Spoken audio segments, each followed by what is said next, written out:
ಇದು ಕತ್ತಿ ಆಟ.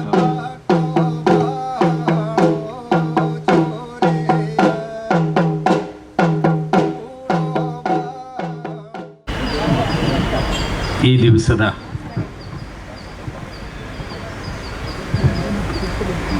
ಗೌರವ ಸ್ವೀಕರಿಸಿ ಮಾತುಕತೆಯಲ್ಲಿ ಪಾಲ್ಗೊಳ್ಳಲು ಆಗಮಿಸಿರುವ ಕಾಳಚಂಡ ಪಳಂಗಪ್ಪ ಅವರು ಈಗಾಗಲೇ ವೇದಿಕೆಯಲ್ಲಿದ್ದಾರೆ. ಹಾಗೆ ಅವರ ಜೊತೆಗೆ ಕಲಾವಿದರು ಮತ್ತು ಅವರ ಊರಿನ ಸೀಮೆಯವರೇ ಆದ ಕಾಳಚಂಡ ಕಾರ್ಯಪ್ಪ ಅವರು ಕೂಡ ಬಂದಿದ್ದಾರೆ.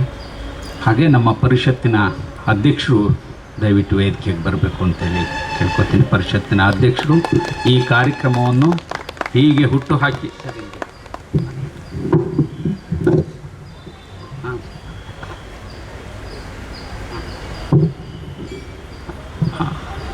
ಈ ಕಾರ್ಯಕ್ರಮ ಈ ರೂಪದಲ್ಲಿ ಇಂತಹ ತಣ್ಣ ಹೊತ್ತಿನಲ್ಲಿ ಹೀಗೊಂದು ಹಂಚಿಕೊಳ್ಳುವ ಜ್ಞಾನ ಪಡೆಯುವ ಕಾರ್ಯಕ್ರಮಕ್ಕೆ ಅವಕಾಶ ಮಾಡಿಕೊಟ್ಟ ಪರಿಷತ್ನ ಅಧ್ಯಕ್ಷರು ಈಗಾಗಲೇ ಆಸೀನರಾಗಿದ್ದಾರೆ. ಹಾಗೆ ನಮ್ಮೆಲ್ಲ ಇಂತಹ ಕಾರ್ಯಕ್ರಮಕ್ಕೆ ಸ್ಫೂರ್ತಿ ಲವಲವಿಕೆಯನ್ನು ತುಂಬುವ ಪರಿಷತ್ನ ಮ್ಯಾನೇಜಿಂಗ್ ಟ್ರಸ್ಟಿಯವರಾದ ಶ್ರೀಮತಿ ಇಂದಿರಾ ಬಾಲಕೃಷ್ಣ ಅವರು ಈ ವೇದಿಕೆಯಲ್ಲಿ ಹಂಚಿಕೊಳ್ಬೇಕು. ಹಾಗೆ ನಮ್ಮೊಡನೆ ಈ ಸೀಮೆಯಲ್ಲಿ ಸಂಗೀತ ವಿದ್ವಾನ್ ಆಗಿ ಸಂಗೀತದ ರುಚಿಯನ್ನು, ಸಂಗೀತದ ಸ್ವಭಾವವನ್ನು, ಸಂಗೀತದ ಶಿಸ್ತನ್ನು, ಅಚ್ಚುಕಟ್ಟತನವನ್ನು ಸ್ವತಃ ಅನುಭವಿಸುತ್ತಾ ಈ ಪರಂಪರೆಯ ಸಾವಿರಾರು ವಿದ್ಯಾರ್ಥಿಗಳನ್ನು ರೂಪಿಸಿದ್ದಾರೆ. ಆ ರೂಪಿಸಿದ ನಮ್ಮ ನೆಲದ ವ್ಯಕ್ತಿತ್ವ ಶ್ರೀ ಶಿವಾಜಿರಾವ್ ಅವರು. ಶಿವಾಜಿರಾವ್ ಅವರು ಈ ದಿವಸದ ಅತಿಥಿಗಳು. ಅವರು ದಯವಿಟ್ಟು ವೇದಿಕೆಗೆ ಬರಬೇಕು ಅಂತೇಳಿ ಕೋರ್ಕೊಳ್ತಾರೆ. ಇದೀಗ ನಮ್ಮ ಕಲಾವಿದರಾದ ಕಾಳಚಂಡ ಪಳಂಗಪ್ಪ ಅವರು, ಮೊದಲಿಗೆ ನಾನೇನು ಅವರ ಹೆಚ್ಚು ಪರಿಚಯ ಮಾಡ್ಕೊಳ್ಳೋಕ್ಕಿಲ್ಲ, ಅವ್ರ ಜೊತೆಗೆ ಹೆಚ್ಚು ಹೊತ್ತು ಕಳೀಲಿ ಅನ್ನೋ ದೃಷ್ಟಿಯಿಂದ ಅವರು ಬಹಳ ಒಂದೆರಡು ಮಾತನ್ನು ಸೂಕ್ಷ್ಮವಾಗಿ ಹೇಳಬೇಕಂತ ಅನಿಸ್ತದೆ. ಏಕೆಂದರೆ ಕಳೆದ ಆಚೆ ವರ್ಷ ನಮ್ಮ ಅಧ್ಯಕ್ಷರು ಮೇಡಮ್ ಎಲ್ಲ ಸೇರಿ ಹಾಡಿ ಹಬ್ಬ ಅಂತ ಬಹುಶಃ ಇಲಾಖೆ, ವಿಶ್ವವಿದ್ಯಾಲಯಗಳು, ಅಕಾಡೆಮಿಗಳು ಎಷ್ಟು ಮಾಡಿದ್ವೋ ಬಿಟ್ಟಿದ್ವೋ. ಹಾಡಿ ಅಂದರೆ ಬುಡಕಟ್ಟಿನ ಊರನ್ನು ಹಾಡಿ ಅಂತ ಕರೀತಾರೆ. ಸಾಮಾನ್ಯವಾಗಿ ಜೇನುಕುರುಬು ಇತ್ಯಾದಿ ಎಲ್ಲ ಪ್ರದೇಶ ಆ ಊರಲ್ಲೇ ಅವರ ಕುಣಿತಗಳನ್ನು ನೋಡುವ, ಅವ್ರ ಜೊತೆಗೆ ಪಾಲ್ಗೊಳ್ಳುವ ಒಂದು ಕಾರ್ಯಕ್ರಮದ ಚೌಕಟ್ಟಿನಲ್ಲಿ ಕೊಡಗಿನಲ್ಲಿ ವಿರಾಜಪೇಟೆ ಹತ್ತಿರ ಜೇನುಕುರುಬರು ಮತ್ತು ಕಾಡುಕುರುಬರು, ಮೇರರು ಇವ್ರ ಕುರಿತು ಒಂದು ಮಾಡಿದ್ವಿ. ಹಾಗೆ ಕೊಡವರದೇ ಕಲೆಗಳನ್ನು ಪ್ರದರ್ಶನ ಮಾಡುವಂತಹ ಪಳಂಗಪ್ಪರ ಊರಿನ ಹಾಡಿಯ ಬಹಳ ಸುಂದರ, ನಾನು ಮಾತಿನಲ್ಲಿ ಹೇಳೋದಕ್ಕೆ ಮೀರಿದ ಒಂದು ಸುಂದರ ಕೋಟೆ ಬೆಟ್ಟ ಅಂಥೇಳಿ, ಬೆಟ್ಟವೇ ನಿಮಗೆ ಆಕಾಶ ಕಾಣುವಂತಹ ಸುಂದರವಾದ ಬೆಟ್ಟ ಸಾಲು. ಹಸಿರು ಅಂದರೆ ಈ ಹಸಿರು ನೆನಪು ತರುವ ದಿವಸ ಇದು. ಅದಕ್ಕೆ ಈ ತಿಂಗಳನ್ನು ಕೊಡಗನ್ನು ಸೇರಿಸಿ ಈ ದಿವಸದ ಕಾರ್ಯಕ್ರಮಕ್ಕೆ ಸಂಯೋಜಿಸಿಕೊಂಡಿದ್ದೇವೆ. ಅಂತಹ ಸುಂದರ ತಪ್ಪಲಿನಲ್ಲಿ ಬಹಳ ಸುಂದರವಾದ ಕಾರ್ಯಕ್ರಮಕ್ಕೆ ಅಧ್ಯಕ್ಷರು ಅವಕಾಶ ಮಾಡಿಕೊಟ್ಟು ಏರ್ಪಟ್ಟ ಕಾರ್ಯಕ್ರಮದಲ್ಲಿ ಪಳಂಗಪ್ಪ ಅವರ ಇಡೀ ಊರು ಹಾಡಿಯೇ ನಮ್ಮ ಜೊತೆಗಿತ್ತು. ಅದನ್ನು ನೆನಪು ತರುವ ಆ ಸೀಮೆ ಒಬ್ಬ ಕಲಾವಿದರಿಗೂ ಇಲ್ಲಿಗೆ ಅವಕಾಶ ಆಗಲಿ ಅನ್ನೋ ಉದ್ದೇಶದಿಂದ ಈ ಕಾರ್ಯಕ್ರಮ ಅವಕಾಶ ಆಗಿದೆ. ಅವರನ್ನು ಗೌರವಿಸೋಕೆ ಮೊದಲೇ ಅವರ ಒಂದು ದುಡಿ ನಾದ ಕೇಳಬೇಕು. ಇಷ್ಟೊತ್ತಿಗೆ ನಾವು ನಿಮ್ಮ ಹತ್ರ ಮಾತಾಡೋಕ್ಕೆ ಮೀರಿ ಒಂದು ಮಾತಿನ ವಿಚಾರದ ಸಂಚಾರದಲ್ಲಿತ್ತು. ಅದು ಕಾವೇರಿ ಮತ್ತು ಒಂದು ಗೌರವದ ವಿಚಾರ. ಆ ವಿಚಾರಗಳನ್ನು ಹೇಗೆ ನೀವು ಕೂಡ ಒಳಗೊಳ್ತೀರಿ ಮುನ್ನೋಡೋಣ. ಅವರು ಯಾವುದನ್ನು ಆರಂಭಿಸೋದಕ್ಕೆ ಮೊದಲು ಬಹಳ ದೊಡ್ಡ ಬಾಳೋಪಾಟ್ ಅಂಥೇಳಿ ಹಾಡ್ತಾರೆ. ಆ ಬಾಳೋಪಾಟ್ನ ದುಡಿ ಗತ್ತು ನುಡಿಗಳನ್ನು ಕೇಳಿ ಆರಂಭಕ್ಕೆ ಈ ಹಾಡನ್ನು ಕೇಳಿದ ಮೇಲೆ ದಯವಿಟ್ಟು ನಮ್ಮ ಅಧ್ಯಕ್ಷರು ಅತಿಥಿಗಳು ಅವರನ್ನು ಗೌರವಿಸಬೇಕು ಅಂತ ಕೇಳ್ತೀವಿ. ಆನಂತರ ಪಳಂಗಪ್ಪರ ಜೊತೆಗೆ ಮುಂದುವರಿತದೆ. ಬಾಳೋಪಾಟ್ನ ದೈವಸ್ತುತಿಯನ್ನು, ಕಾವೇರಿ ಮಾತೆ ಮೇಲೆ ಆದರೂ ಸರಿ, ದೈವಸ್ತುತಿಯನ್ನು ಆ ದುಡಿ ಜೊತೆಗೆ ಕೇಳಬೇಕು. ಆ ದುಡಿಯ ನಾದವನ್ನು ದಯವಿಟ್ಟು ಗಮನ ಕೇಳಿ. ಆ ಪಾಸ್ ಬೀಟ್ಸ್ ಇದೆಯಲ್ಲ, ಖಂಡಿತ ನಾವು ಮತ್ತೆ ಕೇಳಲೇಬೇಕಾದ್ದು, ಪಡ್ಕೊಳ್ಳಬೇಕಾದ ಜ್ಞಾನ ಅಂತ ನೀವು ಪಟ್ಟಾలి.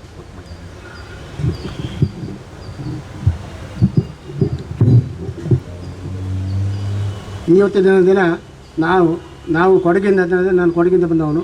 ಈ ರಾಮನಗರದ ಪಕ್ಕದಲ್ಲಿರುವ ಜನಪದ ಲೋಕದಲ್ಲಿ ಈಗ ನಾವು ಇದಕ್ಕಿಂತ ಮುಂದೆ ನಾವು 2-3 ಬಾರಿ ಬಂದು ಕಾರ್ಯಕ್ರಮ ನಡೆಸಿದ್ದೇವೆ. ಅದು ಕರೆದ ಮೇಲೆ ಅದೇ ರೀತಿ ಇವತ್ತನ್ನು ಕೊಡಗಿನಿಂದ ನಮ್ಮನ್ನು ಕರೆದುಬಿಟ್ಟು ಈ ಜನಪದ ಲೋಕದಲ್ಲಿ ತಿಂಗಳ ಸೇರಿ ಕಾರ್ಯಕ್ರಮಕ್ಕೆ ನಮ್ಮನ್ನು ಕರೆದಕ್ಕೆ ನನ್ನ ಒಂದು ಚಿಕ್ಕ ಪರಿಚಯ ಮಾಡ್ಕೊಂಡಿದ್ದರೆ, ನಾವು ಕೊಡಗು ಎಲ್ಲ ಗೊತ್ತಿರೋ ವಿಷಯ. ಕೊಡಗು ಅಂದರೆ ಆ ಕೊಡಗಲ್ಲಿ ನಮ್ಮ ಕುಗ್ರಾಮ ಅಂತ ಹೇಳಿ ತಪ್ಪಾಗೋದಕ್ಕಿಲ್ಲ. ಇವರು ನೋಡಿದ್ದಾರೆ ಅಂಥ ಪರಿಸರ ಅಂತ ಕುಗ್ರಾಮ, ಸರಿಯಾದ ವ್ಯವಸ್ಥೆ ಇಲ್ಲದಂಥ ಊರಲ್ಲಿ ನಾವು ಹುಟ್ಟಿ ಬೆಳೆದು ನನಗೆ ಈಗ 65 ವರ್ಷ ಆಯಿತು. ನಾನು ಬರೀ 7ನೇ ಕ್ಲಾಸ್ ಗಂಟೆ ಓದಿದ್ದೀನಿ. ನನ್ನ ತಂದೆ ಹೆಸರು ಅಯ್ಯಪ್ಪ, ತಾಯಿ ಹೆಸರು ತಂಗವಂತ, ಅವರ 5ನೇ ಮಗ ನಾನು. 63-64ರಲ್ಲಿ ವಿದ್ಯಾಭ್ಯಾಸ ಬಿಟ್ಟುಬಿಟ್ಟು ನಾವು ನಮ್ಮ ತೋಟ ಗದ್ದೆ ದನ ಕಾಯೋ ಈ ಕೆಲಸ ಎಲ್ಲ ಮಾಡ್ಕೊಂಡಿರುವಾಗ ನಮ್ಮ ಹಿರಿಯರ ಕಾಲದಲ್ಲಿ ನಡೆಸ್ಕೊಂಡು ಬಂದ ಜಾನಪದ ಕಲೆಗಳನ್ನ ಕುಣಿಯೋದನ್ನು ನೋಡಿ ಹಾಡನ್ನ ಕೇಳಿ ಕಲಿತು ನಾನು ಇದೊಂದು ಕಲಾವಿದ ಅಂತ ಹೇಳಿ ಮಾಡಿ ನಾನು ಸಂಘ ಕಟ್ಕೊಂಡು ನಮ್ಮ ಕೋಟೆ ಸಂಘ ಅಂತ ಆ ಸಂಘದ ವತಿಯಿಂದ ಎಲ್ಲ ಕಡೆ ಇಲ್ಲಿಂದಲ್ಲ ನಾವು ಬೆಂಗಳೂರು, ಮೈಸೂರು, ಡೆಲ್ಲಿ, ಕೇರಳ, ಮಂಗಳೂರು, ಚಿಕ್ಕಮಗಳೂರು, ನಾವು ಸುತ್ತದ ಜಾಗ ಎಲ್ಲ ಕಡೆ ನಾವು ಪ್ರದರ್ಶನ ಕೊಟ್ಟಿದ್ದೇವೆ ನಾವು. ಅದೇ ಥರ ಈಗ ನಮ್ಮನ್ನು ಪರಿಚಯ ಮಾಡಿಕೊಂಡು ನಮ್ಮ ಇವರು ಬಸವರಾಜು ಹೇಳಿದಾಗೆ ಕಳೆದ ಆಚೆ ವರ್ಷ ಹಾಡಿ ಹಬ್ಬ ಅಂತ ಮಾಡಿದ್ದು ನನ್ನ ಕೇಳ್ಕೊಂಡ ಮೇಲೆ ನಮ್ಮ ಗ್ರಾಮದ ಮಧ್ಯದಲ್ಲಿ ಒಂದು ಶಾಲೆ ಮೈದಾನದಲ್ಲಿ ಇನ್ನು ನಾವು ಸೇರಿ ಒಂದು ಒಳ್ಳೆಯ ಮಳೆಗಾಲ ಟೈಮಲ್ಲಿ ಪ್ರೋಗ್ರಾಮ್ ಇಟ್ಟು ಭಾರಿ ಸುಂದರವಾದ ಕಾರ್ಯಕ್ರಮ ಮಾಡಿದರು. ಇವರು ಖುಷಿಪಟ್ಟು, ನಾವು ಖುಷಿಪಟ್ಟು ಬಂದು ಮಾಡಿ ಕೊಟ್ಟಿದ್ದಾರೆ. ಆದರೆ ಆ ಟೈಮಲ್ಲಿ ಮಳೆ, ವಿಪರೀತ ಮಳೆ. ಮಧ್ಯಾಹ್ನದ ಹೊತ್ತಿಗೆ ಏನು ಮಾಡಲಿಕ್ಕಾಗಿಲ್ಲ. ಮಧ್ಯಾಹ್ನ ಊಟ ಮಾಡಿ ಹೊತ್ತಿಗೆ ಇನ್ನು ಊಟ ಮಾಡಿಕೊಂಡು ಮನೆಗೆ ಹೋಗೋದಾಗೆ ಎಲ್ಲರೂ ಇವ್ರನ್ನೂ ಕಳಿಸ್ಬಿಟ್ರು, ನಮ್ಮನ್ನು ಕಳಿಸ್ಬಿಟ್ರು. ಅಂಥ ಮಳೆಗಾಲ ಈಗಲೂ ಅದೇ ಥರ ಮಳೆ ಇದೆ. ಅಂಥ ಪರಿಸ್ಥಿತಿ ಹುಟ್ಟಿ ಬೆಳೆದು ನಾವು ಈ ಆಚಾರ ವಿಚಾರಗಳನ್ನ ಎಲ್ಲ ಕಡೆ ಪ್ರದರ್ಶನ ಕೊಟ್ಟು ಎಲ್ಲರ ಜನ ಬಾಯಿಂದ ಮೆಚ್ಚುಗೆ ಪಡ್ಕೊಂಡು ನಾವು ನಡೆಸ್ತಾ ಬರ್ತೀವಿ. ಅದಕ್ಕಾಗಿ ನಾನು ಇವತ್ತು ಇಲ್ಲಿ ನಿಂತಿದ್ದೀನಿ. ನಾನು ತುಂಬ ಹೆಚ್ಚಿಗೆ ಮಾತಾಡೋಕ್ಕೆ ಹೋಗೋದಿಲ್ಲ. ಇನ್ನು ಮುಂದಕ್ಕೆ ಏನು ಮಾತಾಡಬೇಕು ನನ್ನ ಕೇಳಿದರೆ ನಮ್ಮ ಕೊಡೋ ಆಚಾರ ವಿಚಾರದ ಪರಿಪೂರ್ಣ ಹಾಡಾಗಲಿ ಕುಣಿತಾಗಲಿ ಅದು ನನಗೆ ಕೊಡೋ ಇದರಲ್ಲಿ ಎಲ್ಲ ನನಗೆ ಗೊತ್ತಿದೆ. ನನ್ನ ಗೊತ್ತಿರೋಷ್ಟು ಮಟ್ಟಿಗೆ ತೋರಿಸ್ಕೊಡ್ತೀನಿ. Thank you.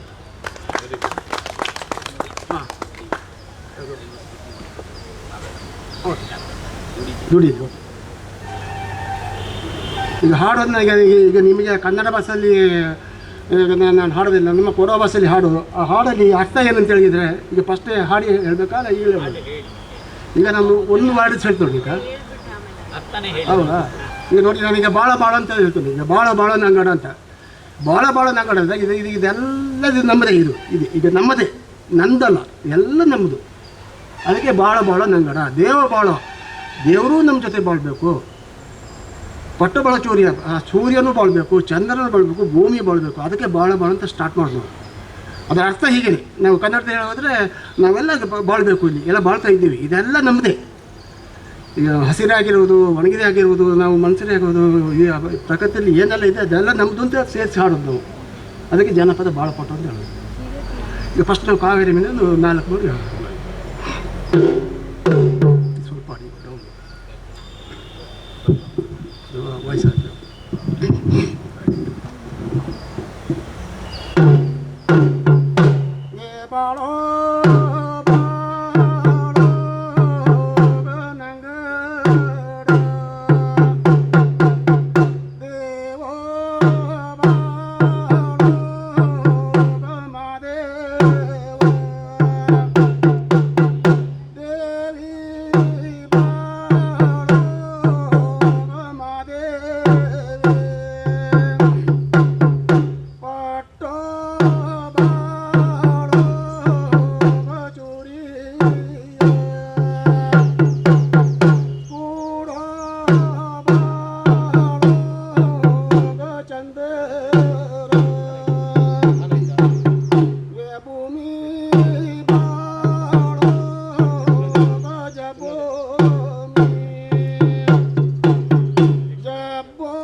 ತೀರ್ಥ ಕೂಡಿ ನಾವು ಸ್ನಾನ ಮಾಡಿ ಇದೊಂದು ಪ್ರಾರ್ಥನೆ ಥರನೇ ಆಯ್ತು. ಪ್ರಾರ್ಥನೆ ತಾನೆ ದೇವರನ್ನೇ ಶ್ಲೋಕ ಮಾಡ್ತಾರೆ. ಶ್ಲೋಕ ಮಾಡಿದಾಗ ನಾವು ಏನಿದ್ರು ನಾವು ಒಂದು ಪ್ರೋಗ್ರಾಮ್ ನಾವು ಈಗ ತೀರ್ಥ ಬರೋದು ನಾವು ಹಾಡ್ತೇವೆ, ಇದನ್ನೇ ಹಾಡೋದು ನಾವು. ತೀರ್ಥ ಬರಿಗೆ ಕಳೆದ ಸರಿಸೋನಾಗ ನಮ್ಮ ಸಚಿವರೆಲ್ಲ ಬಂದಿದ್ದರು, ಆವಾಗಲೂ ನನ್ನ ಕರೆಸಿದ್ರು. ಅಲ್ಲೇ ತೀರ್ಥ ಬರೋ ಟೈಮಲ್ಲಿ ನಾನು ಇದೇ ಕಾವೇರಿ ಅಲ್ಲೇ ನೆನೆಸಿ ಆ ಕುಂಡಿಕೆ ಪಕ್ಕದಲ್ಲಿ ಹಾಡಿರ್ತೀವಿ.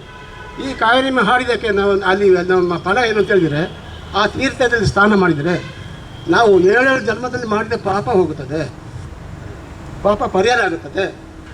ಇನ್ನು ಬರುವಂಥ ಪಾಪಗಳು ಅಥವಾ ಏನಾದ್ರು ಮೇಲೆ ಬರುವಂಥದ್ದು ಅಲ್ಲಿ ಹೊದ್ದೋದಿಲ್ಲ ಅಂತ, ಅದೇ ಹೊದ್ದೋದಿಲ್ಲ ಅಂತ ಹೇಳ್ತಾರೆ, ಮೈ ಮುಟ್ಟೋದಿಲ್ಲ ಅಂತ.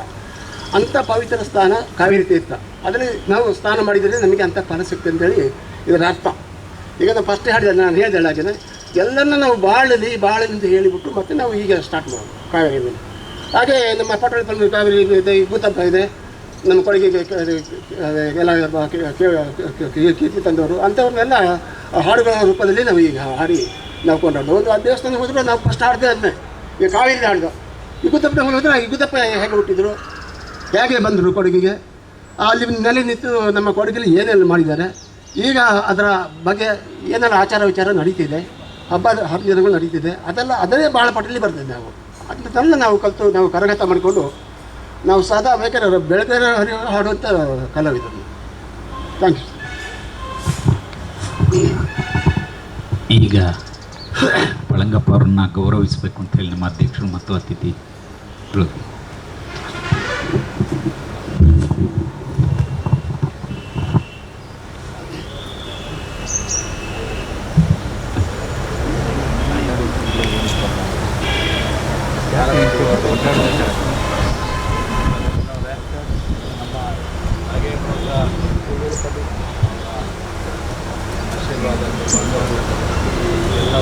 ಎಲ್ಲ ಲೋಕನ ನಿರ್ಮಾಣ ಮಾಡೋರು ಅವರು ಕೂರ್ಬೇಕಾದ್ರೆ ಬರಬೇಕಾದ್ರೆ ಅವರೇ ಅದರಿಂದ ಅವ್ರ ಮನಸ್ಸಿಗೆ ಸಮಾಧಾನ ಆಗ್ತದೆ ಹೇಳಿ ಲೋಕ ಪರಿಷತ್ ಪರವಾಗಿ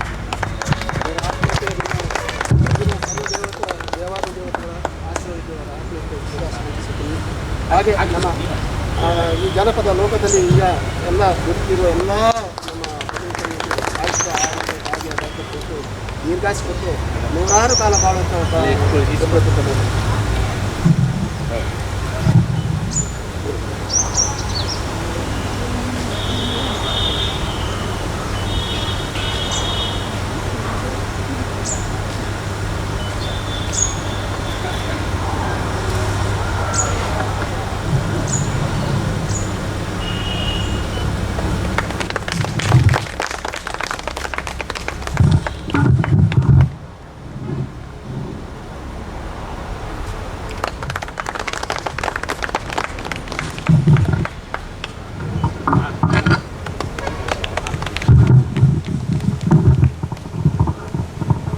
ಕೂತ್ಕೊಳ್ಳಿ.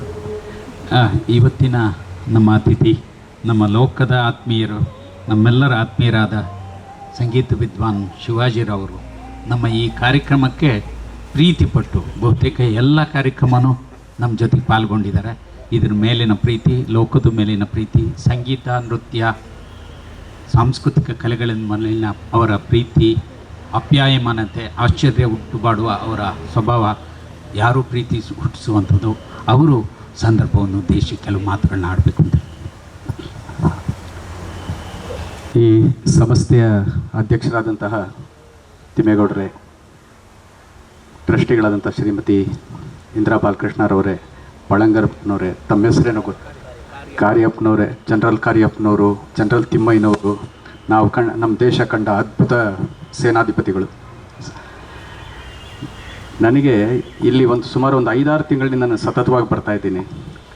ಇಲ್ಲಿ ಬಂದಾಗ ನನಗೇನು ಅನ್ನಿಸ್ತು ಅಂತಂದರೆ, ಇಂಥ ಅದ್ಭುತ ಕಲಾವಿದರ ಜೊತೆಯಲ್ಲಿ ನಮ್ಮ ನೋವುಗಳು, ನಮ್ಮ ಸಂಕಟಗಳು, ನಮ್ಮ ಅನುಭವಗಳು, ನಮ್ಮ ಪ್ರೀತಿ ವಿಶ್ವಾಸಗಳು, ನಮ್ಮ ಕಲೆಗಳ ಬಗ್ಗೆ ಇದ್ದಂತಹ ಕಾಳಜಿಗಳನ್ನು ಹಂಚ್ಕೊಳ್ಳುವಂಥ ಭಾಗ್ಯ ಸಿಗ್ತಲ್ಲ, ಅದು ನಿಜಕ್ಕೂ ನಾವು ಮಾಡಿದಂಥ ಒಂದು ಅಪೂರ್ವವಾದ ಪುಣ್ಯ ಅಂತ ನಾನು ಅಂದ್ಕೊಳ್ತೇನೆ. ಅದಕ್ಕೆ ವೇದಿಕೆ ಕಲ್ಪಿಸ್ಕೊಟ್ಟಂಥ ಜಾನಪದ ಲೋಕದ ಎಲ್ಲ ಪದಾಧಿಕಾರಿಗಳಿಗೆ ನಾನು ಮೊದಲು ಧನ್ಯವಾದಗಳನ್ನು ಅರ್ಪಿಸ್ತೇನೆ. ಒಂದೊಂದು ಸಾರಿ ನನಗನ್ಸುತ್ತೆ, ಈ ವೇದಿಕೆಯಲ್ಲಿ ಎಷ್ಟು ಜನ ಬಂದು ಕಲಾವಿದರು ಈ ಕಾರ್ಯಕ್ರಮದಲ್ಲಿ ಭಾಗವಹಿಸಿದ್ರು ಅವರೆಲ್ಲರೂ ಬಡತನದಿಂದ ಬಂದವರೇನೆ. ನಮ್ಮ ಕಲೆಗಳು ಹುಟ್ಟಿದ್ದು ನಮ್ಮ ಗುಡಿಸಲುಗಳಲ್ಲಿ, ನಮ್ಮ ನಾಡಂಚಿನ ಮನೆಗಳಲ್ಲಿ ಹುಟ್ಟಿದ್ವೇ ಹೊರತು ಅರಮನೆಗಳಲ್ಲೇ ಅಥವಾ ಐಷಾರಾಮಿ ಬಂಗಲೆಗಳಲ್ಲಿ ಹುಟ್ಟಲಿಲ್ಲ. ನಮ್ಮ ಸಂಸ್ಕೃತಿ, ನಮ್ಮ ಕಲೆ ಬೆಳೆಸಿದ್ದು ಉಳಿಸಿದ್ದು ನಮ್ಮ ಬಡತನದ್ವೇ. ಒಂದೊಂದ್ಸರಿ ನನಗೂ ಅವ್ರಿಗೂ ಏನು ಭಿನ್ನವೇನು ಕಾಣಿಸ್ತಾ ಇಲ್ಲ. ನನ್ನ ಬದುಕಿನಲ್ಲೂ ಕೂಡ ಅಭಾವದ ಕಾಲಗಳಲ್ಲಿ ಗೆಡ್ಡೆ ಗೆಣಸುಗಳನ್ನು ತಿನ್ಕೊಂಡು ನಾಡೆಂಚಿನ ನಮ್ಮ ಮನೆಗಳಲ್ಲಿ ಕೂತ್ಕೊಂಡು ಮಲ್ಕೊಂಡು ಮಳೆ ಬಂದಾಗ ಆ ಸೋರ್ತಾ ಇದ್ದ ಜಾಗದಲ್ಲಿ ಪಾತ್ರೆಗಳೆಲ್ಲ ಇಟ್ಟು ಕುಕ್ಕರ್ಗಾಲ್ನಲ್ಲಿ ಕೂತ್ಕೊಂಡು ಮಳೆ ನಿಂತ ಮೇಲೆ ಆ ಸಗಣಿನೆಲ್ಲ ಒರೆಸಿ ಮಲಗಿದವ್ರು ನಾವು. ಇದು ನಮಗೇನು ಕಲಿಸ್ತು ಅಂತ ಅಂದರೆ ನಮಗೊಂದು ಸ್ವಾಭಿಮಾನ ಕಲಿಸ್ತು. ಈ ನಮ್ಮ ಬಡತನ, ನಮ್ಮ ಕಲೆ ನಮಗೆ ಸ್ವಾಭಿಮಾನ ಕಲಿಸ್ತು. ಪ್ರೀತಿ ವಿಶ್ವಾಸಗಳನ್ನು ಹೇಗೆ ಬಳಕಿಸ್ಕೋಬೇಕು ಅನ್ನೋದನ್ನು ಹೇಳ್ಕೊಡ್ತು. ಬದುಕಿನ ರೀತಿನ ಹೇಳ್ಕೊಡ್ತು. ತಟವಟಿಕೆಗಳನ್ನು ನಮ್ಮ ಹತ್ರ ಬರಲೇ ಇಲ್ಲ. ಈ ಸಮಾಜದಲ್ಲಿ ನಾವು ಹೇಗೆ ಬದುಕಬೇಕು ಅನ್ನೋದನ್ನು ನಮಗೆ ಕಲಿಸ್ಕೊಟ್ಟಿದೆ ನಮ್ಮ ಕಲೆಗಳು. ಇವತ್ತು ಜಾನಪದ ಕಲೆಗಳೇ ಆಗಲಿ, ಶಿಷ್ಟ ಕಲೆಗಳ ಶಾಸ್ತ್ರೀಯ ಸಂಗೀತ ಕಲೆಗಳೇ ಆಗಲಿ ಹುಟ್ಟಿದ್ದು ನಮ್ಮ ಬಡತನದಲ್ಲೇ ಹುಟ್ಟಿದ್ರು ಕೂಡ ಅದ್ರ ರಾಷ್ಟ್ರೀಯ ಮಟ್ಟದಲ್ಲಿ, ಅಂತಾರಾಷ್ಟ್ರೀಯ ಮಟ್ಟದಲ್ಲಿ ಬೆಳಕಿಗೆ ಬಂತಲ್ಲ, ಇದು ನಮ್ಮ ದೇಶದ ಒಂದು ಸಂಸ್ಕೃತಿನ ಪ್ರತಿನಿಧಿಗಳು ಇವರೆಲ್ಲ. ಹೀಗಾಗಿ ನನಗೊಂದೊಂದು ಸರಿ ಅನಿಸುತ್ತೆ, ಈ ಜಾನಪದ ಕಲೆಗಳಲ್ಲಿ ನಾನು ಇದನ್ನು ಮನಸ್ಸಿನಲ್ಲಿ ಅಂದ್ಕೊಂಡೇ ಬಂದೆ. ಈ ವೇದಿಕೆಯಲ್ಲೇ ನಾನು ಸುಮಾರು ಸರಿ ಕೇಳ್ತಾ ಇರ್ತೀನಿ, ಜಾನಪದ ಕಲೆಗಳಿಗೆ ಪ್ರೋತ್ಸಾಹ ಇಲ್ಲ, ಕುಂಠಿತವಾಗ್ತಾ ಇದೆ ಅಂತ ಅನ್ನೋ ಪದ ನಾನು ಕೇಳ್ತಾನೆ ಇದ್ದೀನಿ. ಯಾರು ಪ್ರೋತ್ಸಾಹ ಕೊಡಬೇಕು, ಎಲ್ಲಿ ಕುಂಠಿತ ಆಗಿದೆ ಅನ್ನೋದು ನನ್ನ ಪ್ರಶ್ನೆ. ನಮ್ಮ ಶಾಸ್ತ್ರೀಯ ಸಂಗೀತದಲ್ಲಿ ಒಂದು ಪರಂಪರೆ ಇದೆ. ಗುರು ಪರಂಪರೆ ಹೇಗಿದೆಯೋ ಶಿಷ್ಯ ಪರಂಪರೆಯೂ ಇದೆ. ಇಲ್ಲಿ ಜಾನಪದ ಕಲೆಗಳಲ್ಲಿ ನಮ್ಮ ಈ ಜಾನಪದ ಲೋಕದಲ್ಲಿ ಪ್ರತಿದಿನ ಏನಾದರೂ ಒಂದು ತರಬೇತಿಗಳು ಕೊಡ್ತಾನೆ ಇರ್ತೀರಿ. ನೀವು ಊಟ ಕೊಡ್ತೀರಾ, ವಸತಿ ಕೊಡ್ತೀರಾ, ಎಲ್ಲ ಮಾಡ್ತೀರಿ. ಇಲ್ಲಿಂದ ಕಲ್ತ್ಕೊಂಡು ಹೋದವ್ರು ಎಷ್ಟು ಜನಕ್ಕೆ ಹೇಳ್ಕೊಡ್ತಾರೆ ಅನ್ನೋದು ಯಾರಿಗೂ ಗೊತ್ತಾಗ್ತಾ ಇಲ್ಲ. ಅವರುಗಳು ಅಲ್ಲಿ ಪ್ರಯತ್ನ ಪಟ್ಟು ಇಬ್ಬರು ಹುಡುಗರಿಗೆ ತಯಾರು ಮಾಡಿದ್ರೆ 20 ಹುಡುಗರಾಗ್ತಾರೆ, 40 ಆಗ್ತಾರೆ, 100 ಆಗ್ತಾರೆ. ಈ ಕೆಲಸ ನಡೀತಾ ಇಲ್ಲ. ನಾವು ಸರ್ಕಾರದ ಕೃಪಾಪೋಷಿತ ಮಂಡಳಿಯೊಳಗೆ ಬದುಕ್ತೀವಿ, ನಮ್ಮ ಕಲೆ ಬೆಳೆಯುತ್ತೆ ಅಂತ ಅಂದರೆ ಅದು ತೀರಾ ಅತಿ ಅನಿಸುತ್ತೆ. ಜೊತೆಗೆ ಸಾಹಿತ್ಯ ಮತ್ತು ಕನ್ನಡ ಸಂಸ್ಕೃತಿ ಇಲಾಖೆ ಕೆಲವೇ ಮಂದಿಗಳು ಸ್ವತ್ತಾಗ್ಬಿಟ್ಟಿದೆ ನಾನು ಕಂಡಂಗೆ. ಅಲ್ಲಿ ತೋಳ್ಬಲ ಬಾಯಿ ಬಲ ಇರೋರು ಕಲಾವಿದರು ಅಂತ ಹೇಳಿ ನಕಲಿ ಕಲಾವಿದರುಗಳನ್ನ ನಾನು ಕಾಣ್ತಾ ಇದ್ದೀನಿ. ಅಲ್ಲಿ ಇನ್ನೊಂದು ಸ್ಕೀಮ್ ಇದೆ ಸರ್ ಮೇಡಮ್ನವರೇ, ಗುರು ಶಿಷ್ಯ ಪರಂಪರೆ ಸ್ಕೀಮ್ ಅಂತ ಒಂದು ಸ್ಕೀಮ್ ಇದೆ. ಅಲ್ಲಿ ಸುಮಾರು ಜನ ಗುರು ಪರಂಪರೆ ಇದರೊಳಗೆ ಗೌರವಧನ ಪಡಿತಾರೆ. ನಾನು ಕಂಡಿದ್ದೀನಿ ಅದನ್ನು. ಯಾರಿಗೆ ಹೇಳ್ಕೊಡ್ತಾ ಇದ್ದಾರೆ, ಎಷ್ಟು ಜನಕ್ಕೆ ಹೇಳ್ಕೊಡ್ತಾವ್ರೆ, ಅವ್ರು ಯಾರು ಅಂತ ಇಲಾಖೆಯವರು ಕೇಳಕ್ಕೆ ಹೋಗಲ್ಲ, ಇವರು ಹೇಳಕ್ಕೆ ಹೋಗಲ್ಲ. ಹೀಗಾಗಿ ಈ ಸಮಸ್ತ ಕಲೆಗಳನ್ನು ಬೆಳೆಸಬೇಕಾಗಿರೋದು ನಾವು ದೊಡ್ಡವರು ಅನ್ನಿಸ್ಕೊಂಡವ್ರು, ಹಿರಿಯರು ಅನ್ನಿಸ್ಕೊಂಡವರು, ಕಲಾವಿದರು ಅನ್ನಿಸ್ಕೊಂಡವರು ಒಂದು 10 ಜನಕ್ಕೆ ಪಾಠ ಹೇಳಿದ್ರೆ 100 ಜನಕ್ಕೆ ಹೇಳ್ತಾರೆ. ಇಲ್ಲಿ ನನ್ನ ಅನೇಕ ಶಿಷ್ಯ ಹೊಂದಿ ಬಂದಿದ್ದಾರೆ. ಅಲ್ಲೊಂದು ಹುಡುಗಿ ಇದ್ದಾಳೆ, ಅವಳು ಇವತ್ತು ಎರಡು ಸ್ಕೂಲ್ನಲ್ಲಿ ಮೇಡಮ್ ಆಗಿದ್ದಾಳೆ, ಸಂಗೀತದ ಮೇಡಮು.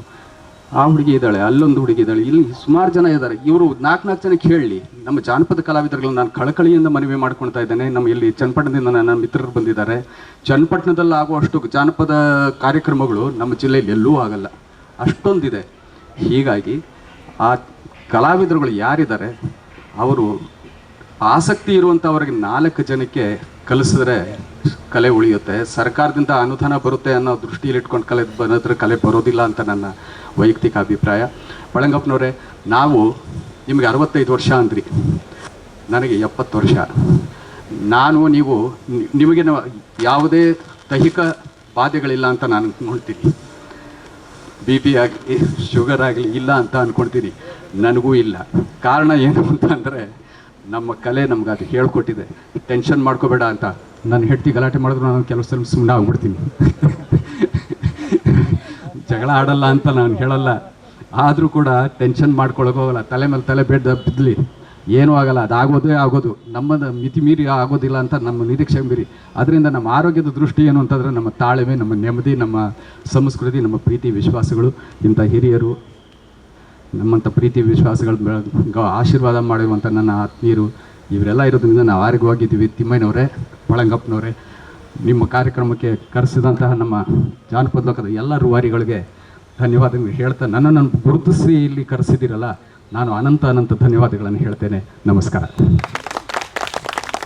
ನಮ್ಮ ಪರಿಷತ್ನ ಅಧ್ಯಕ್ಷರು ಸಭೆಯನ್ನು ಉದ್ದೇಶಿಸಿ ಮಾತಾಡಬೇಕು.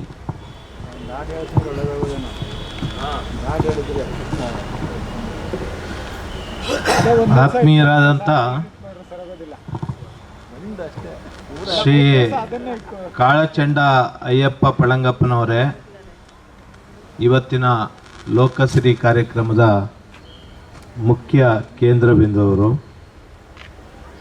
ಅವ್ರ ಜೊತೆನಲ್ಲಿ ಬಂದಿರತಕ್ಕಂಥ ಸನ್ಮಾನ್ಯ ಶ್ರೀ ಕಾರ್ಯಪ್ಪನವರೇ, ಮುಖ್ಯ ಅತಿಥಿಗಳಾಗಿ ಬಂದಿರತಕ್ಕಂಥ ಶ್ರೀ ಶಿವಾಜಿರಾವ್ರವರೇ, ನಮ್ಮ ಕರ್ನಾಟಕ ಜಾನಪದ ಪರಿಷತ್ತಿನ ಮ್ಯಾನೇಜಿಂಗ್ ಟ್ರಸ್ಟಿಯವರಾದಂಥ ಶ್ರೀಮತಿ ಇಂದಾ ಬಾಲಕೃಷ್ಣರವರೇ, ಡಾಕ್ಟರ್ ಕುರುವ ಬಸವರಾಜರವರೇ, ಇಲ್ಲಿ ಬಂದಿರತಕ್ಕಂಥ ಎಲ್ಲ ಆತ್ಮೀಯ ಬಂಧುಗಳೇ, ಮಾಧ್ಯಮ ಮಿತ್ರರೇ ಮತ್ತು ನಮ್ಮ ಜಾನಪದ ಲೋಕದ ಪರಿಷತ್ತಿನ ಎಲ್ಲ ಸಿಬ್ಬಂದಿ ವರ್ಗದವರೇ, ಇದು ನಮ್ಮ HL ನಾಗೇಗೌಡರು ಕರ್ನಾಟಕ ಜಾನಪದ ಪರಿಷತ್ತು ಜಾನಪದ ಲೋಕವನ್ನು ಸ್ಥಾಪನೆ ಮಾಡಿದಂಥ HL ನಾಗೇಗೌಡರ ಆಶಯ.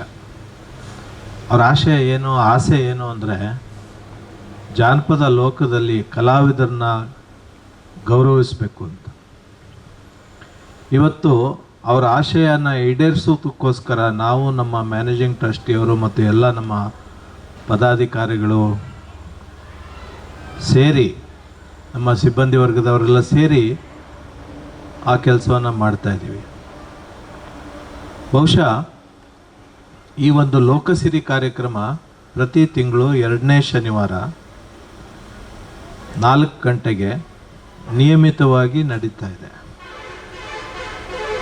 ನನಗೆ ಒಂದು ಸಂತೋಷದ ವಿಷಯ ಏನು ಅಂತಂದರೆ, ನೀವು ಅನೇಕ ಜನ ಬಂದಿದ್ದೀರಿ ಇಲ್ಲಿ, ಇನ್ನೂ ಹೆಚ್ಚು ಜನರು ಬರಬೇಕಿತ್ತು ಇಂಥ ಕಾರ್ಯಕ್ರಮ. ಯಾಕೆಂದರೆ ಪಳಂಗಪ್ಪನವರ ಆ ನುಡಿ ಬಾರಿಸೋದು ನಾವು ಅಲ್ಲೋಗಿ ನೋಡಬೇಕು. ಇಲ್ಲಿ ಬರೋದು ಅವರು ಅಪರೂಪ ಆದಾಗ ನಾವು ಇಲ್ಲೇ ಯಾಕೆ ಬಂದು ಇಂಥ ಒಬ್ಬ ಕಲಾವಿದರನ್ನ ಜನಪದ ಲೋಕದಲ್ಲೇ ಯಾಕೆ ನೋಡಬಾರ್ದು ಅನ್ನೋ ಆಸಕ್ತಿ ನಮ್ಮ ಚನ್ನಪಟ್ಟಣ ಮತ್ತು ರಾಮನಗರದ ನಾಗರಿಕ ಬಂಧುಗಳಲ್ಲಿ ಬರಬೇಕು. ಇಲ್ಲೇನಾದರೂ ಮಾಧ್ಯಮ ಮಿತ್ರರಿದ್ದರೆ ಈ ಪಾಯಿಂಟನ್ನು ಹೈಲೈಟ್ ಮಾಡಿ. ನಮ್ಮ ಶಿವಾಜಿರಾವ್ ಅವರು ಹೇಳಿದಾಗೆ ಕಲಾವಿದರು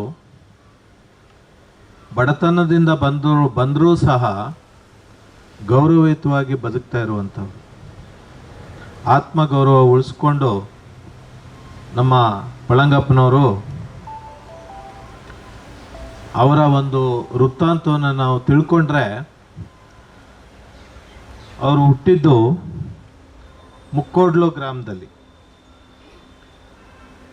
ಅದು ಮಡಿಕೇರಿ ತಾಲೂಕು ಕೊಡಗು ಜಿಲ್ಲೆನಲ್ಲಿ. ಅವರು ಕಲಾವಿದರಾದ್ರೂ ಸಮಾಜ ಸೇವೆಯನ್ನು ಮಾಡಿಕೊಂಡು ಅನೇಕ ಸಂಘ ಸಂಸ್ಥೆಗಳಲ್ಲಿ ಕೆಲಸ ಮಾಡ್ತಾ ಇದ್ದಾರೆ. ಕೋಟೆ ಬೆಟ್ಟ ಈಶ್ವರ ಕಲಾ ತಂಡದ ಅಧ್ಯಕ್ಷರಾಗಿದ್ದವರು ಈಗಲೂ ಇದ್ದಾರೆ. ಅಂದರೆ ಅವರೇ ಕಲಾ ತಂಡವನ್ನು ರಚನೆ ಮಾಡಿಕೊಂಡು ಅನೇಕ, ಇವರು ನಮ್ಮ ಶಿವಾಜಿರಾವ್ ಅವರು ಹೇಳಿದಾಗೆ ಗುರು ಮತ್ತು ಶಿಷ್ಯ ಪರಂಪರೆಯನ್ನು ಉಳಿಸ್ಕೊಂಡು ಬರ್ತಾ ಇರುವಂಥ ಒಂದು ನಿದರ್ಶನ ಅಂದರೆ ನಮ್ಮ ಪಳಂಗಪ್ಪನವರು. ಇವರು ಈ ಒಂದು ಬೋಳ್ಕಾಟ, ಕೋಲಾಟ, ಕಪ್ಪಿಯಾಟ, ಪಿಲಿಯಾಟ, ಕತ್ತಿಯಾಟ, ಪರಿಯಾಟ, ಇಲ್ಲಿ ಇವೆಲ್ಲವನ್ನು ಕರಗತ ಮಾಡ್ಕೊಂಡಿದ್ದಾರೆ. ಈ ಕಲೆಗಳನ್ನು ಕರಗತ ಮಾಡ್ಕೋಬೇಕಾದ್ರೆ ಹೆಚ್ಚು ಓದಬೇಕಾಗಿಲ್ಲ. ದೊಡ್ಡ ದೊಡ್ಡ ವಿದ್ಯಾವಂತರು ಕಲೆನ ಕಲ್ತ್ಕೊಂಡು ಅದನ್ನು ಇದು ಮಾಡ್ತಾರೆ ಅಂತಲ್ಲ. ಬಡತನದಿಂದ ಬಂದು ಸ್ವಲ್ಪ ವಿದ್ಯೆ ಕಲ್ತರು ಅಥವಾ ವಿದ್ಯೆ ಕಲಿದೇ ಇದ್ದರೂ ಸಹ ಉತ್ತಮ ಕಲಾವಿದರಾಗಿ ರಾಜ್ಯ ಮಟ್ಟದಲ್ಲಿ, ರಾಷ್ಟ್ರ ಮಟ್ಟದಲ್ಲಿ ಅತ್ಯುತ್ತಮ ಸ್ಥಾನಮಾನ, ಹೆಸರನ್ನ ಗಳಿಸಿದ್ದಾರೆ ಕಲಾವಿದರು.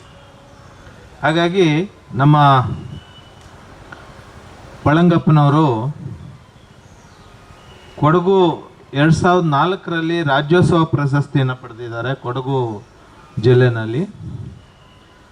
ಆಮೇಲೆ 2007ರಲ್ಲಿ ಸಾಣೆಹಳ್ಳಿನಲ್ಲಿ ಜಾನಪದ ಪ್ರಶಸ್ತಿಯನ್ನು ಪಡೆದಿದ್ದಾರೆ ಮತ್ತು 2008ರಲ್ಲಿ ಯಕ್ಷಗಾನ ಅಕಾಡೆಮಿಯಿಂದ ಜಾನಪದ ಪ್ರಶಸ್ತಿಯನ್ನು ಪಡೆದಿದ್ದಾರೆ ಮತ್ತು 2008ರಲ್ಲಿ ನಮ್ಮ ಜಾನಪದ ಲೋಕದ ಪ್ರಶಸ್ತಿಯನ್ನು ಪಡೆದಿದ್ದಾರೆ. ಅಂದರೆ ನೀವು ಗಮನಿಸ್ಬೋದು, ನಮ್ಮ ಶ್ರೀ ಕೆ ಇ ಪಳಂಗಪ್ಪನವರು ನಮ್ಮ ಒಂದು ಕಲೆಯಲ್ಲಿ ನುರಿತವರಾದ್ರೂ ಅವರ ಒಂದು ಚಟುವಟಿಕೆ, ಕಲೆಯನ್ನು ಕಲಿಸುವುದು ಮತ್ತು ಅದನ್ನು ಪ್ರದರ್ಶನ ಕೊಡುವುದು, ನಾವು ನಮ್ಮ ಇಂದ್ರಮ್ಮನವರು ಮತ್ತು ಬಸವರಾಜು ನಾವೆಲ್ಲ ಕೊಡಗಿಗೆ ಹೋದಾಗ ನಿಮಗೆ ಗೊತ್ತಲ್ಲ, ಕೊಡಗಿನ ಜನ ಅಂದರೆ ಪ್ರೀತಿ ವಿಶ್ವಾಸದಿಂದ ಕಾಣುವಂಥ ಜನ. ನೀವು ಕೆಟ್ಟದಾಗಿ ನಡ್ಕೊಂಡ್ರೆ ಅದು ನೋಡಿ ಕತ್ತಿ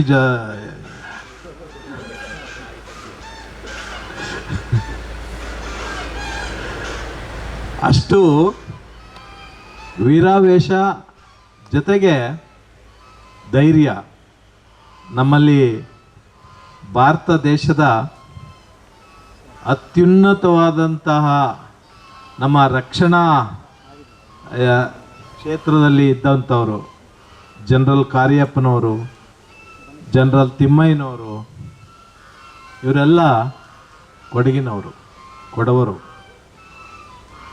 ಅಂಥ ಒಂದು ಉತ್ತಮವಾದಂಥ ವಂಶ ಪಾರಂಪರ್ಯದಿಂದ ಬಂದಂಥ ನಮ್ಮ ಪಳಂಗಪ್ಪನವರು ಮತ್ತು ಕಾರ್ಯಪ್ಪನವರು ಇವತ್ತು ನಮ್ಮ ಜನಪದ ಲೋಕದಲ್ಲಿ ನಮ್ಮ ನಾಗೇಗೌಡರ ಆಶಯದಂತೆ ಪರಿಷತ್ತಿನ ಒಂದು ಕಲಾವಿದರ ಗೌರವಯುತವಾದ ಕಾರ್ಯಕ್ರಮ ಲೋಕಸಿರಿ ಕಾರ್ಯಕ್ರಮಕ್ಕೆ ಬಂದಿದ್ದಾರೆ. ಅವರಿಗೆ ಪರಿಷತ್ತಿನ ಪರವಾಗಿ ಮತ್ತು ಲೋಕದ ಪರವಾಗಿ ನಾನು ಆತ್ಮೀಯವಾದಂಥ ಪ್ರೀತಿ ವಿಶ್ವಾಸದ ಸ್ವಾಗತವನ್ನು, ಅಭಿನಂದನೆಯನ್ನು ಹೇಳ್ತಾ ಇದ್ದೀನಿ. ಅವ್ರಿಗೆ ದೇವರು ಈಗ 65 ವರ್ಷ ಅಂತ ಹೇಳ್ತಾರೆ. ನನಗಿಂತ ಚಿಕ್ಕವರಾದ್ರೂ ಭಾಳ ಆರೋಗ್ಯ. ಹೇಳಿದ್ರಲ್ಲ ಶಿವಾಜಿರವರು, ಯಾವ ಶುಗರು ಬಿ ಪಿ ಯಾವುದೋ ಇಲ್ಲ ಅಂತ. ಹಾಗೆ ಅದೇ ಥರ ನಮ್ಮ ಕಲಾವಿದರೆಲ್ಲರೂ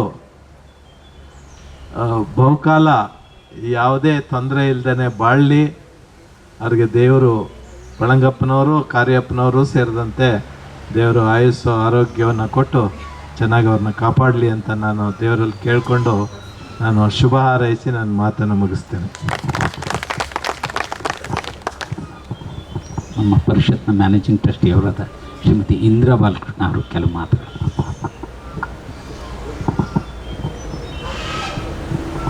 ಈ ದಿನದ ಲೋಕಸಿರಿ ಕಾರ್ಯಕ್ರಮದ ಮುಖ್ಯ ಅತಿಥಿಯಾಗಿ ಆಗಮಿಸಿರುವಂಥ ಶ್ರೀ ಪಳಂಗಪ್ಪ ಅವರೇ, ಶ್ರೀ ಕಾರ್ಯಪ್ಪ ಅವರೇ, ಪರಿಷತ್ತಿನ ಅಧ್ಯಕ್ಷರಾದಂಥ ಶ್ರೀ ತಿಮ್ಮೇಗೌಡ್ರೆ, ಈ ಸಮಾರಂಭದ ಮುಖ್ಯ ಅತಿಥಿಯಾಗಿ ಆಗಮಿಸಿರುವಂಥ ಶ್ರೀ ಶಿವಾಜಿರಾವ್ ಅವರೇ, ಯುವ ಬಸವರಾಜ್ ಅವರೇ, ಹಾಗೂ ಇಲ್ಲಿ ಆಗಮಿಸಿರುವಂಥ ಎಲ್ಲರಿಗೂ ನನ್ನ ನಮಸ್ಕಾರಗಳು. ಈಗ ತಾನೇ ಪಳಂಗಪ್ಪ ಅವ್ರ ಬಗ್ಗೆ, ಅವರ ಕಲೆಗಳ ಬಗ್ಗೆ ಹಾಗೂ ಪರಿಷತ್ತಿನ ಈ ಧ್ಯೇಯೋದ್ದೇಶಗಳ ಬಗ್ಗೆ, ಈ ಕಾರ್ಯಕ್ರಮದ ಬಗ್ಗೆ ಸಾಕಷ್ಟು ವಿವರಗಳನ್ನು ನೀವು ಕೇಳಿದ್ದೀರಿ. ನಮಗೆ ಇವಾಗ ಬೇಕಾಗಿರೋದು ಅವರಿಂದ ಒಂದು ಭಾಳ ಸ್ವಾರಸ್ಯಕರವಾದಂಥ ವ್ಯಕ್ತಿತ್ವ ಅವ್ರದ್ದು.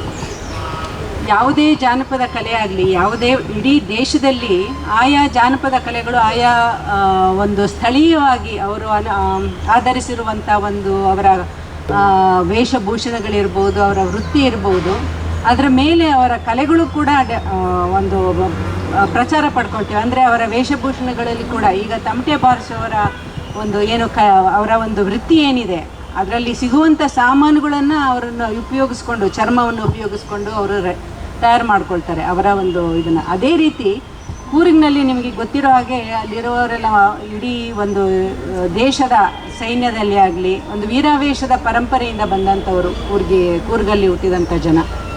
ಹಾಗಾಗಿ ಅವರ ಒಂದು ಈ ನೃತ್ಯಗಳಲ್ಲೂ ಕೂಡ ಕತ್ತಿ, ಗುರಾಣಿ ಮತ್ತು ಈ ರೀತಿಯ ಒಂದು ಅವರ ಉಡುಪುಗಳು ಕೂಡ ಒಂದು ರೀತಿಯ ಶಿಸ್ತಿನ ಉಡುಪುಗಳು. ಅದು ಅವರ ಪರಂಪರೆಯನ್ನು ಬಿಂಬಿಸುತ್ತೆ. ಆ ಕಲೆಗಳಲ್ಲೂ ಕೂಡ ಪರಂಪರೆ ಬಿಂಬವಾಗುತ್ತೆ ಮತ್ತು ಅವರ ಒಂದು ಪೋಷಾಕುಗಳಲ್ಲಿ ಕೂಡ ಒಂದು ಶಿಸ್ತು ಎದ್ದು ಕಾಣ್ತಾ ಇದೆ. ಹಾಗಾಗಿ ಈ ದಿವಸ ಅವರನ್ನು ನಾವು ಪ್ರಶ್ನೆಗಳನ್ನು ಕೇಳಿ ಈ ಕೂರ್ಗಿನ ಒಂದು ಜಾನಪದ ಕಲೆಗಳು ಯಾವ್ಯಾವಿವೆ, ಅದರ ಹಿನ್ನೆಲೆ ಏನು ಅಂತ ಹೇಳಿ ಅವರ ಹತ್ರ ತಿಳ್ಕೊಳ್ಳೋಣ. ತಾವು ಕೂಡ ಮುಕ್ತವಾಗಿ ಅವರ ಹಿನ್ನೆಲೆಯಲ್ಲಿ ಅದರ ಬಗ್ಗೆ ಪ್ರಶ್ನೆ ಮಾಡಬೇಕು ಅಂತ ಹೇಳಿ ನಿಮ್ಮೆಲ್ಲರಿಗೂ ಮತ್ತೊಮ್ಮೆ ಸ್ವಾಗತವನ್ನು ಬಯಸ್ತೀನಿ.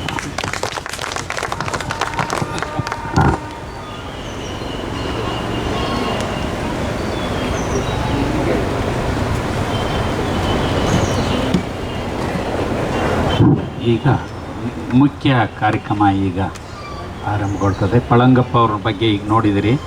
ನಮಗಿಲ್ಲಿಗೆ 150-180 ಕಿಲೋಮೀಟ್ರ್ ಅಷ್ಟೇ ಹತ್ತಿರಕ್ಕೆ ಕೊಡಗಿದೆ. 3 ತಾಲೂಕುಗಳ ಜಿಲ್ಲೆ. 3 ತಾಲೂಕುಗಳಲ್ಲಿ 2 ತಾಲೂಕು ವಿರಾಜಪೇಟೆ, ಮಡಿಕೇರಿ ತಾಲೂಕನ್ನ ನಾವು ಇಷ್ಟು ಹತ್ತಿರದಲ್ಲಿದ್ದು ಅಲ್ಲಿ ಹಾಡಿನ ನೋಡೋಕ್ಕೆ ನಮಗೆ ಸಾಧ್ಯವಾಗೇ ಇಲ್ಲ. ಅಷ್ಟು ಹಳೆಯ ಅತ್ಯಂತ ಆದಿಮ ಬುಡಕಟ್ಟುಗಳು ಇರುವಂಥ ಜಾಗ. ಹಾಡಿಯ, ನೇರರು, ಎರವರು, ಕುಡಿಯರು, ಮ್ಯಾದರು, ಜೇನುಕುರುಬರು, ಸೋಲಿಗರು, ಎಷ್ಟೊಂದು ಬುಡಕಟ್ಟು 18 ಬುಡಕಟ್ಟುಗಳ ಜೊತೆಗೆ ಇರುವ 18 ಬುಡಕಟ್ಟುಗಳಲ್ಲ 18 ಬುಡಕಟ್ಟುಗಳಲ್ಲಿ ಬಹುತೇಕ ಬುಡಕಟ್ಟುಗಳು ದ್ರಾವಿಡ ಭಾಷೆಯ ಉಪಭಾಷೆಗಳು. ದ್ರಾವಿಡ ಕನ್ನಡ ಹೇಗೋ ಹಾಗೆ ತುಳು ಹೇಗೋ ಹಾಗೆ ಕೊಡವ ಹೇಗೋ ಹಾಗೆ ಜೇನುಕುರುಬರದೇ ಭಾಷೆ ಇದೆ. ಹಾಗೆ ಅನೇಕ ಭಾಷೆಯೂ ಇರುವ ಬುಡಕಟ್ಟುಗಳಿದೆ. ಆ ಬುಡಕಟ್ಟುಗಳ ಲೈಫ್ ಸ್ಟೈಲ್ ಇದೆ, ಜೀವನ ಕ್ರಮ ನೋಡಿದರೆ ಬೆರಗುಡಿಸುವಂತಹ ಅಪರೂಪದ ಜೀವನ ಕ್ರಮ.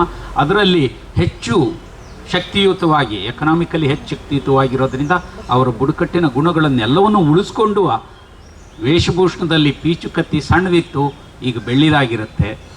ಅವರ ಚೇಲೆ ರೇಷ್ಮೆದಾಗಿದೆ. ಅವರ ಹೆಣ್ಣು ಸುಂದರ ಹೆಣ್ಣು ಅಲ್ಲ, ಅವರು ಉಡುವ ಸೀರೆಯೂ ಸಮೃದ್ಧವಾದ್ದು. ನೋಡುವ ಕರ್ನಾಟಕದ ಅತ್ಯಂತ ಸುಂದರ ಪ್ರದೇಶದಂತೆ ಸುಂದರ ಜನ, ಸುಂದರ ಬದುಕಿನ ಜನ.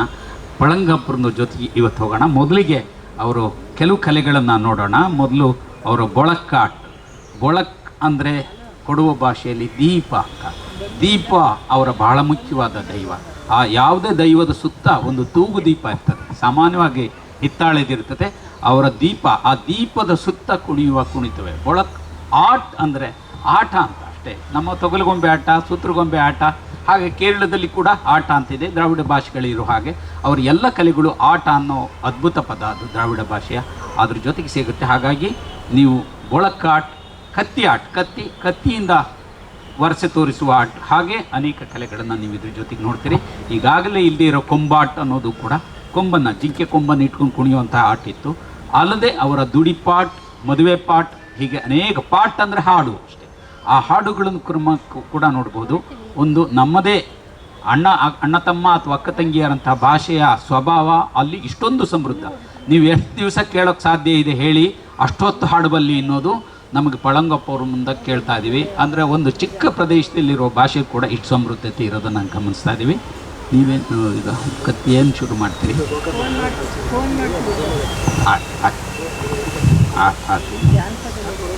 ಬೇಕು, ಬೊಳಕಾಟಿಂದ ಶುರು ಮಾಡ್ತೀರಿ. ಹಾಗಾಗಿ ನೀವು ಈ ಕಲೆಗಳ ಜೊತೆಗೆ ಅವರ ಬದುಕಿದೆ. ಎಷ್ಟು ಆಶ್ಚರ್ಯ ಅಂದರೆ, ಕಾಫಿ ಬೆಳೀತಾರೆ, ಭಾಳ ದೊಡ್ಡ ಕಾರುಗಳು ಸಹಜ, ವೇಷಭೂಷಣ ಸಹಜ, ಆದರೆ ಅವರ ಸಂಸ್ಕೃತಿಯನ್ನು ಮಾತ್ರ ಬಹಳ ದಟ್ಟವಾಗಿ ಇಟ್ಕೊಂಡು ಬದುಕನ್ನು ಸಾಗಿಸುವಂಥ ರೂಪ ಇದೆ. ಅವರ ಮದುವೆಗಳು ಬಹಳ ಕಟ್ಟುನಿಟ್ಟಿನ ಮದುವೆಗಳು, ಭಾಳ ವಿಶೇಷ. ನಿಮ್ಗೆ ಗಮನಿಸಬೇಕು, ನಮ್ಮೆಲ್ಲ ಮದುವೆಗಳಲ್ಲಿ ನಿಂತು ಹೋಗಿದೆ. ಅವ್ರ ಮದುವೆಯಲ್ಲಿ ಹೆಣ್ಣು ಮದುವೆ ಆದ ಮರುದಿವಸ ಗಂಗೆ ಪೂಜೆ ಇರ್ತೈತೆ, ಜೊತೆಗೆ ಸಗಣಿನ ಹೊತ್ತಾಕಿ ಬರಬೇಕು ಹೊಲಕ್ಕೆ. ನೀವು ಇನ್ನಷ್ಟು ಬಿಡಿಸ್ರಿ ಅಂತ ನಾನು ನಿಮ್ಮ ಕೆಲವು ಹಿಂಟ್ಸನ್ನು ಮಾತ್ರ ತೆರೆದಿಡ್ತೇನೆ. ಮುಂದೆ ಅವರನ್ನು ಕಸ ಗುಡಿಸ್ಬೇಕಾಗುತ್ತೆ. ಒಂದು ಮನೆಗೆ ಬರಬೇಕಾದ ಹೆಣ್ಣು ಯಾವುದಕ್ಕೆ ಮಾನಸಿಕವಾಗಿ ಸಿದ್ಧತೆ ಒಳಗೊಳ್ಳಬೇಕು ಅನ್ನೋದು ಒಂದು ಮದುವೆ, ಇಟ್ಸ್ ಮೆಂಟಲಿ ಟ್ಯೂನ್ ಮಾಡುವಂಥ ಶಾಸ್ತ್ರಗಳನ್ನ ಅವರು ಉಟ್ಕೊಂಡಿದ್ದಾರೆ. ಅವ್ರ ಹಾಡುಗಳನ್ನು ಹಾಡ್ತಾರೆ. ಕಾರ್ಯಪ್ಪ ಬಂದಿದ್ದರಿಂದ ಕತ್ತಿ ಆಟನ್ನು, ಬೊಳಕಾಟ್ನಿಂದ ಅವರ ಕಲೆಯನ್ನು ಶುರು ಮಾಡ್ತಾರೆ. ಇದು ತಂಡವಾಗಿ ಪ್ರದರ್ಶಿಸುವ ಕಲೆಗಳು. ನಿಮ್ಮೆದುರಿಗೆ ಪಳಂಗಪ್ಪ ಬಂದಿದ್ದಾರೆ. ಅವರು ಈ ಕಲೆಗಳ ಅಸಾಮಾನ್ಯ ಕಲಾವಿದರು. ಆದರೆ ನಿಮ್ಮೆದುರಿಗೆ ಅವರೊಬ್ಬರ ಕಲೆಯನ್ನು ತೋರಿಸ್ಬೇಕಾದ ಸಂದರ್ಭಕ್ಕೆ ನೀವು ಒಗ್ಗಿಕೊಂಡು ನೋಡಿ ಅಂತ ನಿಮ್ಮಲ್ಲಿ ಕೇಳ್ಕೊಳ್ತೇನೆ.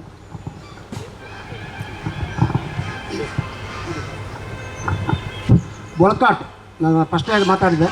ಗೋಕಾಟ್ ಅಂದರೆ ಒಂದು ದೀಪ ಇಡ್ತೇವೆ. ನಮ್ಮ ಸಾಧಾರಣ ಇದು ಸ್ಟಾರ್ಟ್ ಆಗಿ ಕಲ್ತಿದೆ ಅಂದರೆ ಆಯಾ ಊರಿನ ದೇವಸ್ಥಾನಗಳಲ್ಲಿ, ನಮ್ಮ ಕೊಡಗಿನಲ್ಲಿ ಎಲ್ಲೋ ಕಡೆಯಲ್ಲಿ ದೇವಸ್ಥಾನಗಳಿದೆ.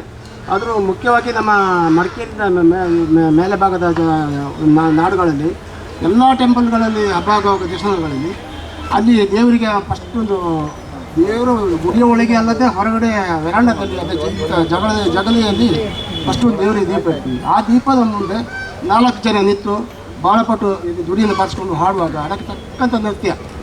ಆ ದೀಪ ಬಾಳಪಟ್ಟು ಹಾಡೋರ ಸುತ್ತು ನಾವು ಪ್ರದರ್ಶನ ನಾವು ಫಸ್ಟ್ ಬಂದು ಅಲ್ಲಿಂದ ಆ ದೇವಸ್ಥಾನದ ಏರಿಯಾದ ಸುತ್ತ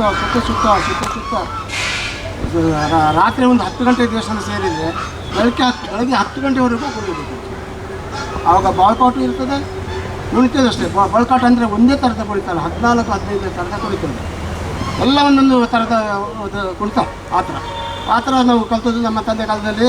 ನಾವು ಆ ದೇವಸ್ಥಾನ ಹೋಗಿ ಹಬ್ಬ ಹರಿದಿನ ಆಗುವಾಗ ಅವ್ರ ಜೊತೆ ಸೇರಿಕೊಂಡು ನಾವು ಅವ್ರ ಕೂಟೆ ಹಾಡಿ ಉಳಿದು ಕಲಿತು ನಾವು ಈಗ ಇದನ್ನು ನಾವು ನಿಮ್ಮಂಥ ಮುದ್ದೆ ತೋರಿಸ್ಲಿಕ್ಕೆ ನಾವು ರೆಡಿ. ಈಗ ಫಸ್ಟ್ ಬಾಳ್ಕಾಟ್ ಮಾಡೋದು ಒಂದೊಂದು ಸುತ್ತ ಒಂದು ಸ್ಟೆಪ್ ತೋರಿಸ್ತೀನಿ. ತುಂಬ ಮಾಡೋಕ್ಕಾಗೋದಿಲ್ಲ. ಅದು ತುಂಬ ಮಾಡಲಿಕ್ಕೆ ಚೆಂದ ಕಾಣೋದಂದರೆ ಒಂದು 7-8 ಜನ ಬೇಕು.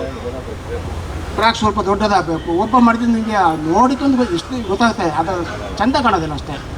ಅದಕ್ಕೆ ಚಂದದ ವಿಷಯ ಅಲ್ಲ, ಒಂದು ಏನಿದೆ ಈ ಬಾಳ್ಕಾಟಲ್ಲಿ, ಎಷ್ಟು ಥರ ಇದೆ, ಹೇಗೆ ಕುಣಿತಾರೆ, ಒಂದೊಂದು ನೃತ್ಯ ಒಂದು ಥರ ಇದೆ. ಅದು ನನಗೆ ವಯಸ್ಸಾದರೂ ಸಹ ನಾನು ದೇವ್ರದಿಂದ ನನಗೆ ಅವರು ನಮ್ಮ ಸಾಹೇಬ್ರು ಹೇಳಿದಾಗೆ ಅಂತ ನನಗೆ ಒಪ್ಪು ಕೊಟ್ಟಿಲ್ಲ. ಇವುಗಳು ಕುಣಿತೀವಿ. ನನ್ನ ಮಕ್ಕಳಿಗೆ ಇದ್ದಾರೆ, ನನ್ನ ಮಕ್ಕಳಿಗೆ ಆಗ್ತಾಯಿಲ್ಲ. ನಾನು ಅದನ್ನ ಹೇಳ್ಕೊಳ್ಳೋದಲ್ಲ, ನಾನು ಹೆಮ್ಮೆ ಪಡೋದಂತಲ್ಲ, ಅಂಥದ್ದು ನಾವು ಇಟ್ಕೊಂಡು ಬೆಳೆಸ್ಕೊಂಡಿದ್ದೀವಿ. ಇದು ಸ್ವಲ್ಪ ತೋರಿಸ್ಬೇಕು.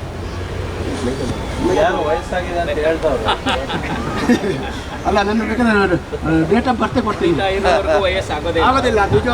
ಇದು ಮೇನ್ ಕಾರಣ ಅಂದರೆ ನೋಡಿ, ನಾನು ಹೇಳೋದಕ್ಕೆ ಅದು ಇಷ್ಟೆಲ್ಲ ಹೇಳ್ಬೇಕಾದ್ರೆ ಏನು ವಿಷಯ, ನಮ್ಮಲ್ಲಿ ತುಂಬ ಅನುಕೂಲದವರು ಇದ್ದಾರೆ, ದೊಡ್ಡ ಸ್ಥಾನದಲ್ಲಿದ್ದಾರೆ, ವಿದ್ಯಾವಂತರಿದ್ದಾರೆ, ಬುದ್ಧಿವಂತರು, ಹಣವಂತರಿದ್ದಾರೆ. ಅವರಿಗೆ ಇದೆಲ್ಲ ಬರೋದಿಲ್ಲ. ಅವರಿಗೆ ಈ ಅದು ಹತ್ತಿರ ಬಂದು ನೋಡ್ತಾರೆ ಕೂತ್ಕೊಂಡು, ಈಗ ಅಲ್ಲಿ ಹೋಗಿ ಹೇಳ್ತಾರೆ, ಚೆನ್ನಾಗಿ ಪರವಾಗಿಲ್ಲ ಅದೇ ಪರವಾಗಿಲ್ಲ ಅಂತ ಹೇಳೋ ಮಾತನ್ನ ಅವ್ರನ್ನ ಸೇರಿಕೊಂಡ್ರೆ ಅವ್ರು ಕಲಿಬೋದು. ಕಲಿದೇನೇ ಆಗೋದಿಲ್ಲ. ನಮಗೆ ಕೈ ಕೊಟ್ಟಾಗ ಅವರು ಕಾಲು ಕೊಟ್ಟಿದ್ದಾರೆ. ಅದು ಅಂಥದ್ದು ಕೇಳಲಿಲ್ಲ. ನಮ್ಮಂಥವ್ರಿಗೆ ಇಂಥ ಹಿರಿಯವರು ಈಗ ಸಣ್ಣ ಮಕ್ಕಳಿಗೆಲ್ಲ ಕಲ್ಸ್ಕೊಂಡು ನಾನು ಅಕಾಡೆಮಿ ಓದ್ತಿದ್ದೆ, ಎಲ್ಲೆಲ್ಲೋ ಮಕ್ಕಳನ್ನ ಅದಕ್ಕೆ ತರಬೇತಿ ಮಾಡಿದ್ದೀನಿ. ಅದು ಅದಕ್ಕೆ ಕಾಯಿಲೆ ಜಾಸ್ತಿ. ಅದಕ್ಕೆ ನಾನು ಹೇಳ್ತಾ ಇರೋದು, ಈಗ ನಾನು ಈ ವಯಸ್ಸಿಗೂ ನನಗೆ ಶುಗರ್ ಬಂದಿಲ್ಲ, ದೇವರಿಂದ BP ಬಂದಿಲ್ಲ, ಏನಿಲ್ಲ, ಚೆನ್ನಾಗಿ ಕೊಡ್ತಿದ್ದೀನಿ. ಆ ಆರೋಗ್ಯದಲ್ಲಿ ಕಾರಲ್ಲಿ ತಿರುಗೋರಿಗೆ ಈಗ 25-30 ವರ್ಷಕ್ಕೆ ಶುಗರ್ ಅದು ಅಟ್ಯಾಕ್ ಬಂದ್ಬಿಟ್ಟು ಅವ್ರಿಗೆ ತಲೆ ಸುತ್ತು ಬಂದು ಬೀಳೋದು ಅದು ಇದೆಲ್ಲ ಆಗುತ್ತೆ. ನನಗೆ ಆಗುತ್ತೆ, ಬರೋದಿಲ್ಲ, ಬರೋದು ಬೇಡ. ಮೈಕ ಬೇಡ, ಮೈಕ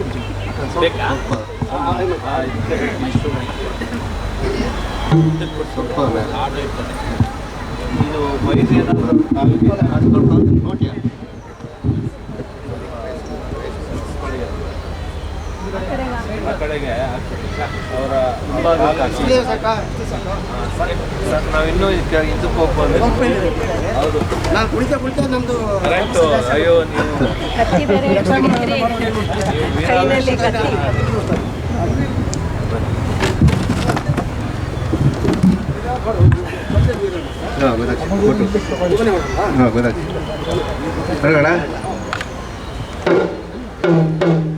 ಗೆ ಬಾಳೋ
ಆಡುತ್ತೆಗೆ ನಾಲ್ಕು ಜನರ ಇಬ್ಬರು ಒಂದು ಸರ್ತಿ ಇನ್ನು ಇಬ್ಬರು 3 ಸರ್ತಿ ಹಾಗೆ ಆಡುವುದು. ನೀವು ಒಬ್ಬರೇ ಆದರೆ ಸ್ವರ ಕಷ್ಟ.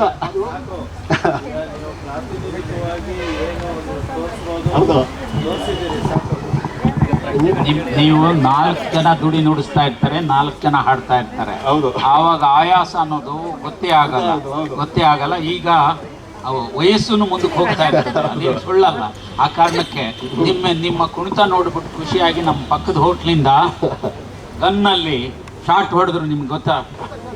ಕೇಳ್ತಲ್ಲ, ಕೊಡಗಿನಲ್ಲಿ ಕೇಳಿಸ್ಬೇಕಲ್ಲ. ಅದಕ್ಕೆ ಮಗು ಹುಟ್ಟಿದ್ರೆ ಕೊಡಗಲ್ಲಿ ನಾವು ಗಂಗಾಳ ಚಿಪ್ಪಲು ಬಡಿತೀವಿ, ಅವರು ಗನ್ನಲ್ಲಿ ತುಫಾಕಿ ಹಾರಿಸ್ತಾರೆ. ಹಾಗೆ ತುಫಾಕಿ ಸೌಂಡ್ ಕೂಡ ಇವತ್ತು ಕೊಡಗಿನ ಸಂದರ್ಭದಲ್ಲಿ ಕೇಳ್ತು. ಈಗ ಬುಳಕಾಟ್ ನೋಡಿದಿರಿ, ಅವರು ಸುಧಾರಿಸ್ಕೊಂಡು ಮತ್ತೆ ಯಾವ ಆಟಗಳನ್ನು ತೋರಿಸ್ತಾರೋ ಹೋಗ್ಲಿ, ಹಾಡಬೇಕಾದ್ರೂ ಹಾಡ್ಲಿ. ನೀವು ಮಧ್ಯ ಬೇಕಾದ್ರೆ ಪ್ರಶ್ನೆ ಕೂಡ ಕೇಳಿ ಆ ಸಂದರ್ಭ ಸರ್.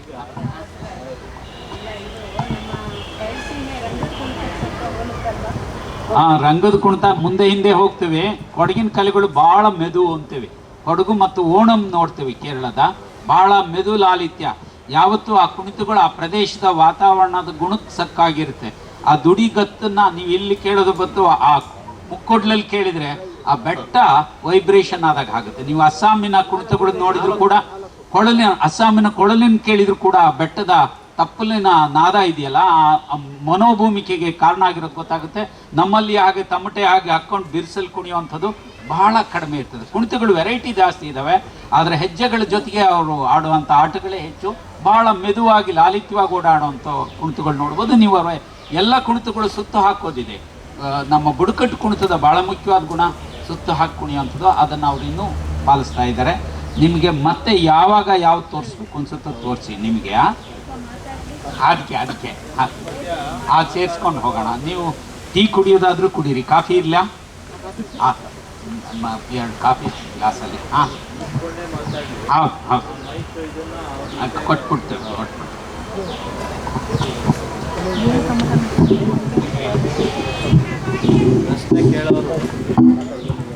ನಾವು ಇವತ್ತಿನ ಕಾರ್ಯಕ್ರಮದಲ್ಲಿ ಕೊನೆಗೆ ಕೇಳಬೇಕು ಅಂತ ಏನಿಲ್ಲ.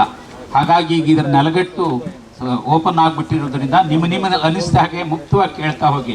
ನಿಮ್ಮೆಲ್ಲ ಪಾರ್ಟಿಸಿಪೇಷನ್, ಅವರು ಕಲಾ ಪ್ರತಿನಿಧಿಗಳಷ್ಟೇ, ನೀವೇ ಅವರನ್ನು ಹೆಕ್ಕಿ ತಗೊಳ್ಬೇಕಾದ್ರಿಂದ ಅದ್ರ ಜೊತೆಗೆ ಹೋಗಿ ಅಂತ ನಿಮ್ಮಲ್ಲಿ ಕೇಳ್ಕೊತೀನಿ.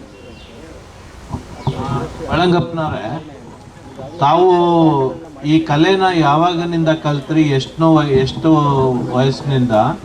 ಮತ್ತೆ ನಿಮಗೆ ನೀವೇ ಸ್ವತಃ ಕಲ್ತ್ರ ಅಥವಾ ನಿಮ್ಗೆ ಯಾರಾದ್ರೂ ಟ್ರೈನಿಂಗ್ ಕೊಟ್ಟು ಕಲಿಸಿದ್ರ? ಇದು ನಾನು ಆಗಲೇ ಹೇಳಿದಲ್ಲ, ನಾನು ಒಂದು 20 ವರ್ಷದಿಂದ ಶಾಲೆ ಬಿಟ್ಟ ಮೇಲೆ ನಮ್ಮ ನಾಡಿನಲ್ಲಿ ಆಗಲೇ ಹೇಳಿದೆ, ದೇವಸ್ಥಾನಗಳಲ್ಲಿ ಹಬ್ಬ ನಡೀತಿರ್ತದೆ. ಮತ್ತು ಹುತ್ತೂರಿಯಲ್ಲಿ ಮನೆಪಾಟು ಅಂತಿದೆ ನಮ್ಮಲ್ಲಿ, ಅಲ್ಲೂ ಹಾಡುಗಾರಿಕೆ ಇರ್ತದೆ. ಆದರೆ ಹುತ್ತೂರಿಯಲ್ಲಿ ಕೋಲಾಟ ಮಾಡ್ತೇವೆ, ಈಗ ಕೋಲಿದೆ. ಅದೇ ಥರ ಇಲ್ಲಿ ದೇವಸ್ಥಾನಗಳಲ್ಲಿ ಬಳ್ಕಾಟು ಫಸ್ಟ್ ಮಾಡೋದೇ ನಾವು ಬಳ್ಕಾಟು. ಆ ಬಳ್ಕಾಟು ಅಂದರೆ ನಮ್ಮ ದೇವಸ್ಥಾನದಲ್ಲಿ ಕುಡಿಯುವಾಗ ನನಗೆ ಒಂದು 20 ವರ್ಷ, ಅದರ ಮೊದಲೇ ಸಣ್ಣದಿರೋವಾಗಲೇ ಸ್ಟಾರ್ಟ್ ಮಾಡಿದ್ದೀನಿ. ದೊಡ್ಡವರ ಸಮಯ ಕುಣಿಬೇಕಾದ್ರೆ ನನಗೊಂದು 20 ವರ್ಷ ಒಳಗೆ ಅವ್ರ ಜೊತೆಗೆ ದಟ್ಟಿ ಕುಪ್ಪಸ ಹಾಕಿ ಫಸ್ಟ್ ಕುಣಿಯುವಾಗ ದಟ್ಟಿ ಕುಪ್ಪಸ ಏನು ಬೇಕಾಗಿಲ್ಲ, ಸಣ್ಣ ಮಕ್ಕಳಿಗೆ ಅವ್ರು ಹಿಂದ್ಗೊಟ್ಟೆ ಕುಣಿಬೋದು. ಆ ಥರ ಕಲಿತು ಯಾವಾಗ ನನಗೆ ಈ ನೃತ್ಯ ಶುರು ಆಯಿತು, ಗೊತ್ತಾಯಿತು, ಬಾಳ್ಪಾಟು ಬಂತು, ಬಳ್ಕಾಟು ಕಲ್ತಾಯಿತು. ಇನ್ನೂ ನಾನು ಕುಪ್ಪಸ ಹಾಕೊಂಡು ಅವ್ರ ಮುಂದೆ ಕುಡಿಯೋಕ್ಕೆ ಸುಮ್ಮನೆ. ಮಕ್ಕಳು ಚೆನ್ನಾಗಿ ಕುಡಿಯೋದ್ರಿಂದ ಅವರು ಬಿಡ್ತಿದ್ರು. ಅವರು ಒಂದು ಫಸ್ಟು ಒಂದು ಕೊಯ್ಮೆ ಪದ್ಧತಿ ಇರ್ತದೆ, ಆ ಪದ್ಧತಿ ಅವರು ಮಾಡಿದಾದ್ಮೇಲೆ ನಾವೇ ಕುಣಿದೀವಿ. ರಾತ್ರಿ ಅದು 10 ಗಂಟೆಗೆ ದೇವಸ್ಥಾನ ಸೇರಿದರೆ ಬೆಳಿಗ್ಗೆ 10 ಗಂಟೆ ಕುಣಿಯೋದೆ. ಅದರಲ್ಲಿ ಕಾಂಪಿಟೇಷನು. ನಮ್ಮ ಇಂಥವರೆಲ್ಲ ಯಾರು ದೇವಸ್ಥಾನದಿಂದ ಹೊರಗೆ ಬಂದರೂ ಅವ್ರು ಸೋತರು ಅಂತ ನಮ್ಮ ಅಂತ ಫಸ್ಟು. ಈಗ ರಿಸರ್ಚೇ ಬರಲಿ ಎಂತೇ ಬರಲಿ, ಹೊರಗೆ ಬಂದವನು ಸೋತ ಅಂತ. ಆ ಥರ ನಾವು ಬಾಜಿ ಕಟ್ಟಿಕೊಂಡು ಎಲ್ಲಿ ನಾವು ಸೇರಲಿ, ಒಂದು ಕಂಬಳ ಆಗಲಿ, ಒಂದು ಕಳೆ ಆಗಲಿ, ಒಂದು ಏನು ಎಲ್ಲರೂ ಹೋದರೆ ಬರುವಾಗ ಒಂದು ಗಳಿಗೆ ಹಾಡೇ ನಮ್ಮ ವಾಯಿದೆ ಅದು. ಈಗ ರಾತ್ರಿ ನಾವೆಲ್ಲರೂ ಹೋಗ್ಬೇಕಾದ್ರೆ ಕತ್ಲಾಗಿರ್ತದೆ, ಸ್ವಲ್ಪ ಇಲ್ಲಿ ಪಕ್ಕದ ಮನೆ ಹೋಗ್ಬೇಕಾದ್ರೆ ಅಲ್ಲಿ ಹೋಗುವಾಗ 4 ಬಾಳಪಾಠ ಹಾಡ್ಕೊಂಡೇ ಹೋಗ್ತೀವಿ. ಅದು ನಾವು ಸಣ್ಣದಿರುವಾಗ ನಮ್ಮ ತಂದೆ ಕಾಲದಲ್ಲಿ, ಅಣ್ಣಂತರ ಕಾಲದೆಲ್ಲ ಈ ಕತ್ಲಾದ ಮೇಲೆ ಅಲ್ಲಿ ಮನೆ ಹೋಗುವಾಗ ಅವರು ದಾರಿಯೆಲ್ಲ ಹಾಡೋದೆಲ್ಲ ನಮಗೆ ಕೇಳ್ತಾಯಿತ್ತು. ಅದನ್ನ ನಾವು ಕೇಳ್ಕೊಡ್ತೀವಿ. ನಾವು ಪಾಲನೆ ಮಾಡ್ತಾ ನಾವು ಥರ ಈಗಲೂ ಇದೆ. ಈಗ ಭಾರಿ ಕಡಿಮೆ ಆಗಿದೆ. ಈಗಂದರೆ ನಾನು ಆಗಲೇ ಹೇಳ್ದಲ್ಲ, ಈ ಸಿರಿತನ ಬಂದ ಮೇಲೆ ಇದಕ್ಕೆ ಕಾಲಿಗೆಲ್ಲ ಒತ್ತು ಕೊಡೋದಿಲ್ಲ. ಏನಿದ್ರು ಕುಡಿತಾರೆ, ಊಟ ಮಾಡ್ತಾರೆ, ಬೇಕಷ್ಟು ಬರ್ತಾರೆ, ಆ ಥರ ಆಗಿದೆ. ಅದು ನಮ್ಮ ಇದರಲ್ಲಿ ನಾವು ಬಿಟ್ಟಿಲ್ಲ. ಇವತ್ತು ನಾವು ಏನೇ ಒಂದು ಕಾರ್ಯಕ್ರಮ ಮಾಡಿದ್ರು, ಆ ಬಳ್ಕಾಟೆ ಆಗಲಿ ಅಥವಾ ಕಚ್ಚಟೆ ಆಗಲಿ, ಕೋಲಾಗುತ್ತಿದ್ದೆ ಅವಾಗ ಇಲ್ಲದೆ ಆ ಕಾರ್ಬಾರ್ ಮಾಡೋದೇ. ಅಕಸ್ಮಾತ್ ಒಬ್ಬ ಏನೋ ಅಕಸ್ಮಾತ್ ಸತ್ತು ಹೋಗಿರ್ತಾನೆ, ಅವನಿಗೆ ಒಂದು ಸಾವು ಪಾಟು ಅಂತಿದೆ. ಅದನ್ನು ಅಷ್ಟೇ, ಅವನು ಹುಟ್ಟಿ ಬೆಳೆದು ಅವನು ಏನೆಲ್ಲ ಮಾಡಿದ ಈ ಭೂಮಿಯಲ್ಲಿ ಅದನ್ನೆಲ್ಲ ಹಾಡಿ ನಾರಾಯಣ ದೇವರ ಹತ್ರ ಕೈಲಾಸ ಕರ್ಕೊಂಡು ಹೋಗಿ ಅಲ್ಲಿ ಸೇರಿಸಿ ಅವರ ಪಾದ ಪೂಜೆ ಮಾಡಿಕೊಂಡು ಸ್ವರ್ಗದಲ್ಲಿ ಸಂತೋಷದಲ್ಲಿ ಬಾಳಿ ಅಂತೇಳಿ ಸ್ವರ್ಗ ಸೇರಿಸುವಂತಹ ಆಸೆ ಹಾಡ್ತಿದ್ದವು. ಅಂಥದ್ದೆಲ್ಲ ನಮಗೆ ಕರಗತಾಗಿ ನಾವು ಇದೇ ಹಳೆಗಾಲದಲ್ಲಿ ಮುಂದೆ ಕಲೀಲಿಕ್ಕೆ ಆಗಲೇ ನಮ್ಮ ತಿಮ್ಮೇಗೌಡ ಜೊತೆ ಹೇಳಿದೆ. ಆಗ ಬುಕ್ಕಿತ್ತು ಏನಿತ್ತು, ಒಂದು ನಾಡಲ್ಲಿ ಒಂದು ಬುಕ್ಕಿತ್ತು. ಅದನ್ನು ಕೇಳ್ಕೊಂಡು ಹೋದರೆ 8 ದಿವಸದಿಂದ ಟೈಮ್ ಕೊಟ್ಟರೆ 8 ದಿವಸದಲ್ಲಿ ಓದಿ ಕಲ್ತನೋ ಬಿಟ್ಟು ಅವನು ವಾಪಸ್ ಕೊಡಬೇಕು. ಅದು ಜಾಸ್ತಿ ಇಡೋಗಿಲ್ಲ. ಅದನ್ನ ಒಂದು ಬುಕ್ಕಿತ್ತು. ಈಗ ಎಷ್ಟೋ ಬುಕ್ಗಳಾಗಿದೆ, ರೀಪ್ರಿಂಟ್ ಆಗಿದೆ, ಅಂದರೂ ಕಲ್ತವ್ರು ಇಲ್ಲ. ಈಗ ನಮ್ಮನೆ, ಈಗ ನಾನು ಹೇಳೋ ಒಟ್ಟಿಗೆ ನಮಗೆ ಯಾವಾಗ ಗೊತ್ತಿಲ್ಲ. ಈಗ ನಾವು ಸತ್ತೋದ್ರೆ ನಮ್ಮನ್ನು ಹಾಡಲಿಕ್ಕೆ ಜನ ಅಲ್ಲಿ ಕಮ್ಮಿ ಆಗ್ತಾ ಉಂಟು. ಈಗ ಆ ಥರದ ಪರಿಸ್ಥಿತಿ ಇದೆ. ಮಕ್ಕಳಿದ್ದಾರೆ ನನಗೂ. ಆ ಮಕ್ಕಳು ಇವತ್ತು ನನ್ನ ಮಕ್ಕಳು ಕಲ್ತಿಲ್ಲ. ಯಾಕೆಂದರೆ ಅವರಿಗೆ ವಿದ್ಯಾ ಉದ್ಯೋಗ, ಕಾರು ಜೀಪು ಇಂಥಲ್ಲೇ ಅವರು ಸವಾರಿ ಇರುತ್ತೆ. ನಮಗೆ ಆ ಥರ ಇಲ್ಲ. ನಾವು ಏನು ನಡೆದೇ ಹೋಗ್ತೀವಿ, ನಡೆದೇ ಕುಣಿತೀವಿ. ಈ ಕುಣಿಯೋಕ್ಕೆ ಬಂದರೆ ಅವರಿಗೆ ಶೂ ಚಪ್ಪಲ್ ಬಿಚ್ಚಿ ಕುಣಿಯೋಕ್ಕಾಗೋದಿಲ್ಲ. ನಾಚಿಕೆ, ಕಾಲು ನೋವಾಯ್ತದೆ, ಕಲ್ತಾಗುತ್ತದೆ. ನಮಗೆ ಅದೇನಿಲ್ಲ. ಅದೆಲ್ಲ ನಮ್ಮ ದೇವ್ರ ಕಾಲ ಕೊಟ್ಟು ಮಣ್ಣಲ್ಲಿ ಕೊಟ್ಟು ಹುಟ್ಟಿ ಬಂದು ಮಣ್ಣಿಗೆ ಹೋಗೋದು, ಆ ಥರ ಎಕ್ಸಾಮ್ ಮಾಡಿದ್ವಿ. ಆ ಥರ ಈಗ ನೀವು ಗುರು ಶಿಷ್ಯ ಪರಂಪರೆಯಲ್ಲಿ ನೀವು ಕಲ್ತಿದ್ದ ಕಲೆನ ಈಗಿನ ಕಲಿಯೋರು ಕಡಿಮೆ ಸಂಖ್ಯೆ ಇದ್ರೂ ಅವ್ರಿಗೆ ನೀವು ಕಲಿಸ್ತಾ ಇದ್ದೀರಾ. ನಿಮ್ಮದೇ ಒಂದು ಕಲಾ ಸಂಘ ಮಾಡ್ಕೊಂಡಿದ್ದೀರಿ. ಆ ಕಲಾ ಸಂಘದ ಮೂಲಕ ನೀವು ನಿಮ್ಮ ಚಿಕ್ಕವ್ರಿಗೆಲ್ಲ ಕಲಿಸ್ತಾ ಇದ್ದೀರಲ್ವಾ ಈ ಪರಂಪರೆ ಬರೋದಕ್ಕೆ. ಈಗ ನಮ್ಮದೇ ಅಂತಲ್ಲ, ನಮ್ಮ ಕೊಡೋರಿಗೆ ಅಂತ ಅಲ್ಲ. ಈಗ ಈ ಕಳೆದ ನವಂಬರ್ ತಿಂಗಳಲ್ಲಿ ನಮ್ಮ ಕರ್ನಾಟಕ ಕೊಡೋ ಸಾಹಿತ್ಯ ಅಕಾಡೆಮಿ ವತಿಯಿಂದ ನಮ್ಮ ಮಲೆ ಕುಡಿಯ ಜನ ಆಗಿದ್ದಾರೆ, ಇವ್ರು ಹೇಳಿದ್ರಲ್ಲ, ಅವರು ವಾಸ ಇರೋದಲ್ಲಿ ನಮ್ಮ ನಮ್ಮ ಕೊಡಗಿನ ಹೈಟ್ ಬೆಟ್ಟ ತಡಿಯಣ್ಣಮೂಳು. ಆ ತಡಿಯಣ್ಣಮೂಳು ಬರಿಯಲ್ಲಿದ್ದಾರೆ ಅವರು. ಆ ಬೆಟ್ಟದ ಅರ್ಧ ಭಾಗದಲ್ಲಿ ಇದ್ದಾರೆ ಅವರ ಹಾಡಿಗಳು. ಅಲ್ಲಿ ಹೋಗಿ ನಾನು ಅವ್ರ ಜೊತೆ ಸೇರಿಕೊಂಡು ಅವರ ಮನೆ ಊಟ ಮಾಡಿಕೊಂಡು 10 ದಿವಸ ಟ್ರೈನಿಂಗ್ ನೋಡಿ ತಪ್ಪು. ಅದರಲ್ಲಿ 10 ದಿವಸ ನಾನು ಕತ್ತಿಯಾಟ ಟ್ರೈನಿಂಗ್ ಮಾಡಿ. ಅವರು ನನಗಿಂತ ಚೆನ್ನಾಗಿ ಕುಣಿತಾರೆ. ನನ್ನ ಟೀಮ್ ಅವರಿಗೆ ನಾನು 2-3 ಬಗ್ಗೆ ಜಾಸ್ತಿ ಕಲಿಸಿದ್ದೀನಿ ಅವರಿಗೆ. ನನ್ನ ಟೀಮ್ ಅವರಿಗೆ ಇನ್ನೂ ಗೊತ್ತಿಲ್ಲ. ನಾನು ತೋರಿಸಿದ್ರು ಕಲಿತಿಲ್ಲ, ಅವರು ಕಲ್ತಿದ್ದಾರೆ. ಅಂಥ ಕಲೆಗಳನ್ನ ಅಂಥವ್ರಿಗೆ ಕಲಿಸಿ ಅವರು ತುಂಬ ಹೆಮ್ಮೆ ಪಟ್ಟರು. ನಾನು ನಮ್ಮ ಪಳಂಗಪ್ಪ ಅಂತೇಳಿ ಬಂದು ನಮಗೆ ಒಂದು ಕುಡಿಯೋ ಜನಕ್ಕೆ ಕಲಿಸ್ಕೊಟ್ರು ಅಂತೇಳಿ ದೊಡ್ಡ ಖುಷಿ ಕೊಟ್ಟರು. ಹಾಗೆ ನಾನು ಎಲ್ಲ ಕಡೆ ಕಲಿಸಿದ್ದೀನಿ. ನಮ್ಮ ಶುಂಠಿಯಪ್ಪ ಶಾಂತಿನಿಕೇತನ ಶಾಲೆ ಇದೆ, ಅಲ್ಲಿಯೂ ಕಲಿಸಿದ್ದೀನಿ. ನಮ್ಮ ಜನರಲ್ ಕಾರ್ಯಪ್ರತಿಮೆ ಅದೇ ನಮ್ಮ ಸೀನಿಯರ್ ಕಾಲೇಜ್ ಇದೆಯಲ್ಲ, ಆ ಕಾಲೇಜ್ ವಿದ್ಯಾರ್ಥಿಗಳಿಗೆ ಕಲಿಸಿದ್ದೀನಿ. ಈಗೂ ಇದ್ದಾರೆ ವಿದ್ಯಾರ್ಥಿಗಳು, ಎಲ್ಲ ಹೊರಗಡೆ ಎಲ್ಲ ಹೋಗಿದ್ದಾರೆ. ಅಲ್ಲೆಲ್ಲ ಟ್ರೈನಿಂಗ್ ಕೊಟ್ಟವರೆಲ್ಲ ಕಲಿಸಿದ್ರು. ನಾವು ಎಲ್ಲ ಕಡೆ ಇಂಥ ಜಾಗ ಅಂತ ನನ್ನ ಕರ್ದಲ್ಲಿ ಹೋಗಿ ಕಲಿಸಿಕೊಟ್ಟಿದ್ವಿ. ನಮ್ಮ ನಾಡಲ್ಲಿ ಈಗ ನಾನು ಸ್ಟಾರ್ಟ್ ಮಾಡುವಾಗ ಈಗ ನಮ್ಮಂಥ ಏಜವರು ನಾನು ಕರೆದು ಎಷ್ಟೋ ಸರಿ ನಾನು ಸೋತಿದ್ದೀನಿ. ಈಗ ಈ ಟೈಮಿಗೆ ಬರಬೇಕು ಸೇರೋಣ ಅಂದರೆ ಬರೋಲ್ಲ. ನಾನು ಹಾಗೆ ಕೂರೋದು, ಪಾರಾಗೋದು, ಇದು ಹೋಗೋದು. ಹೀಗೆ ಒಂದು 2-3 ಸಾರಿ ಮಾಡಿ ಆಗುತ್ತೆ. ಒಂದು 4 ಜನ 5 ಜನ ಹೀಗೆ ಬಂದು ಸ್ವಲ್ಪ ಸೇರಿ ಅಲ್ಲಿ ಮತ್ತೆ ನಮ್ಮ ಅಕಾಡೆಮಿ ಶುರು ಆಯ್ತಲ್ಲ, ಆಗ ಮೇಕೆರಿಯ ಕಾರ್ಯಪದ್ಯ ಅಂತ 2ನೇ ಅವಧಿಗೆ ಅಧ್ಯಕ್ಷರಾಗಿದ್ದರು ಉಳ್ಳೇಡು ಪೋಯದ ನಂತರ. ಅವ್ರನ್ನ ಕರೆಸಿ ನಮ್ಮ ಸಂಘನ ಒಂದು ರಿಜಿಸ್ಟರ್ ಮಾಡಬೇಕು, ಸಂಘದ ಮುಖಾಂತರ ನಮ್ಮ ಕಾರ್ಯಕ್ರಮ ಮುಂದುವರಿಯಬೇಕು ಅಂತ ಹೇಳ್ಬಿಟ್ಟು ನಮ್ಮ ನೀವು ಶಾಲೆ ಮೈದಾನ ಬಂದರೆ ನೋಡಿ, ಅಲ್ಲಿ ಅವ್ರನ್ನ ಕರೆಸಿ ಅವರ ಮುಖಾಂತರ ಅದು ಉದ್ಘಾಟನೆ ಮಾಡಿಸಿ ಅಲ್ಲಿಯೇ ದೀಪೇಟು ಕೋಟೆಬೆಟ್ಟೇಶ್ವರ ಅಂದರೆ ನಮ್ಮ ಕೊಡಗಿನ 3ನೇ ಬೆಟ್ಟ ಅದು ಹೈಟಲ್ಲಿ. ಅಲ್ಲಿ ಈಗೂ ನಾವು ವರ್ಷ ಪ್ರತಿ ನಾವು ಹಬ್ಬವನ್ನು ಮಾಡ್ತೇವೆ.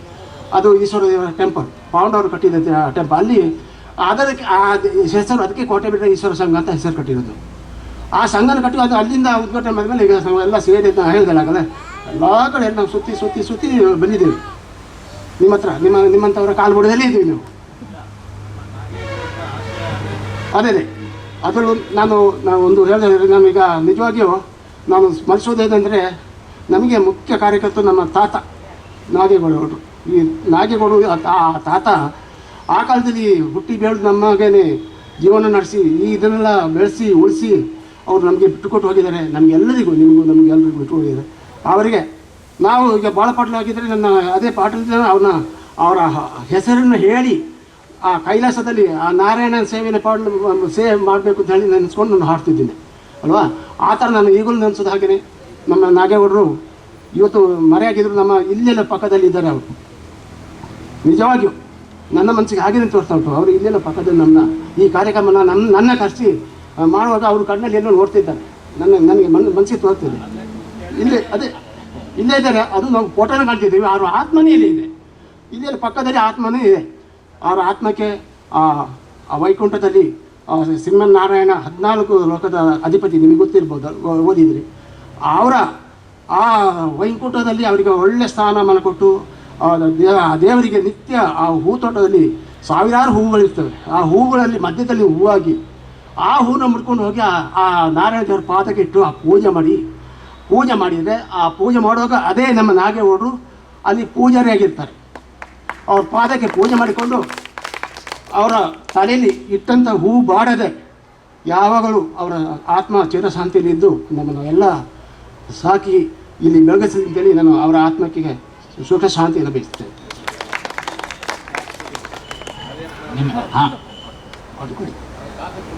ಅಲ್ಲ, ಕಾಫಿ ಕುಡಿಯೋವರೆಗೂ ಹಾಗೆ ಮನಸ್ಸನ್ನು ಖಾಲಿ ಉಳಿಸ್ಕೊಳ್ಳಲ್ಲ.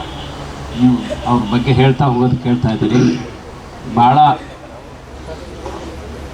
ಅಲ್ಲ, ನೀವು ಇನ್ನೇನಾದ್ರು ಅದಕ್ಕೆ ಪೂರಕವಾಗಿ ಏನಾದ್ರು ಕೇಳ್ಬೋದಾದಿದ್ರೆ ಕೇಳಿ, ಸಿದ್ಧವಾಗಿರಲಿ ನೀವು. ಮೈಕ್ ಕೇಳಿ. ಅವ್ರು ಹೇಳುವಾಗ ಒಂದು ಮಾತು ಬಂತು, ಒಂದು 4 ಪುಸ್ತಕ ಸಿಕ್ಕಲಿಲ್ಲ, 4 ಹಾಳೆ ಇರ್ತಿತ್ತು ಅಂತ ಕೇಳಿದರು. ನನಗೆ ತಿಳಿದ ಮಟ್ಟಿಗೆ ಅದು ಹೊಟ್ಟೋಳು ಪಳಮೆನಾ? ಒಂದು ನಮ್ಮಲ್ಲಿ ಯಾವ ಹುಟ್ಟು ಸಾವಿನ ಕುರಿತು ಯಾವ ದಾಖಲೆಗಳು ಇಲ್ಲ. ಸಂಪ್ರದಾಯಗಳು ಒಂದು ಚ್ಯುತಿನೂ ಆಗಲ್ಲ. ಯಾಕೆಂದರೆ ವರ್ಗಾವಣೆಗೊಳ್ಳುತ್ತೆ ನಮ್ಮ ಮೂಲಕ, ನಮ್ಮ ಎಲ್ಲ ಹಿರಿಯರ ಮೂಲಕ. ಯಾವ ಸಂಸ್ಕಾರ, ಮದುವೆ, ಯಾವ ಪದ್ಧತಿಗೂ ಯಾವ ದಾಖಲೆನೂ ಎಕ್ಸೆಪ್ಟ್ ವೈದಿಕರ ದಾಖಲೆಗಳು ಬಿಟ್ಟರೆ ಇನ್ನು ಯಾವ ಸಮುದಾಯದಲ್ಲೂ ಯಾವ ಪುಸ್ತಕವು ಸ್ವಲ್ಪ ಲಿಂಗಾಯತರ ಮೇಲೆ ಬಂದಿರ್ಬೋದು ಸಂಸ್ಕಾರ, ಸ್ವಲ್ಪ ಬಿಟ್ಟರೆ ಇನ್ನು ನನಗೆ ತಿಳಿದ ಮಟ್ಟಿಗೆ ಯಾವುದು ಬಂದಿಲ್ಲ. ಆದರೆ ಕೊಡೂರಲ್ಲಿ ಕೊಟ್ಟೋಳು ಪಳಮೆ ಮೂಲಕ ನಡ್ಕೊಂಡಿ ಚಿನ್ನಪ್ಪ ಅವರು ಒಂದು ದಾಖಲೆನ ಮಾಡಿಟ್ಟಿದ್ದಾರೆ. ಆ ದಾಖಲೆಯಲ್ಲಿ ಈ ಬಾಳು ಪಾಠ ಹಾಡಿದೆ. ನಾವು ಕೂಡ ಈ ಕಲಿಯುವಾಗ ಏನಾದ್ರು ನುಡಿಬೇಕು ಅಂದರೆ ಅದರಿಂದ ನೋಡ್ಕೊಳ್ತೀವಿ ಅನ್ನೋದು ಅವರು ಹೇಳಿದ ಮಾತಿಗೆ ನಿಮ್ಗೆ ಪೂರಕವಾಗಿ. ಇನ್ನೇನಾದ್ರು ಪ್ರಶ್ನೆಗಳಿದ್ದರೆ ಕೇಳ್ಬೋದು. ಇವಾಗ ನೀವು ತುಂಬ ಚೆನ್ನಾಗಿ ಕಲಾ ಪ್ರದರ್ಶನ ಮಾಡಿದ್ರಿ. ನೀವು ಪ್ರದರ್ಶನ ಮಾಡಿದಂಥ ಕಲೆಗೂ ಮತ್ತು ದಕ್ಷಿಣ ಕರ್ನಾಟಕದಲ್ಲಿ ಹೆಚ್ಚು ಪ್ರಚಲಿತ ಇರುವಂತಹ ಯಕ್ಷಗಾನ ಕಲೆಗೂ ಏನಾದ್ರು ಸಾಮ್ಯತೆ ಇದೆ ಸರ್? ಇದೆ, ಇಲ್ಲಂತಲ್ಲ. ಅಂದರೆ ಅವರು ವೇಷಭೂಷಣ ಹಾಕೊಂಡು ಅವರ ಅದರ ಕಥೆ, ಅದರ ಸಂಗ್ರಹ ಹೇಗೆ ಉಂಟು ಆ ಥರ ಮಾಡ್ತೀವಿ, ಮಾಡ್ತಾರೆ ಅವರು. ನಾವು ಅದೇ ನಮ್ಮ ಈ ಡ್ರೆಸ್ ಹಾಕ್ಕೊಂಡು ಈ ಬೋಳ್ಕಾಟು, ಈಗ ಅವರು ಒಂದು ಪಾಠಲ್ಲಿ ಒಂದೊಂದು ವಿಭಿನ್ನವಾಗಿ ಬಂದು ಒಂದೊಂದು ಪ್ರದರ್ಶನ ಕೊಟ್ಟು ಹೋಗ್ತಾರೆ. ಇದರಲ್ಲಿ ನಾವು ಹಾಗೇನೆ ಈಗ ನಾನು ಹೇಳಿದೆ, ಈಗ ಒಂದು 5-6 ತೋರಿಸಿದ್ದೀನಿ ಒಂದು ನೃತ್ಯ, ಈಗ ಎಲ್ಲ ಒಂದೊಂದು ಬಗೆಯದು.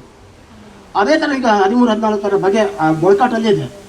ಆ ಥರ ಅದಕ್ಕೂ ಸಂಬಂಧ ಇದೆ, ಇಲ್ಲ ಅಂತ ಹೇಳೋದಿಲ್ಲ. ಅಂದರೆ ಅವರು ಸ್ವಲ್ಪ ಡ್ರೆಸ್ ಹಾಕ್ಕೊಂಡು ಒಂದು ವೇದಿಕೆಯಲ್ಲಿ ಆ ಕಡೆ ಈ ಕಡೆ, ಈಗ ನಮ್ಮ ಹಾಗೆ ಸಾಲು ಕುಳಿತವೆಲ್ಲ ಬರೋದಿಲ್ಲ. ಟಚಿಂಗ್ ಇದೆ, ಇಲ್ಲಂತಿಲ್ಲ. ಪಳಂಗಪ್ಪನವರೇ, ನಿಮ್ಮ ದಿರಿಸಿನಲ್ಲಿ ಬಾಕು ಎದ್ದು ಕಾಣ್ತಾ ಇದೆ, ಅದ್ರ ಉದ್ದೇಶ ಏನು? ಏನು ಸರ್? ಅಬ್ಬ, ದಿರಿಸಿನಲ್ಲಿ ಅದ್ರ ಉದ್ದೇಶ ಏನು ಅನ್ನೋದು ಗೊತ್ತಾಯ್ತು. ಇದು ಉದ್ದೇಶ ಅಂದರೆ ಇದು ಪೀಚೆ ಕತ್ತಿ ಅಂತ. ಪೀಚೆ ಕತ್ತಿ ಅಂದರೆ ನಮ್ಮ ಇಲ್ಲಿ ಡ್ರೆಸ್ಸಿಗೆ ಕೊಡೋ ಸಿಂಬಲ್ ಅಂತ ಹೇಳ್ಬೋದು. ಮತ್ತು ಇದರಲ್ಲಿ ಉದ್ದೇಶ ಎಂತಂದರೆ ಮುಂದೆ ಯುದ್ಧ ಮಾಡುವಾಗ ಈ ಪೀಚೆ ಕತ್ತಿ ನೋಡಿ ಈಗ ಹಿಡ್ಕೊಂಡ್ರೆ ಇದು ಈ ಪೀಚೆ ಕತ್ತಿಯಲ್ಲಿ ಇದು ಕುರ್ತಿತ್ತು ನಿಂತಾ ಇದ್ದೀವಿ ಕುಂಟದಲ್ಲಿ. ಆವಾಗ ಯುದ್ಧ ಮಾಡೋಕ್ಕೂ ಹಾಗೆ ಇತ್ತು. ಗುರಾಣಿ ನೋಡಿ, ಇದು ಗುರಾಣಿ ಅಂತ ಹೇಳೋದು. ಇದು ಅದ ಕೈತಿಗೆ ನಾವು ಹೋರಾಟಕ್ಕೆ ಮಾಡಿರೋದು. ಇದು ಈ ಥರ ಗುರಾಣಿ ಹಿಡ್ಕೊಂಡು ಇದರಲ್ಲಿ ಚುಚ್ಚೋದು. ಅದರಲ್ಲಿ ತಪ್ಪಿದರೆ ಇದು ಈ ಕತ್ತಿ ಇದನ್ನು ಕಡಿತಿಂತ ಇದೆ. ಇದು ಪೀಚೆ ಕತ್ತಿರ ಕುತ್ತು, ಅರ್ಥ ಆಯ್ತಾ? ಇದು ಪೀಚೆ ಕತ್ತಿರ ಕುತ್ತು ಚುಚ್ಚುತ್ತೀನಿ ಅಂತ. ಇದರಲ್ಲಿ ಕಡಿತೀನಿ, ಇದರಲ್ಲಿ ಕೆತ್ತು. ಶತ್ರುಗಳನ್ನೇ, ಪ್ರಾಣಿಗಳನ್ನಲ್ಲ, ಶತ್ರುಗಳನ್ನ ಎದುರು ಬಂದವನ್ನ ಏನು ಮಾಡಿ ಅಟ್ಯಾಕ್ ಮಾಡುವವರಾಗ ಏನು ಮಾಡಬೇಕು? ಕುತ್ತಬೇಕು, ಕೆತ್ತಬೇಕು. ಹಾಗೆ ಇನ್ನು ಲಾಸ್ಟಿಗೆ ಇನ್ನೊಂದು ಇದು ಸೂಟು. ಅದಕ್ಕೆ ನಮಗೆ ಕೊಡೋ ಸಿಂಬಲ್ ಮಾಡಿರೋದು ಪೀಚೆ ಕತ್ತಿ, ಒಡಿ ಕತ್ತಿ, ಕೋವಿ. ಗೌಡ ಸಿಂಬಲ್ ಮಾಡ್ಕೊಂಡಿದ್ರೆ ಅರೆ ಭಾಷೆ ಗೌಡಗಳು. ಒಡಿ ಕತ್ತಿ ಇದೆ, ಪೀಚೆ ಕತ್ತಿ ಇದೆ, ಕೋವಿ ಇದೆ. ಅವ್ರಿಗೆ ಈ ಪೀಚೆ ಕತ್ತಿ ಹಾಕುವಂಥ ಅದು ಸಂಬಂಧದೇ ಇಲ್ಲ. ಅವ್ರಿಗೆ ಹಾಕಬಾರ್ದು, ಬಿಟ್ಟು ನಾವು ಹಾಕಿದ್ರೆ ನಾವು ಬಿಡೋಲ್ಲ. ಅದು ಆ ಥರ ನಮ್ಮ ಕೊಡೋರಿಗೆ ಮಾತ್ರ ಈ ಪೀಚೆ ಕತ್ತಿ ಇತ್ತು. ಅದಕ್ಕಾಗಿ ಈಗ ಗೌಡ ಅವರು ಗೌಡ ಇದು ಭಾಷೆಗರು ಅವರು ಈ ಒಡಿ ಕತ್ತಿನೂ ಕೋವಿನ ಇಟ್ಕೊಂಡಿದ್ದಾರೆ. ಇಂಗ್ಲೀಷ್ ನಂತರ ಕೋವಿ ಸರ್ 500 ವರ್ಷದಿಂದ ಈಚೆಗೆ ಬಂದಿದ್ದು. ಆದರೆ ಅವ್ರು ಕೊಡೋರು ವಾರಿಗೆ ಅದಕ್ಕೂ ಹೋಗೋದ್ರಿಂದ ಈ ವೆಪನ್ಗಳು ಶಿಫ್ಟ್ ಆದಾಗ ಕೋವಿನೂ ಅವರಿಗೆ ಆಯುಧ ಆಗಿ ಬಳಸ್ತು. ಆಮೇಲೆ ನಾವು ಪೀಚು ಕತ್ತಿ ಇದೆಯಲ್ಲ, ನಮ್ಮ ಎಲ್ಲ ಹೀರೋಗಳು, ನಮ್ಮ ಎಲ್ಲ ವೀರ್ಗಲ್ಲೂ ನೋಡಿ ಎಲ್ಲ ರಾಜರು ಮತ್ತು ಸಾಮಾನ್ಯ ವೀರನು ಕೂಡ ಒಂದು ಕಟಾರಿ, ನಾವು ಮದುವೆಯಲ್ಲಿ ಇಟ್ಕೋತೀವಲ್ಲ ಆ ಕಟಾರಿ, ಇವರಲ್ಲಿ ಪೀಚು ಕತ್ತಿ ಆಕಾರದಲ್ಲಿ ಬೇರೆ ಬೇರೆ ಅಷ್ಟೇ. ಕಟಾರಿ ಮದುವೆಯಲ್ಲಿ ಇಟ್ಕೋತೀವಿ ನೋಡಿ, ಅದು ಈ ಕತ್ತಿ ತಪ್ಪಿ ಹೋದ್ರು ಕಟಾರಿ ಆಸರಿಗಿರ್ಲಿ ಅನ್ನೋದು. ಎಳೆಯೋದು ಈಗ ನಮಗೆ ನಮಗೆ ರಕ್ಷಣೆ ಮಾಡಬೇಕು, ಎಳಿಲೇಬೇಕು ಆತ.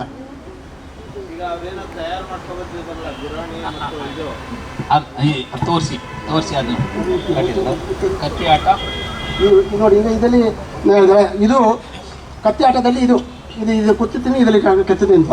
ಇದು ಕತ್ತಿ ಆಟ. ಅದರಲ್ಲಿ ಗುರಾಣಿ. ಇದರಲ್ಲಿ ಈಗ ಇದಕ್ಕೆ ಪರ್ಯಾಟ ಅಂತ. ಈ ಗುರಾಣಿ ಟೈಪೇ ಈಗ ಇದು ಕತ್ತಿಗೂ ಆಗುತ್ತೆ, ಕೋಲಿಗೂ ಆಗುತ್ತೆ. ಯುದ್ಧ ಮಾಡೋ ಟೈಪ್ನೇ ಅದೇ ಅದೊಂದು ವೆರೈಟಿ ಬೇರೆ ಇದೆ. ಅದಕ್ಕಾಗಿ ಅದನ್ನು ತಯಾರು ಮಾಡಿ ತೋರಿಸ್ತೀನಿ. ಇದು ನೋಡಿ ಹುತ್ತಾರಿ ಕೋಲಾಟ. ಇದೆಲ್ಲ ನಾನೇ ಹೇಳಿದಿರೋದು, ನಿಮ್ಮ ಫಸ್ಟ್ ಹೇಳಿದೆ. ಇದೆಲ್ಲ ನಾನು ಕಲಾವಿದರು ಕೈಗಾರಿಕೆಗೂ ನನಗೆ ಗೊತ್ತಿದೆ. ನಾನೇ ಕಟ್ಟಿದ್ದೆ ಸ್ವಂತ. ನೋಡಿ ಮೊನ್ನೆ ಎಷ್ಟು ಕಟ್ಟಿ ಮಾಡ್ಕೊಂಡಿದ್ದೀನಿ. ನಿಮಗೆ ಹೇಳುವಾಗ ಎಷ್ಟನ್ನು ಸೇರಿಸಿ ಈ ಥರ ಜಡೆ ಹಾಕೋದು ಅಂತ ಹೇಳ್ತಾರೆ. ಹೆಣ್ಮಕ್ಳು ಜಡೆ ಹಾಕ್ತಾರೆ, ಅವ್ರು ಒಂದೇ ಜಡೆ ಹಾಕ್ತಾರೆ. ಇನ್ನು ಒಂದು ಕೋಲಿಗೆ 4 ಜಡೆ ಹಾಕ್ತಾರೆ. ಇದನ್ನ ನಮ್ಮ ಜನಪದ ಲೋಕಕ್ಕೆ ಕೊಡ್ಲಿಕ್ಕೆ ಅವರೇ ತಯಾರು ಮಾಡ್ಕೊಂಬಂದು ತಂದಿದ್ದಾರೆ. ಜಾನಪದ ಲೋಕಕ್ಕೆ ಕೊಡೋದಕ್ಕಾಗಿಯೇ ಇದನ್ನು ಪ್ರದರ್ಶಿಸಿ ಇಲ್ಲಿಗೆ ಕೊಡೋದಕ್ಕಾಗಿ ಸಿದ್ಧವಾಗಿ ಬಂದಿದ್ದಾರೆ. ಆದ ಮೇಲೆ ತೋರಿಸ್ಬಿಡಿ, ಈ ಕತ್ತಿ ಆಟ ತೋರಿಸ್ಬಿಡಿ. ಇದು ಇಟ್ಕೊಳ್ಳೋದು ನೀವು ಗುರಾಣಿಗೆ ಬೆತ್ತದ ಸಾಮಾನ್ಯವಾಗಿ ಚರ್ಮದ ಗುರಾಣಿ ಇದ್ದಾವೆ, ಮೆಟಲ್ ಗುರಾಣಿಗಳಿರ್ತವೆ, ಬೆತ್ತದ ಗುರಾಣಿಗಳು. ಯುರೋಪಲ್ಲಿ ಕೂಡ ಈ ಥರದ ಬೆತ್ತದ ಗುರಾಣಿ.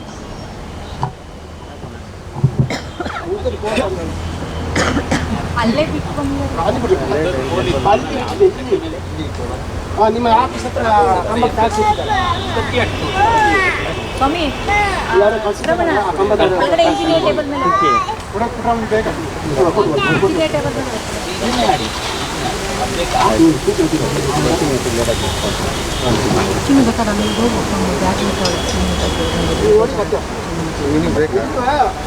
ಕಟ್ಟಂದ್ರೆ ವರ್ಷದಷ್ಟೇ 2 ಜನ ಇದ್ರೆ ಟಚ್ ಆಗಿ ಕಟ್ಟಿದ್ದು ಬರೋದು ಇದು ತಡೆಯೋದೆಲ್ಲ ಇದು ಒಬ್ಬರಿಗೆ ಒಂದೇ ಸೌಂಡ್ ಬರ್ತದೆ ಊರಲ್ಲಿ ಓಡಿದೆ ನಾವು ಇದು ಮಾಡಿದ್ದೀವಿ ಅಂದರೆ ಈಗ ಅವ್ರು ಇರ್ಲಿಕ್ಕಿಲ್ಲ ಅದಕ್ಕೆ ಓಡಿಸ್ಬೇಕಾದ್ರೆ ವರ್ಷ ಗೊತ್ತಾಗುತ್ತೆ 2 ಜನ ಬೇಕು ಎದುರು ಅವನು ನಾನು ಸುಮಾರ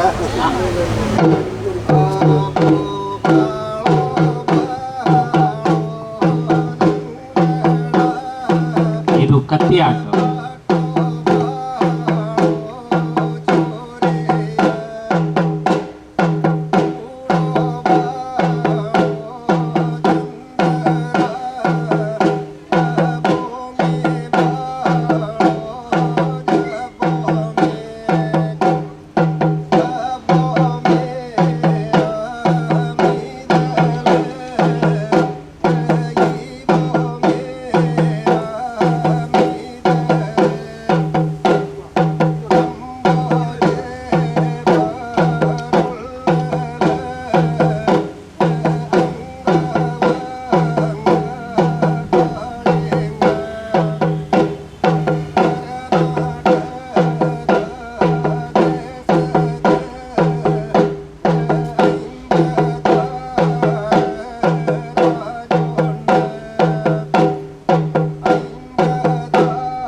ಈಗ ನೀವು ಕತ್ತಿ ಆಟ ನೋಡಿದ್ರಿ, ಹಾಗೆ ಪರಿಯಾಟ ಇದೆ, ಕೊಂಬಾಟಿದೆ. ಕೊಂಬಾಟಿ ಈಗ ನಿಂತು ಹೋಗಿದೆ. ಕೊಂಬು, ಜಿಂಕೆ ಕೊಂಬುಗಳನ್ನ ಇಟ್ಕೊಂಡು ಕುಣಿಯುವಂಥದ್ದು. ದುಡಿಯಲ್ಲಿ ಎಷ್ಟು ಗತ್ತುಗಳಿದ್ದಾವೆ ಪಳಂಗಪ್ಪ ಅವರೇ? ದುಡಿ ವಾದ್ಯದಲ್ಲಿ ಸಾಮಾನ್ಯವಾಗಿ ಡೆಡ್ಡು ಅದೊಂದು ಗತ್ತು ಹೆಚ್ಚು ಬಳಕೆ ಆಗ್ತದೆ ಇಡೀ ಕೊಡೋರ್ಗೆ. ಹಾಂ, ದುಡಿ ಇಲ್ಲದೆ ಈಗ ಯಾವ ಕುಣಿತ ನಮ್ಮ ಮಾಡೋಕ್ಕಾಗಲ್ಲ. ದುಡಿಯಲ್ಲಿ ಯಾವುದೂ ಇಲ್ಲ. ಇಲ್ಲ, ಯಾಕಂದರೆ ಆ ದುಡಿಯಲ್ಲಿ ಅವರು ಬಾರಿಸೋದು ಅದು ವಾಯ್ಸು, ಅದಕ್ಕೆ ತಕ್ಕಂತೆ ನಾವು ಈಗ ನೋಡಿದ್ವಿ ಸ್ಟೆಪ್ ತೆಗೆದು ಎಲ್ಲ ರೀತಿಯದು ಕುಣಿತಬೇಕು. ಅದು ತಕ್ಕಂತೆ ಮಾಡಬೇಕು, ಇಲ್ಲದೆ ಅದೇ ಬೇರೆ ಇದೇ ಬೇರೆ ಅದು ಸರಿ ಆಗಲ್ಲ. ಈಗ ಹಾಡಿದವರು ಒಬ್ಬರೇ ಆ ಮೂರು ಸ್ವರ ಕಟ್ ಮಾಡಿ ಹಾಡಿದರೆ ಇನ್ನೂ ಸ್ಟ್ರಾಂಗ್ ಆಗುತ್ತೆ, ನಾವು ಕುಣಿಲಿಕ್ಕೂ ಸುಲಭ ಆಗುತ್ತೆ. ದುಡಿ ಅಷ್ಟು ಚೆನ್ನಾಗಿರ್ಬೇಕು, ಅದು ಸೌಂಡ್ ಒಂದೇ ಥರ ಬರಬೇಕು. ಆ ಥರ ಇದ್ದರೆ ಮಾತ್ರ, ಅದು ಇಲ್ಲದೆ ಏನು ಮಾಡೋಕ್ಕಾಗುತ್ತೆ. ಈಗ ಕೊಂಬು ಕಟ್ಟು ವಾಲ್ಗನು ಬಳಸ್ತಿರಲ್ಲ ಹೇಗೆ ಮದುವೆಯಲ್ಲಿ? ಇಲ್ಲ, ವಾಲ್ಗ ನಾವಿಲ್ಲ, ವಾಲ್ಗಿಲ್ಲ. ಅವು ನಾವು ಕರ್ಸೋದು. ಯಾವುದಕ್ಕೆ ಕರೆಸ್ತೀರಿ? ಮದುವೆಗೆ, ಮದುವೆ, ಸಾವಿಗೆ, ತಿಥಿಗೆ, ತಿಥಿ 3 ಕರೆಸ್ತೀರಿ. ಈಗ ನಿಮ್ಮ ಮದುವೆಗಳು ನಾವು ಕೇಳಿದ ಹಾಗೆ ಎಲ್ಲರ ಮದುವೆಗಳಲ್ಲಿಯೂ ಮದುವೆ ಅಂದರೆ ಊಟ ಇರ್ತದೆ, ಆದರೆ ಯಾವ ಕಾರಣಕ್ಕೂ ವೆಜಿಟೇರಿಯನ್ ಸಸ್ಯಾಹಾರ ಇರೋದು ಸಾಮಾನ್ಯ. ಆದರೆ ನಿಮ್ಮ ಮದುವೆಯಲ್ಲಿ ಪಂದಿ ಕರಿ ಇಲ್ಲದೆ ಮದುವೆನೇ ಕೊಡೋರು ಅಂತ ಯೋಚನೆ ಮಾಡೋಕ್ಕಾಗಲ್ಲ. ಎಣ್ಣೆ ಅಂತ ಈ ಕಾಲಕ್ಕೆ ತಲುಪುವಂಥ ನಿಜವಾದ ಪದ, ಎಣ್ಣೆನೂ ಇಲ್ಲದೆ ಮದುವೆನೇ ಇರಲ್ಲ ಅಂತಿದೆ. ಇದೆಲ್ಲ ಹೇಗೆ ಬಂತು ಕೊಡೋರಿಗೆ? ಹೇಗೆ ಅದು? ಇದು ಹೇಗೆಂದರೆ ನಮ್ಮ ಅಜ್ಜನ ಕಾಲದಿಂದಲೂ ನಡೆದು ಬಂದಿರೋದು ಹೇಳೋದು ನಾವು ಅದನ್ನೇ ನಡೆಸ್ತಾ ಬರ್ತಾ ಇರೋದು. ಮುಂದಿನ ಕಾಲದಲ್ಲಿ ಒಂದು ಹೆಣ್ಣು ನೋಡಲಿಕ್ಕೆ ಒಂದು 2 ಜನ ಹೋಗಿ ನೋಡಿ ಸೆಟ್ ಆದಮೇಲೆ ಮಾತು ತೀರಿಸಿ ಹೋಗ್ಬೇಕಾದ್ರೆ ಮದುವೆಗಳನ್ನು ಕರ್ಕೊಂಡೋಗಿ ಆ ಹುಡುಗಿ ಒಪ್ಪಿಗೆ ಉಂಟು ಅಂತ ಹೇಳಿ ಅದನ್ನ ಮಾತುಕತೆ ಮುಗಿಸ್ಬಿಟ್ಟು ಅಲ್ಲಿ ತೀರ್ಮಾನ ಮಾಡ್ಕೊಂಡು ಬರೋದು. ಆ ಬಂದ ನಂತರ ಆ ಹುಡುಗಿ ಮನೆಗೆ ಹುಡುಗನು ಹೋಗೋಗಿಲ್ಲ, ಹುಡುಗಿ ಇವರ ಮನೆಗೆ ಬರೋಗಿಲ್ಲ. ಅವ್ರ ಮನೆ ಇರ್ತೀವಿ, ನಾವು ಹುಡುಗನ ಮನೆ ಇರ್ತಾರೆ. ಚಪ್ಪರ ದಿವಸ ನಾವೀಗ ನಿಶ್ಚಯ ಮಾಡ್ತೀವಿ, ಡೇಟ್ ಫಿಕ್ಸ್ ಮಾಡಿರ್ತೀವಿ.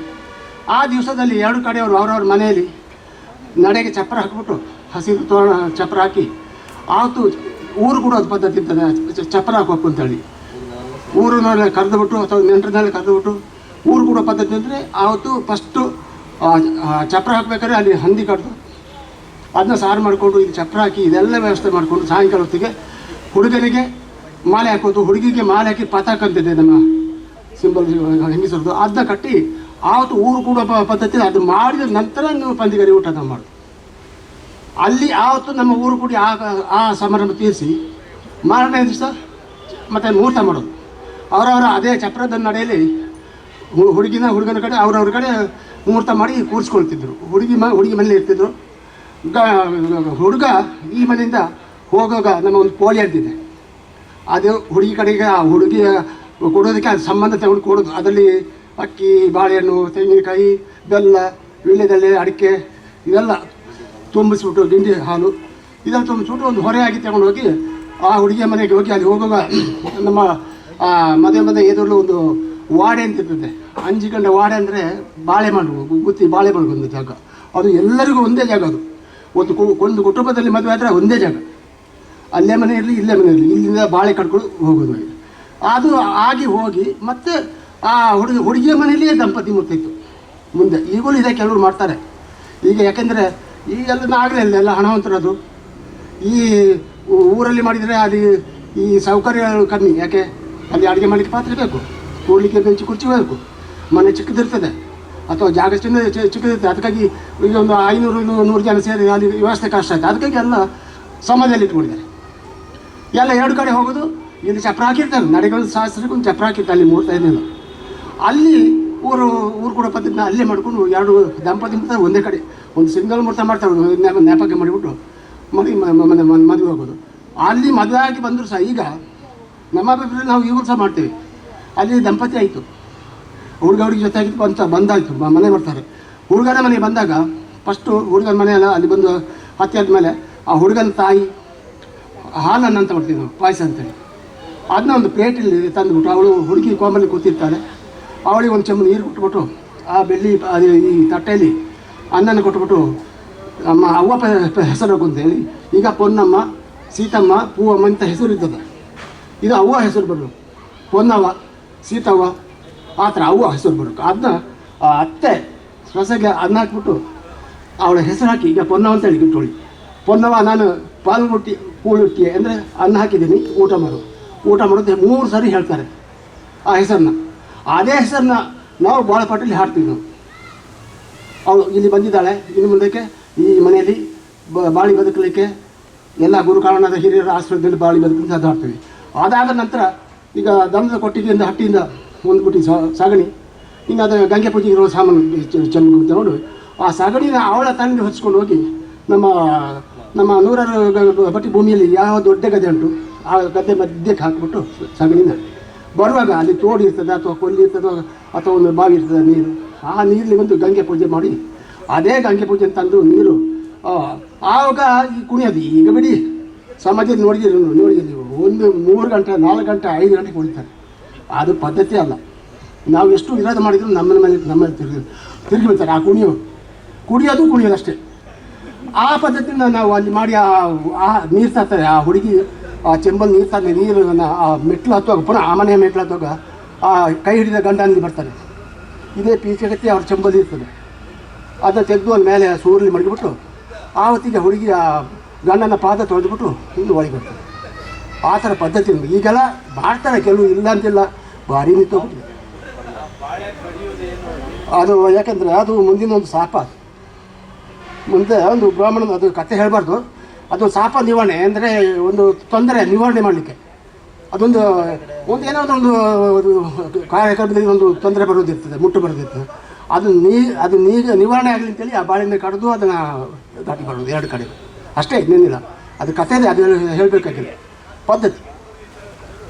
ಅವರಲ್ಲಿ ಅತ್ತೆ ಅಳಿಯ ಕಟ್ಟು ಅಂತ ಇದೆ, ಗೊತ್ತಾಗುತ್ತೋ? ತಾಯಿಯೇ ಯಜಮಾನತಿಯಾಗಿರುವ ಕಟ್ಟಿನ ಸಂಪ್ರದಾಯ ಅವರಲ್ಲಿ ಈಗ ಕಡಿಮೆ ಆಗಿದೆ. ಹಾಗಾಗಿ ಅತ್ತೆ ಅವಳು ಮದುವೆ ಆದ ತಕ್ಷಣ ಹೆಸರನ್ನ ಬದಲಾಯಿಸ್ತಾರೆ ಅಂತ ಹೇಳ್ತಾ ಇದ್ರು. ಹಾಗೆ ಹೊನ್ನಮ್ಮ ಸಿನ್ನಮ್ಮ ಇರೋದು, ಹೊನ್ನವ್ವ ಅನ್ನೋದು ಭಾಳ ಮುಖ್ಯ. ಅವಳು ಈಗ ಯಾವುದು ನಮ್ಮ ಪತ್ರ ಇತ್ಯಾದಿಗಾಗಿ ನಿಜವಾದ ಹೆಸರು ಬಳಸ್ತಾರೆ. ಅವರಲ್ಲಿ ಹೆಸರು ಬದಲಾಯಿಸೋದು ಸಾಮಾನ್ಯ. ಮತ್ತು ಅತ್ತೆನೇ ಆ ಕಾರ್ಯ ಮಾಡ್ತಾರೆ. ಮತ್ತು ತಾಳಿ ಕಟ್ಟೋದು ಕೂಡ ಅತ್ತೆ ಅಂತ ಕೇಳಿ. ಅಲ್ಲ, ತಾಳಿ ಕಟ್ಟೋದು ತಾಯಿ ಕಟ್ತಾರೆ. ಹೌದು, ಗಂಡಿಗೆ ಮಾಲೆ ಹಾಕ್ತೀರಿ ನೀವು. ಹೌದು. ಈಗ ನಿಮ್ಮಲ್ಲಿ ತಾಳಿ ಕಟ್ಟುವಂಥದ್ದು ಗಂಡು ಹೆಣ್ಣಿಗೆ ತಾಳಿ ಕಟ್ಟುವಂಥದ್ದು ಇಲ್ಲ. ತಾಯಿನೇ ತಾಯಿ ಯಾಕೆಂದರೆ ನಾನು ಈ ಮನೆಯಲ್ಲಿ ಹುಟ್ಟಿ ಬೆಳೆದು ಮದುವೆಯಾಗಿ ಸಂಸಾರ ಆಗಿ ಈ ಮಗಳು ಹೆತ್ತಿದ್ದೀಯ, ನೀನು ಹುಟ್ಟಿದ್ದಾಳೆ. ನನ್ನಾಗೇನೆ ನನ್ನ ಈ ಪತಕ ತಾಯಿ ಕುತಿಲಿ ಇರ್ತಲ್ಲ, ಅಂಥದ್ದೇ ಪತಕ ತಾಳಿನ ಮಗಳಿಗೆ ಕೊಟ್ಟು ನೀನು ಇನ್ನು ಮುಂದೆ ಹೋಗಿ ಆ ಮನೆಯಲ್ಲಿ ನನ್ನ ಹಾಗೆ ಬಾಳಿ ಬದುಕಬೇಕು ಅಂತ ಹೇಳಿ ಆ ತಾಳಿ ಕಟ್ಟೋದು ತಾಯಿ.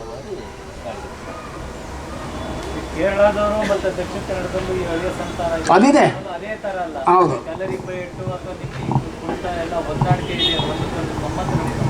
ಸಂಬಂಧ ಇದೆ, ಇಲ್ಲಂತಿಲ್ಲ. ಆದರೆ ನಾ ಆಗಲೇ ಹೇಳ್ತಾರ ವ್ಯತ್ಯಾಸ ಅಷ್ಟೇ, ವ್ಯತ್ಯಾಸ. ಹೌದು ಹೌದು, ಇದೆ.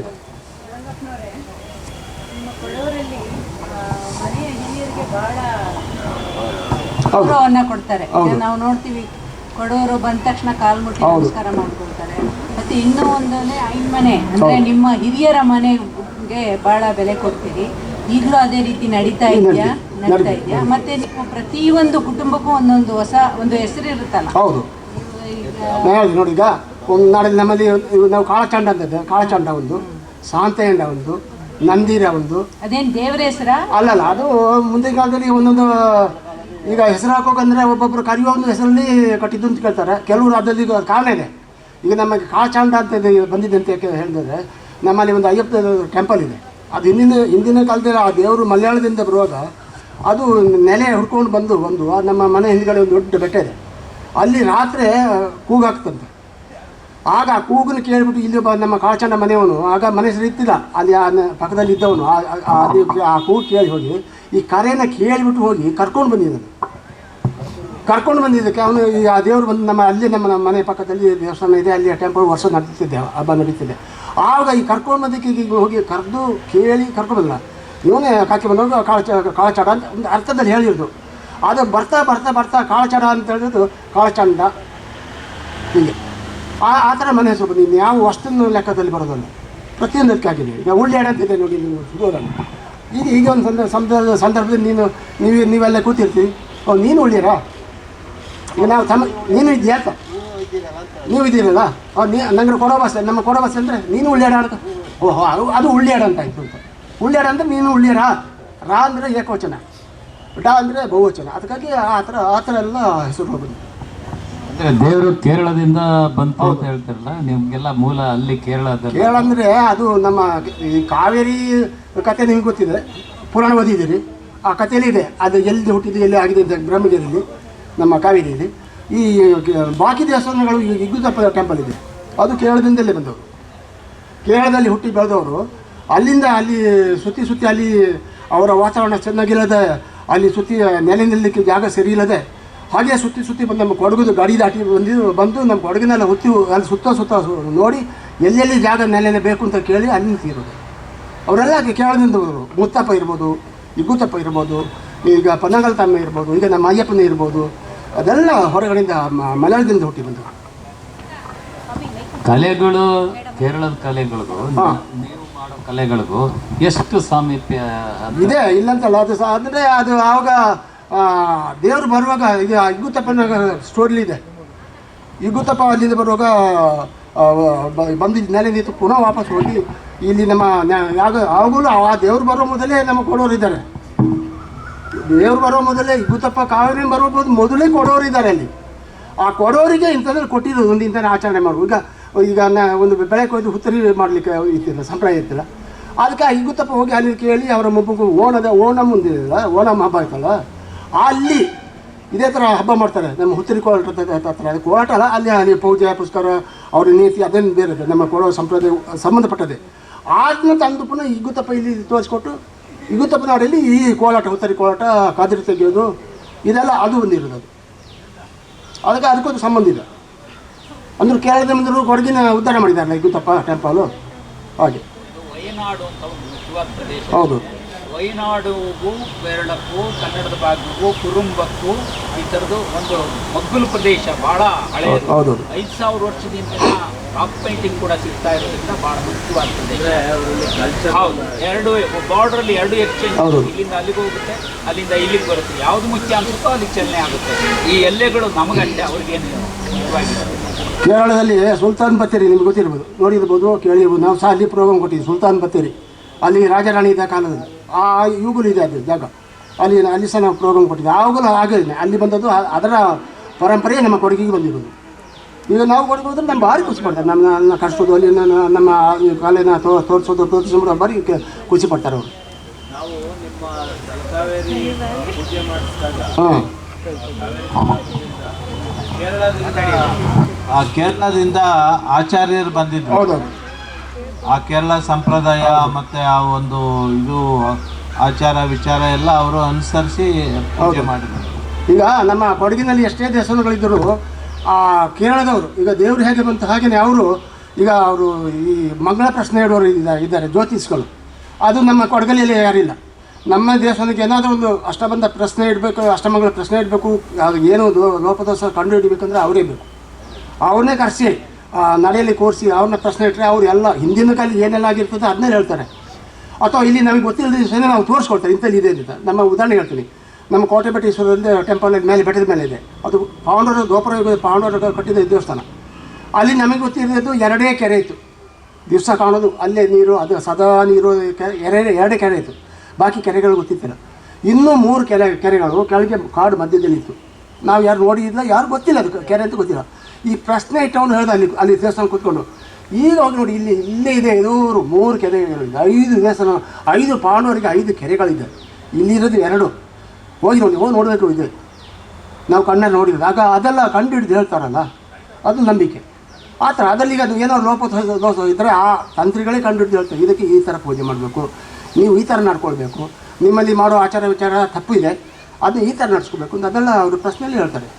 ಅದಕ್ಕೆ ನೋಡಿ ಎಷ್ಟು ಸಂಬಂಧ ಇದೆ ಅಂತ. ಕೇರಳದಿಂದ ದೇವರು ಬಂದರೂ ಸಹ ಈಗ ಪ್ರಶ್ನೆ ಹೇಳೋರು ಅವರೇ ಬರಬೇಕು. ಮದುವೆ ಮಾಡುವಾಗ ಆ ಪೂಜಾರಿ ಇರ್ತಾರ ನಿಮ್ಮ? ಇಲ್ಲ, ನಮಗೆ ಲೆಕ್ಕದಲ್ಲಿ ಪೂಜಾರಿಯ ಅವಶ್ಯಕತೆಯೇ ಇಲ್ಲ. ಬ್ರಾಹ್ಮಣರ ಮುಖ ನೋಡಬಾರ್ದಂತೆ ನಮ್ಮ ಮದುವೆಯಲ್ಲಿ ನಾನು ಹೇಳ್ತಿದ್ದೀನಿ. ನೀವು ಯಾರ್ಯಾರು ಇದನ್ನು ಬೇಜಾರು ಮಾಡ್ಕೊಳ್ಕೊಳ್ಳಿ, ಬ್ರಾಹ್ಮಣರು ಅಂತ ಹೇಳಿದ್ರೆ. ಆದರೆ ನಮ್ಮ ನಾಡಲ್ಲಿ ಪೂಜೆ ಮಾಡೋದು ಬ್ರಾಹ್ಮಣರು. ಯಾವುದು ಈಗ ನಮ್ಮ ಕೊಡವ ಪೂಜೆ ಮಾಡೋದು ದೇವಸ್ಥಾನ ಇದೆ, ಬ್ರಾಹ್ಮಣ ಪೂಜೆ ಮಾಡೋದು ಇದೆ. ಆದರೆ ಬ್ರಾಹ್ಮಣ ಕಳಿಸ್ಬೇಕು ನಮಗೆ ಅವಶ್ಯ ಇಲ್ಲ. ಅದಕ್ಕೆ ಯಾಕೆ ನಾವು ಲಗ್ನ ಪತ್ರಿಕೆ ಮಾಡಲಿಕ್ಕೆ ಬ್ರಾಹ್ಮಣ, ಆಯಿತಾ. ಹುಡುಗಿ ಅದು ಸಂಬಂಧ ತೀರಿ ಮಾತಾಯಿತು, ನೀವು ಲಗ್ನ ಪತ್ರಿಕೆ ಮಾಡಬೇಕು, ಅದು ಡೇಟ್ ಫಿಕ್ಸ್ ಮಾಡಬೇಕು, ಅದಕ್ಕೆಲ್ಲ ಬ್ರಾಹ್ಮಣ ಬೇಕು.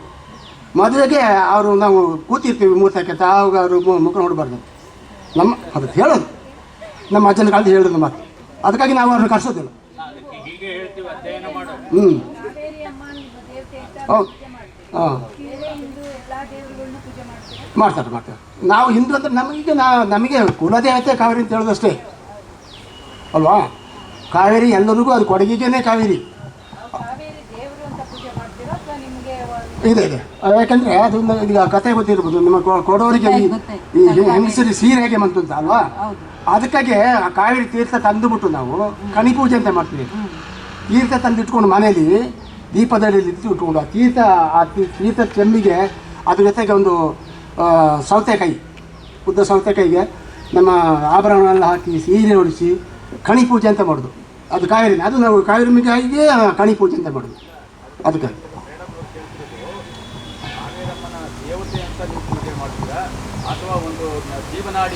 ಜೀವನಾಡಿ ಮತ್ತು ನಮ್ಮ ಕುಲದೇವತೆ ಅಂತ ಹೇಳ್ತೀವಿ. ಕುಲದೇವತೆ ಅಂತ ಹೇಳೋ ಕಾರಣ ನಾವು ಹೇಳ್ದ ಸೀರೆ ಹಿಂದಕ್ಕಾಗಿದೆಲ್ಲ, ಅದಕ್ಕೆ ಕುಲದೇವತೆ ಅಂತ ಹೇಳೋದು. ಅದಕ್ಕೆ ನಾವು ಕೊಡೋರು ಕ್ಷತ್ರಿಯರು, ನಾವು ಕುಲವರು, ನಾವು ಕಾವೇರಿ ಕುಲದ ಅಂತ ನಾವು ಅದಕ್ಕೆ ಸೇರಿಸಿ ಹಾಡ್ತಾ ಇರೋದು. ನಾನು ಏನು ಕೇಳ್ತಾ ಇದ್ದೀನಿ ಅಂದರೆ, ಈಗ ಕೆಲವರು ಲಿಂಗನ ಪೂಜೆ ಮಾಡ್ತಾರೆ, ವಿಷ್ಣು ಪೂಜೆ ಮಾಡ್ತಾರೆ, ಅದು ನಿಮ್ಮಲ್ಲೂ ಇದೆಯಾ? ಅಲ್ಲ, ನಮಗೆ ಏನಿಲ್ಲ. ಕಾವೇರಿ ಮನೆಗೆ ಇದು ಪೂಜೆ ಮಾಡ್ತೇವೆ ದೇವಸ್ಥಾನದಲ್ಲಿ. ಅದು ವರ್ಷಕ್ಕೊಂದ್ಸರಿ ಅದು ಕಡ್ಡಾಯ ಮಾಡ್ತೀವಿ. ಪೂಜೆ ಮಾಡಿ ನಾನು ಆಗಲಿಲ್ಲ ಕುಂಬಳಕಾರಿ ದೋಸೆ ಪುಟ್ಟು ಮಾಡಿ ಅದಕ್ಕೆ ನೈವೇದ್ಯ ಇಡೋದು. ಅದೇ ನೈವೇದ್ಯ ಕಾವೇರಿ ಮೆಸೆ ಇಡ್ತೀವಿ ನಾವು. ಆ ಊಟ ಏನು ಮಾಡಿರ್ತೀವಿ ಮೀಸಲು ಮಾಡಿ ಫಸ್ಟ್ ನಾವು ಈ ಕಣಿ ಪೂಜೆ ಮಾಡೋದು ಇಡ್ತಿದ್ರಲ್ಲ, ಅದಕ್ಕೆ ಆ ಎಡೆನ ಅಲ್ಲಿಗೆ ಇಟ್ಟುಬಿಟ್ಟು ಕಾವೇರಿ ಇಡ್ತೀವಿ. ಮತ್ತೆ ನಿತ್ಯಕ್ಕೆ ನಾವು ಒಂದು ಫೋಟೋ ಇಟ್ಟಿರ್ತೀವಿ. ನಿತ್ಯ ದೀಪ ಮಾಡುವಾಗ ಅಲ್ಲಿ ಯಾವುದವರು ಇದ್ದರೂ ಎಲ್ರಿಗೂ ಒಂದೇ ಪೂಜೆ. ಹಾಗೆ ಮದುವೆಗಳಲ್ಲಿ ಅಥವಾ ದಿನನಿತ್ಯ ನೀವು ಪ್ರಮುಖವಾಗಿ ಪಿಗ್ಗು ಅಂದಿನ ಜಾಸ್ತಿ ಅದನ್ನ ಬಳಕೆ ಆಗ್ತದೆ. ಅದ್ರ ಉದ್ದೇಶ ಅಂದ್ರೆ ಅಲ್ಲಿ ಜಾಸ್ತಿ ಆ ಪ್ರಾಣಿಗಳು ಇರ್ತವೆ ಅಂತನಾ, ಅಥವಾ ನಿಮ್ಮ ಆಹಾರ ಪದ್ಧತಿ ಯಾವುದು ನನಗೆ ಅರ್ಥ ಆಗಲಿಲ್ಲ ಅದು ಹೇಳೋದು. ಮದುವೆಯಲ್ಲಿ ಬಂದಿಕರಿ ಇರ್ತದಲ್ಲ, ಯಾಕೆ ನಿಮ್ಮಲ್ಲಿ ಜಾಸ್ತಿ ಇದೆ ಅನ್ನೋ ಅರ್ಥಕ್ಕೋ ಅಥವಾ ನಿಮ್ಮ ಹಿಂದಿಂದ ಏನು ಕಾರಣ? ಅದೇ ಊಟ ಕೊಡ್ಲಿಕ್ಕೆ ಒಂದು ಪದ್ಧತಿ ಇತ್ತು. ಅವಾಗ ಎಲ್ಲರೂ ಹಂದಿ ಸಾಕೋದು ಒಂದು ಪದ್ಧತಿ, ಕೋಳಿ ಸಾಕೋದು ಒಂದು ಪದ್ಧತಿ. ಈಗ ಬಂದ ನೆಂಟರಿಗೆ ಒಂದು ಊಟ. ಈಗ ನೀವು ತರಕಾರಿ ಸಾರು ಮಾಡೋದ್ರೆ ತರಕಾರಿಲೇ ಊಟ ಮಾಡಿ ಕಳಿಸ್ತೀರಿ. ನಮ್ಮಲ್ಲಿ ಹಾಗೆ ಬಂದಿರ ಬೆಂದಿಕಂತ ಕರೆದು ಸತ್ಕಾರ ಮಾಡಿ ಒಳಗೆ ಕರ್ಸ್ಕೊಂಡು ಹೋಗ್ಬಿಟ್ಟು, ಈಗ ಮದುವೆ ಬಂದ ಹಾಗೆಯೇ ಅವ್ರು ಎಲ್ಲರಿಗೂ ಅದನ್ನ ಹೇಳ್ದಲ್ಲ, ಆಗ ಚಪ್ರ ಹಾಕ್ಬಿಟ್ಟು ಒಂದು ಹಂದಿ ಕಡಿಬೇಕು ಅಂತ ಚಪ್ರ ಹಾಕ್ಬಿಟ್ಟು ಅದು ಶುಭ ಸಂಕೇತ. ಹಂದಿ ಕಾಡು ಚಪ್ರ ಹಾಕಿ ಹಂದಿ ಕಾಡು ಊಟ ಕೊಡೋದು ಅದು ಮದುವೆದು ಸಂಪ್ರದಾಯ. ಅದಕ್ಕಾಗಿ ಪಂದಿಕರಿ ಬಂದಿರೋದು. ಅದಕ್ಕಾಗಿ ಸಾಕಿರ್ತೀವಿ. ಈಗ ನಮ್ಮ ಮನೆಯಲ್ಲಿ ಹಂದಿ ಇಲ್ಲ, ಪಕ್ಕದ ಮನೆ ಇರ್ತದೆ, ಅದು ಹಿಡ್ಕೊಂಡ್ಬಂದು ಅಲ್ಲಿ ನಾವು ಕೊಂದು ಮಾಸ ಮಾಡ್ತೀವಿ. ಅದೊಂದು ಆಡುಗಳಲ್ಲಿ ಜಾಸ್ತಿ ಅದಲ್ಲಿದೆ. ಮದುವೆ ಅಲ್ಲ ಅಂತ ಹೌದು. ಹೌದು, ಅದು ಈಗ ಅದರಲ್ಲಿ ಈಗ ನೋಡಿ, ಈಗ ಬಲಮುರಿ ಅಂತಿದೆ, ಅದು ಮಾರನೇ ದಿವಸ ಮಾಡ್ತಾರೆ. ಅಲ್ಲಿಂದ ಅಗಸ್ಟೇಶ್ವರ, ಅಲ್ಲಿ ಗುಹ್ಯ ಅಲ್ಲಿ 3ನೇ ದಿವಸ ಮಾಡ್ತಾರೆ. ಅದೆಲ್ಲ ಅವರವರ ನಾಡಿಗೆ ಅದು ಅಲ್ಲಿ ಬಂದಿದ್ದಕ್ಕೆ. ಕಾವೇರಿಯಲ್ಲಿ ಅಲ್ಲಿ ಸುತ್ಕೊಂಡು ಬಂದ್ಲಲ್ಲ, ಅಲ್ಲಿ ಆ ಸಂಗಮ ಅದೊಂದು ಜಾಗದಲ್ಲಿ ಪೂಜೆ ಮಾಡ್ತಾರೆ. ಅದು ಪಿಂಡ ಬಿಡೋದಂತಂದರೆ, ನಮ್ಮ ಮನೆಯಲ್ಲಿ ಒಬ್ಬ ಹಿರಿಯರು ತೀರೋಗಿರ್ತಾರೆ, ಅವರ ಆತ್ಮಶಾಂತಿಗಾಗಿ ಫಸ್ಟ್ ಹೋಗಿ ನಾವು ಆವತ್ತು ಸಹ ಹಾಗೆ ಹೇಳಿದೆಲ್ಲ, ಊಟ ಮಾಡಬಾರ್ದು, ಒಂದು ಗ್ಲಾಸ್ ನೀರು ಕುಡಿಬಾರ್ದು, ಹಾಗೆ ಉಪವಾಸ ಹೋಗ್ಬಿಟ್ಟು ತಲೆ ಬಳಸಿ ಸ್ನಾನ ಮಾಡಿ ಅವ್ರ ಪಿಂಡದಲ್ಲಿ ಕೊಡ್ತಾರೆ. ಆ ಪಿಂಡದಲ್ಲಿ ತಂಬಿಟ್ಟು ಮಾಡೋದು, ರಿಂಗಲ್ಲಿ ಕೈಗೆ ಹಾಕ್ಬಿಟ್ಟು ಕೊಡ್ತಾರೆ ಪೂಜಾರಿ, ಅದೇ ಬ್ರಾಹ್ಮಣರು. ಅದನ್ನ ನಾವು ಸತ್ತವರ ಹೆಸರಲ್ಲಿ ಎಲ್ಲ ಉಂಡೆ ಮಾಡಿ ಎಲೆಯಲ್ಲಿಟ್ಟು ಅದೇ ಎಡೆಯನ್ನು ತಗೊಂಡೋಗಿ ತಲೆ ಮೇಲೆ ಇಟ್ಕೊಂಡು ನಮ್ಮ ತಂದೆ ತಾಯಿಯಾರು ಹೋಗಿರ್ತಾರಲ್ಲ ಅವ್ರ ಹೆಸರಲ್ಲಿ, ನೋಡಿ ನಿನಗೆ ಇದು ನಾವು ಪಿಂಡ ಬಿಡ್ತೀವಿ, ಈ ಪಿಂಡದನ್ನು ನೀವು ಸ್ವೀಕಾರ ಮಾಡಿಕೊಂಡು ಸಂತೋಷವಾಗಿರು ನಾನು ಹೇಳಿದೆಲ್ಲ. ಹಾಗೆ ಅವರು ಆತ್ಮ ಸಂತೋಷವಾಗಿ ನಾವು ಅಲ್ಲಿ ಒಂದು ಉಪಚಾರ ಕೊಟ್ಟದಾಗೆ ಹಾಗೆ ಅದನ್ನ ಪಿಂಡ ಬಿಡುವಂಥದ್ದು. ಅದು ಮಾಡದೆ ನಾವು ಒಂದು ಊಟ ಕಾಫಿ ಗಿಪಿ ಏನೋ ಮಾಡೋದಿಲ್ಲ, ಪೂಜೆ ಸಹ ಮಾಡೋದಿಲ್ಲ. ಅದಾದ ನಂತರ ಹೋಗಿ ಪೂಜೆ ಮಾಡ್ಕೊಳ್ಳೋದು. ಅಲ್ಲಿಂದ ನಾವು ತಲಕಾರಿಗೆ ಹೋಗೋದು. ಇಲ್ಲಿ ಪೂಜೆ ಮಾಡದೆ ಪಿಂಡ ಬಿಡದೆ ಹೋಗೋಗಿಲ್ಲ. ಇಲ್ಲಿಂದ ಪೂಜೆ ಮಾಡಿ ಪಿಂಡ ಬಿಟ್ಟು ಹೋದರೂ ನಾವು ಅಲ್ಲಿ ಸತ್ತವರ ಹೆಸರಲ್ಲಿ ಆ ಕುಂಡಿಕೆ ಉಂಟಲ್ಲ, ಕೋಣ ಉಂಟಲ್ಲ, ಅದರ ಪಕ್ಕದಲ್ಲೇ ಬ್ರಾಹ್ಮಣನಿಗೆ ಹೇಳಿಬಿಟ್ಟು ಕುಂಕುಮಾರ್ಚನೆ ಅಂತ ನಾವು ಕುಂಕುಮ ಕೊಟ್ಟು ನಮ್ಮ ಸತ್ತವರ ಹೆಸರು ಹೇಳಿ ಕೊಡಬೇಕು. ಅವರು ಅರ್ಚನೆ ಮಾಡಿ ಆ ಕುಂಡಿಕೆಗೆ ಆ ಕುಂಕುಮನ ಹಾಕ್ತಾರೆ, ನೋಡಿದ್ದೀರಿ ನೀವು. ಅದು ಕುಂಕುಮಾರ್ಚನೆ ಪೂಜೆ ಮಾಡಿ ಆ ತೀರ್ಥನ ತಗೊಂಡು ನಾವು ಮನೆಗೆ ಬರೋದು. ಬಂದು ನಾನು ಹೇಳಿದೆಲ್ಲ ಆಗದೆ ಈ ಕಳಿ ಪೂಜೆ ಅದೆಲ್ಲ ಮಾಡಿ, ಅದು ಉತ್ತರ ಕಾವೇರಿ ಅನ್ನೋದು.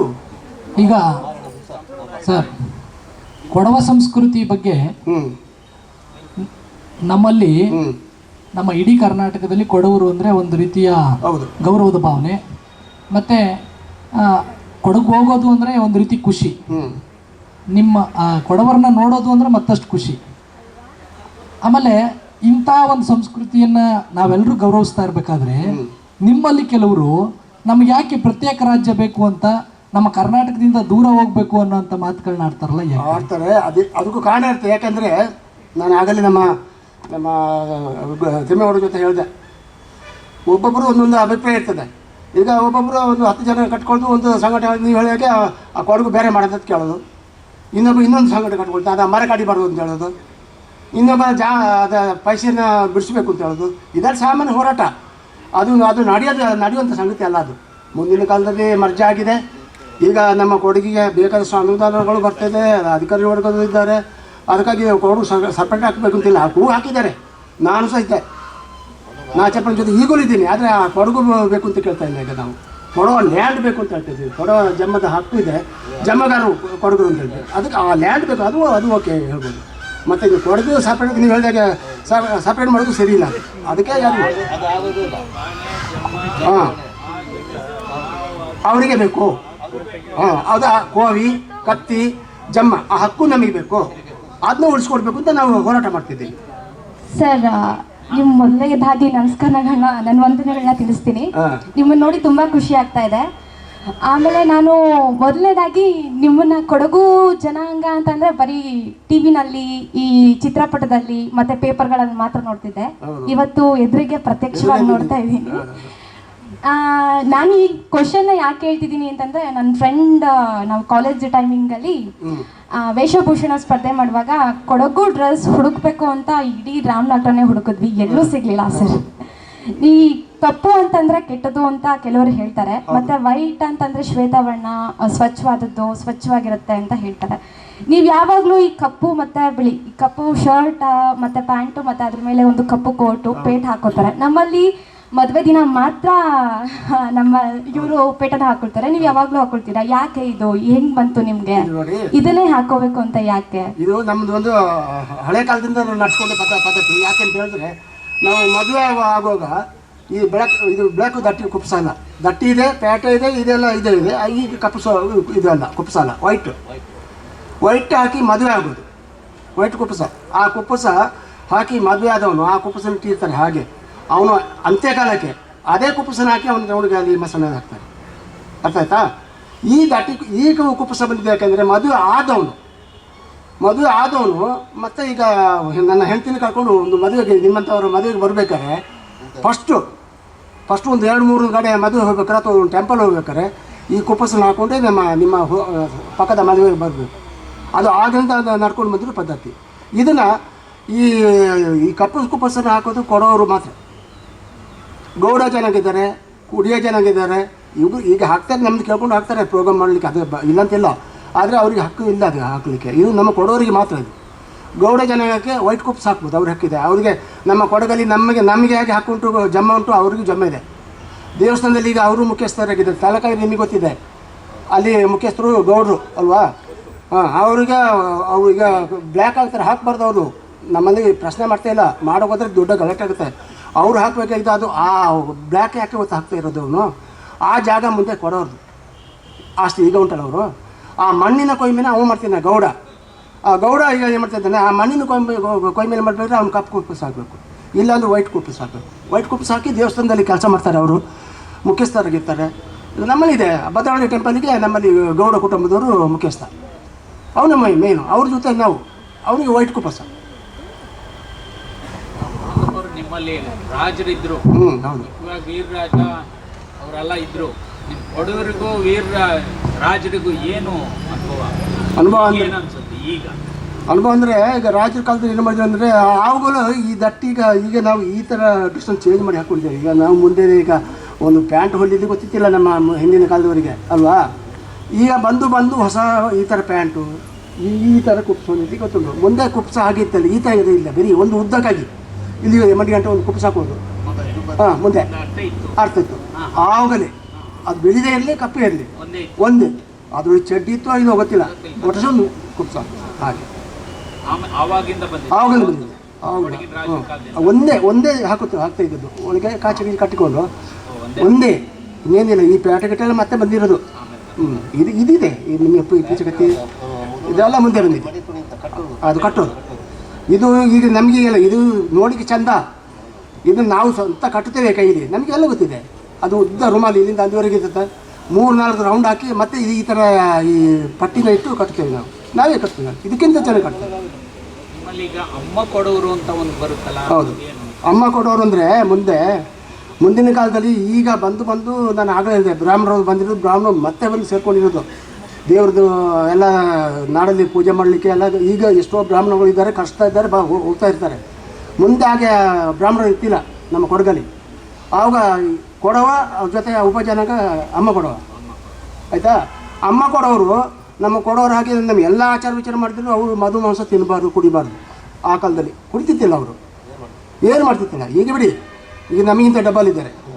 ಆವಾಗ ಅವರು ಸಸ್ಯಾಹಾರಿ ಆಗಿಬಿಟ್ಟು ಅವರು ನಮ್ಮ ಟೆಂಪಲ್ಗಳಲ್ಲಿ ಪೂಜೆ ಮಾಡ್ತಿದ್ರು, ಲಿಂಗಾಯತರು. ಆ ಲಿಂಗಾಯತರ ಜನಕ್ಕೆ ಸೇರಿದವರೇ ಅಮ್ಮ ಕೊಡೋರು ಇದ್ದಾರೆ. ಡಿಫ್ರೆನ್ಸ್ ಹೇಳ್ದಲ್ಲ, ಅವರು ಭಾಷೆ ಮಾತ್ರ ಅರೆ ಭಾಷೆ ಮಾತಾಡ್ತಾರೆ. ನೀವು ಗೊತ್ತಿರಬೇಕು, ಕನ್ನಡ ಭಾಷೆಯಲ್ಲಿ ಮಾತಾಡೋದು ಅವರು ಅರೆ ಭಾಷೆಯಲ್ಲಿ ಮಾತಾಡ್ತಾರೆ. ಅರೆ ಭಾಷೆ ನಿಮ್ಗೆ ಗೊತ್ತಲ್ಲ, ಅಷ್ಟೇ ವ್ಯತ್ಯಾಸ. ಹಾಂ ಹೌದು, ಅವರೆಲ್ಲ ಅಲ್ಲಿ ದಕ್ಷಿಣ ಕನ್ನಡದಿಂದ ಬಂದವರು, ಜಾಸ್ತಿ ಅವರೇ. ಹೌದು,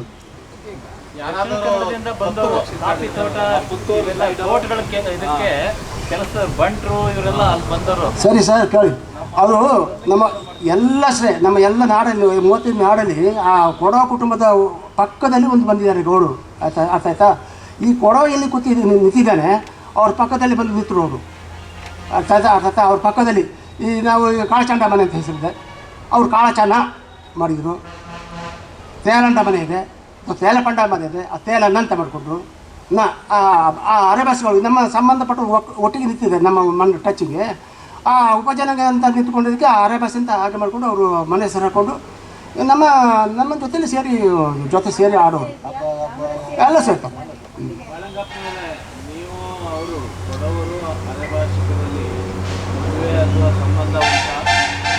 ಉಂಟು, ಹೀಗೆ ನಡೀತಿದೆ. ನೀವೀಗ ಮಧ್ಯೆ ಆಯ್ತಾ ಇದೆ, ಅದಕ್ಕೇನು ಮಾಡೋಕ್ಕಾಗೋದಿಲ್ಲ. ಎಲ್ಲ ಜಾತಿದು ಇದೆ ಅಲ್ವಾ. ಈಗ ಜಾತಿ ಹೇಳಕ್ಕೆ ಹೋದ್ರೆ ತಪ್ಪಾಗುತ್ತೆ, ಆಗಲ್ಲ. ಹೌದು, ತೀರುವಾದ ಸಂದರ್ಭದಲ್ಲಿ ಏನಾದ್ರು ಒಂದು ಕುಣಿತ ಇರಬೇಕು ನಿಮ್ಮಲ್ಲಿ.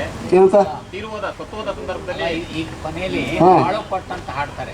ತೀರು ಹೋಗಿದ್ದಾನೆ ಕೊನೆಗೆ ಅದನ್ನೇ ಚಾವುಪಾಟ್ ಅಂತ ಹೇಳಿ ಕೊನೆಗೆ ಅದನ್ನೇ ಹಾಡ್ತಾರೆ.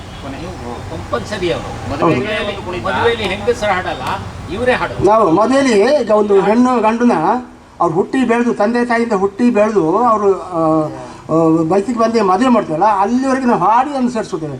ಅದರ ನಂತರ ಅವರು ಹಾಗೆ ಬದುಕಿ ಲಾಸ್ಟ್ ಸತ್ತಾಗ ಆವಾಗಲೂ ಸತ್ತದನ್ನ ಹಾಡಿ ಸ್ವರ್ಗ ಸೇರ್ತೀವಿ. ಪುನಃ ಮಾದ ತಿಥಿ ಅಂತ ಹೇಳ್ತೀವಲ್ಲ, ಆ ತಿಥಿಯಲ್ಲೂ ಸಹ ಅಷ್ಟೇ. ನಾನು ಆಗಲೇ ಹೇಳ್ದಲ್ಲ, ನಮ್ಮ ನಾಗೇಗೌಡರ ಆತ್ಮಕ್ಕೆ ಹೇಳ್ದಲ್ಲ, ಅದನ್ನು ಆ ಥರ ಹಾಡಿ ಅವ್ರನ್ನ ಆ ತಿಥಿಯಲ್ಲಿ ಸಹ ಹಾಡ್ತೇವೆ ನಾವು. ಆಯಿತು, ಬೇರೆ ಬೇರೆ. ನಮಸ್ತೆ ಸರ್. ನಿಮ್ಮಲ್ಲಿ ಇಷ್ಟು ವಿಭಿನ್ನವಾದ ಪರಂಪರೆ ಅಂತ ಗೊತ್ತಿತ್ತು, ಬಟ್ ಇಷ್ಟು ವಿಷಯಗಳು ಗೊತ್ತಿರಲಿಲ್ಲ. ಆದರೆ ಈಗ ಹಳೆ ಕಾಲದಲ್ಲೆಲ್ಲ ಸ್ಮೃತಿಕಾರ ಕಾಲದಿಂದಲೂ ಸಹ ಮಹಿಳೆಯರ ಸ್ಥಾನಮಾನ ನೋಡಿದ್ರೆ ಸ್ತ್ರೀ ಸ್ವಾತಂತ್ರ್ಯ ಅನರ್ಹತೆ ಅಂತ ಹೇಳಿ ಅವಳನ್ನ ಸಪ್ರೇಟಾಗಿ ಸಮುದಾಯವಾಗಿ ಇಟ್ಬಿಟ್ಟಿದ್ರು. ಆದರೆ ನಿಮ್ಮ ಸಮುದಾಯದಲ್ಲಿ ಮಹಿಳೆಗೆ ಯಾವ ರೀತಿ ಸ್ಥಾನಮಾನ ಕೊಟ್ಟಿದ್ದೀರಾ? ಅಂದರೆ ಆಗಿನ ಕಾಲದಿಂದ ಹಿಡಿದು ಈಗಿನ ಕಾಲದವರೆಗೂ ಎಷ್ಟರ ಮಟ್ಟಿಗೆ ಅವಳನ್ನ ಸಮಾನವಾಗಿ ಇಟ್ಟಿದ್ದೀರಾ ಅಂತ. ನಾನು ಆಗಲೇ ಹೇಳಿದೆ ನೋಡಿ, ನಿಮಗೆ ಅರ್ಥ ಆಗಿರ್ಬೋದು. ನಾವು ಮದುವೆ ಆಗಿ ಬಂದು ಗಂಡನ ಮನೆ ಹತ್ತಿದಾಗ ನಮ್ಮ ಸ್ವಂತ ಹುಡುಗನ ತಾಯಿಯ ಹೆಸರು ಹಾಕಿ ಅಲ್ಲಿ ಸಸ್ಯಕ್ಕೆ ನಾಮಕರಣ ಮಾಡ್ತಾರೆ. ಅವಳು ನಮ್ಮ ತಾಯಿಯ ಸಮಾಧಾನ ಕಾಣ್ತೇವೆ ನಾವು ಈಗ. ಹಾಂ, ಅವ್ವ ಲೆಕ್ಕದಲ್ಲಿ ಅವ್ವ ಹೆಸರು ಬಂತಲ್ಲದೆ ಪೊನ್ನವ್ವ. ಹಾಗೆ ಅದು ನಮ್ಮ ತಾಯಿಯ ಸಮಾನ.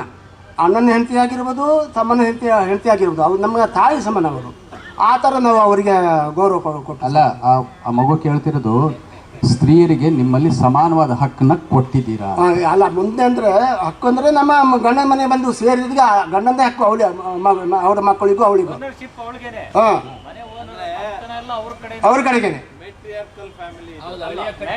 ಹಾಂ, ಹೌದು.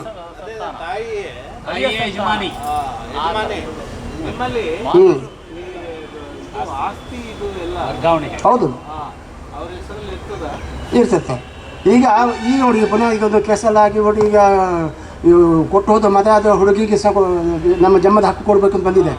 ಅದು ಕಾರಣ ಹೇಗೆ ಇರುತ್ತೆ, ಅದನ್ನು ಅಲ್ಲಿ ಇತ್ಯರ್ಥ ಯಾಕೆ ಮಾಡಿದೆ ಅಂದರೆ, ಈಗ ಒಂದು 17 ವಯಸ್ಸಿಂದ 28 ವಯಸ್ಸಿನ ಒಳಗೆ ಆ ಹುಡುಗಿ ಮದುವೆ ಆಗಲಿಲ್ವೋ ಅಥವಾ ಮದುವೆ ಆಗಿದ್ರು ಸಹ ಒಂದು ಕೇಸ್ ಹಾಕ್ಬೋದು, ನನಗೆ ಆ ಆಸ್ತಿ ಹಕ್ಕು ಬೇಕು ಅಂತ ಕಾನೂನು ಮಾಡಿದ್ದಾರೆ. ಅದರಲ್ಲಿ ಈಗ 28 ವರ್ಷ ಕಳೆದ ಮೇಲೆ ಕೇಸ್ ಹಾಕಿದರೆ ಆಗೋದಿಲ್ಲ, ಅದು ಮಾಡಿದ್ದಾರೆ ಅಲ್ವಾ. ಹಾಗೆ ಅದು ಲೆಕ್ಕದಲ್ಲಿ ನಮ್ಮ ಜನ್ಮದಲ್ಲಿ ನಾವು ಮದುವೆ ಮಾಡಿ ಕೊಡುವಾಗ ಆ ಹುಡುಗಿಗೆ ಎಲ್ಲ 101 ಸೌಕರ್ಯನ ಕೊಟ್ಟು ಕಳಿಸ್ತೀವಿ. ಬಿಂದಿಗೆಯಿಂದ ಹಿಡಿದು, ಚೆಂಬಿಂದ, ಪಾತ್ರೆಯಿಂದ, ಪ್ಲೇಟಿಂದ, ಗ್ಲಾಸಿಂದ, ಬಟ್ಟೆಯಿಂದ ಹಿಡಿದು, ಕಾಲಿಗೆ ಎಣ್ಣೆ ಹಾಕುವಂಥ ಎಣ್ಣೆ ಚಾಕಂದು ಹಿಡಿದು, ಎಣ್ಣೆ ಬಾಟ್ಲಿಂದ ಹಿಡಿದು, ಚಿನ್ನ, ಬಟ್ಟೆ ಎಲ್ಲ ನಾವು ಅವಳಿಗೆ ಕೊಟ್ಟಿರ್ತೀವಿ. ಈ ಆಸ್ತಿದ ಅರ್ಧ ಭಾಗನ ಅವಳಿಗೆ ಮಾಡಿ ಕೊಟ್ಟು ಕಳಿಸಿರ್ತೀವಿ. ಪುನಃ ಮತ್ತೆ ಕೇಳೋದು ತಪ್ಪೋದು. ಈಗ ಈ ಜನಗಳದ್ದು ದುರಹಂಕಾರ ಜಾಸ್ತಿ ಆಗಿ, ಆಸೆ ಜಾಸ್ತಿ ಆಗಿ ಕೇಳೋರಿದ್ದಾರೆ. ಹಾಂ, ಕೇಳ್ತಾರೆ. ಈಗ ಅಲ್ಲ, ಒಂದು ಕೈಲಿ ಕೊಡೋದು 2 ಕೈಲಿ ಕೇಳ್ಕೊಳ್ಳೋದು ಜನ ಜಾಸ್ತಿ ಈಗ. ಹಾಂ, ಮಾಡಿರ್ತೀವಿ. ಹಾಂ, ಅಷ್ಟಕ್ಕೆ ನಮ್ಮದು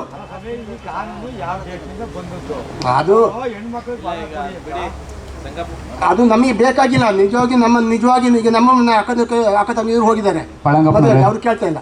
ಕೇಳಿ, ಈಗ ಇಷ್ಟು ಸಾಂಪ್ರದಾಯಿಕ ನಮ್ಮ ವಿಚಾರಗಳಾಯಿತು. ನೀವು ಈ ಕಲೆ ಬಗ್ಗೆ ಸಾಕಷ್ಟು ಪ್ರಯತ್ನ ಪಟ್ಟಿದ್ದೀರಾ, ಶ್ರಮ ಪಟ್ಟಿದ್ದೀರಾ, ವೃದ್ಧಿ ಮಾಡ್ಕೊಂಡಿದ್ದೀರಿ. ಇದನ್ನು ಯಾಕೆ ನೀವು ನಮ್ಮ ಹಳೆ ಮೈಸೂರು ಪ್ರಾಂತ್ಯದಲ್ಲಾಗಲಿ, ಉತ್ತರ ಕರ್ನಾಟಕ ಜಿಲ್ಲೆಯಲ್ಲಾಗಲಿ ಅದು ಬೆಳೀತಾ ಇಲ್ಲ?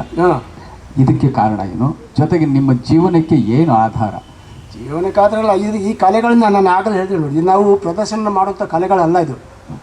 ಏನಿದ್ರು ಅವ್ರವ್ರ ನಾಡಿಗೆ ಆ ಸೀಮಿತವಾಗಿ ಅಲ್ಲೇ ಇರ್ತಿತ್ತು.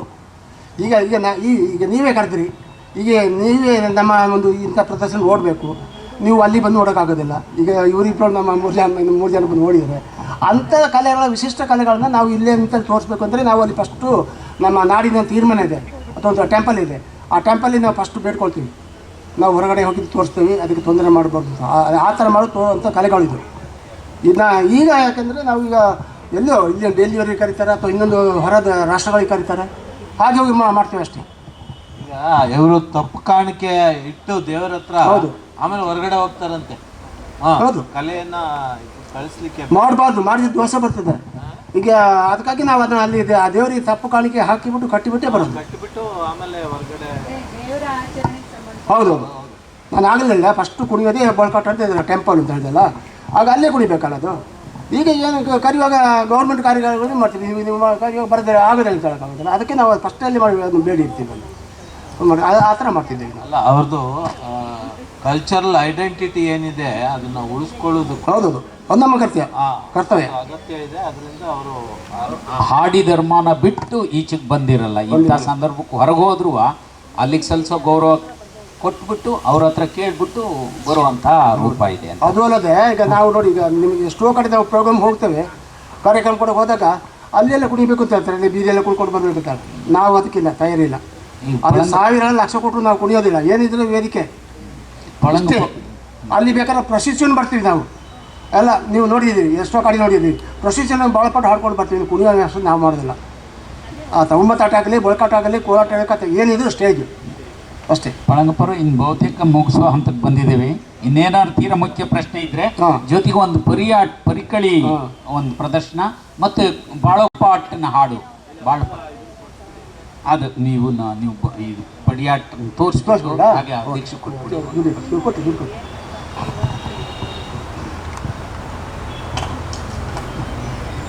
ಸಾವು ಪಾಟ್ನ ಒಂದು ಕೆಲವು ನುಡಿ ಕೇಳ್ಬಿಟ್ಟು ಮುಗ್ದಾಗ್ಸೋಣ. ನೋಡಿ, ಈಗ ಇದು 2 ಜನ ಬೇಕು, ಅವ್ರು 2 ಜನ ಹೋದ್ರು, ಹಾಗೆ ಬಂದ ನುಡಿನೂ ಬೇಕು. ನೀವು ತಗೊಳ್ಳಿ, ಗೊತ್ತಿಲ್ಲಲ್ಲ. ನನಗೆ ಬರ್ಸಿ ತಪ್ಪಿಸ್ಕೊಳ್ಬೇಕು, ಇಲ್ಲಾಂದ್ರೆ ಬೀಳ್ತದೆ, ರಕ್ತ ಹಾರ್ತದೆ. ಅವ್ರು ಬಂದು ಕೂಡಲೇ ಹೊಡ್ಬಿಡ್ತೀನಿ, ನಿನ್ನ ಕಾಯ್ಕೊಂಡಿದ್ದಾರೆ. ಅವ್ರಿಗೂ ಅದು ಬರ್ತಾರೆ. ಇದು ನಾವು ಫಸ್ಟ್ ಒಂದು ತೋರಿಸಿ ಲಾಸ್ಟಲ್ಲಿ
ಹೌದಲ್ಲ, ಇದು ಕತ್ತಿ ವರ್ಷೆಯ ಆರಂಭದ ಪಟ್ಟುಗಳು.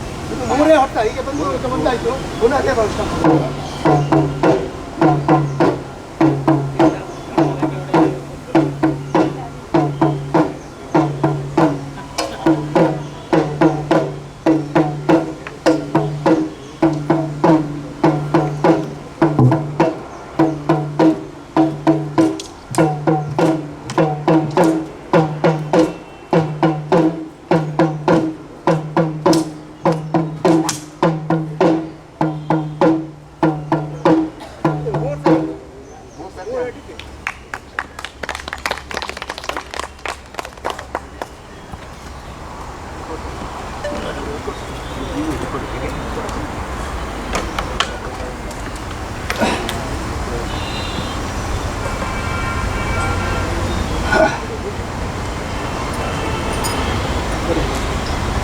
ನೋಡಿ, ಇದು ಸ್ವಂತ ಕೈಯಲ್ಲಿ ಹೆಣಿಬೇಕು. ಇದು ಬೆತ್ತ, ಇದಕ್ಕೆ ಈ ಥರ ಜೊಲೆ ಹಾಕಬೇಕು. ಇದು ಕೋಲು. ಇದು ಉತ್ತರ ಕೋಲಾಟ ತೋರ್ಸಕ್ಕಾಗಿಲ್ಲ. ಇಲ್ಲಿ ಬಿಡಿ, ಅದಾಗೆ ಎರಡು ಕೈಗೆ ಒಂದೊಂದು. ಕೆಲವರಿಗೆ ಇದು ಹಣಿಯ ಗೊತ್ತಿಲ್ಲ, ಅವರಿಗೆ ಇಂಥ ಕೊಳ್ಳಿಕೊಂಡು ಗೊತ್ತಿಲ್ಲ. ನಾವು ಮುಂದೆ ಅದೇ ಬರ್ತೀವಿ. ಎಲ್ಲ ಬೆತ್ತದ ಬೆತ್ತದ ಬರೀ ಇಂಥ ಸಿಂಗಲ್ ಕೊಳ್ಳಿಕೊಂಡಿದ್ದೆ. ಇದನ್ನು ಕಲಿತು ಇದನ್ನು ಕಟ್ಟಿಕೊಂಡು ಇದರಲ್ಲಿ ಏಟು ಹೊಡೆದ್ರೆ ಎಷ್ಟು ಜೋರಾಗಿ ಬೀಳ್ತದೆ ಗೊತ್ತ? ಯಾಕಂತ ಹಾರ್ತದೆ. ಜಲಿ ಜಲಿ ಜಲಿ ಇಚ್ಚಬೇಕು.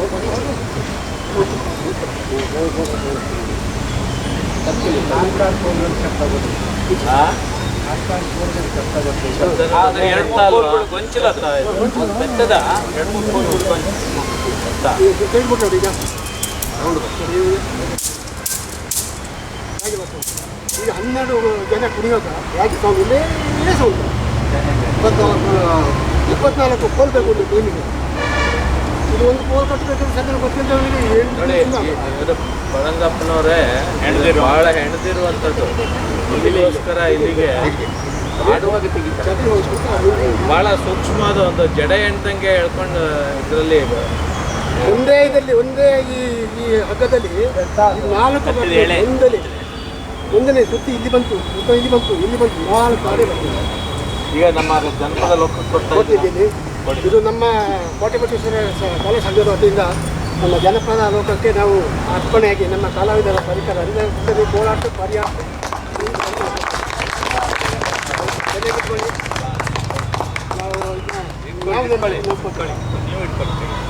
ನೀವು ಇಟ್ಕೊಳ್ಳಿ.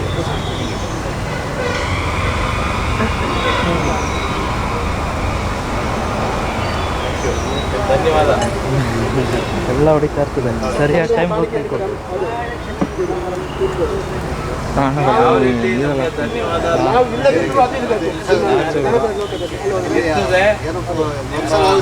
ನಮ್ಮ ಯೋಚನೆ ಬರ್ತದೆ. ಅದು ವಿಶ್ವಾಸ, ಅಭಿಮಾನ ಸದಾ ನಾನು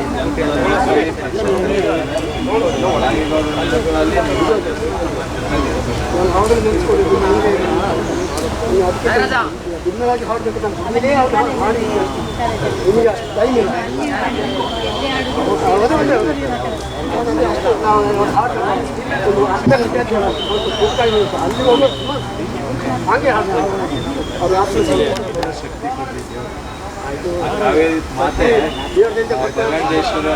ಹೆಚ್ಚು ಶಕ್ತಿ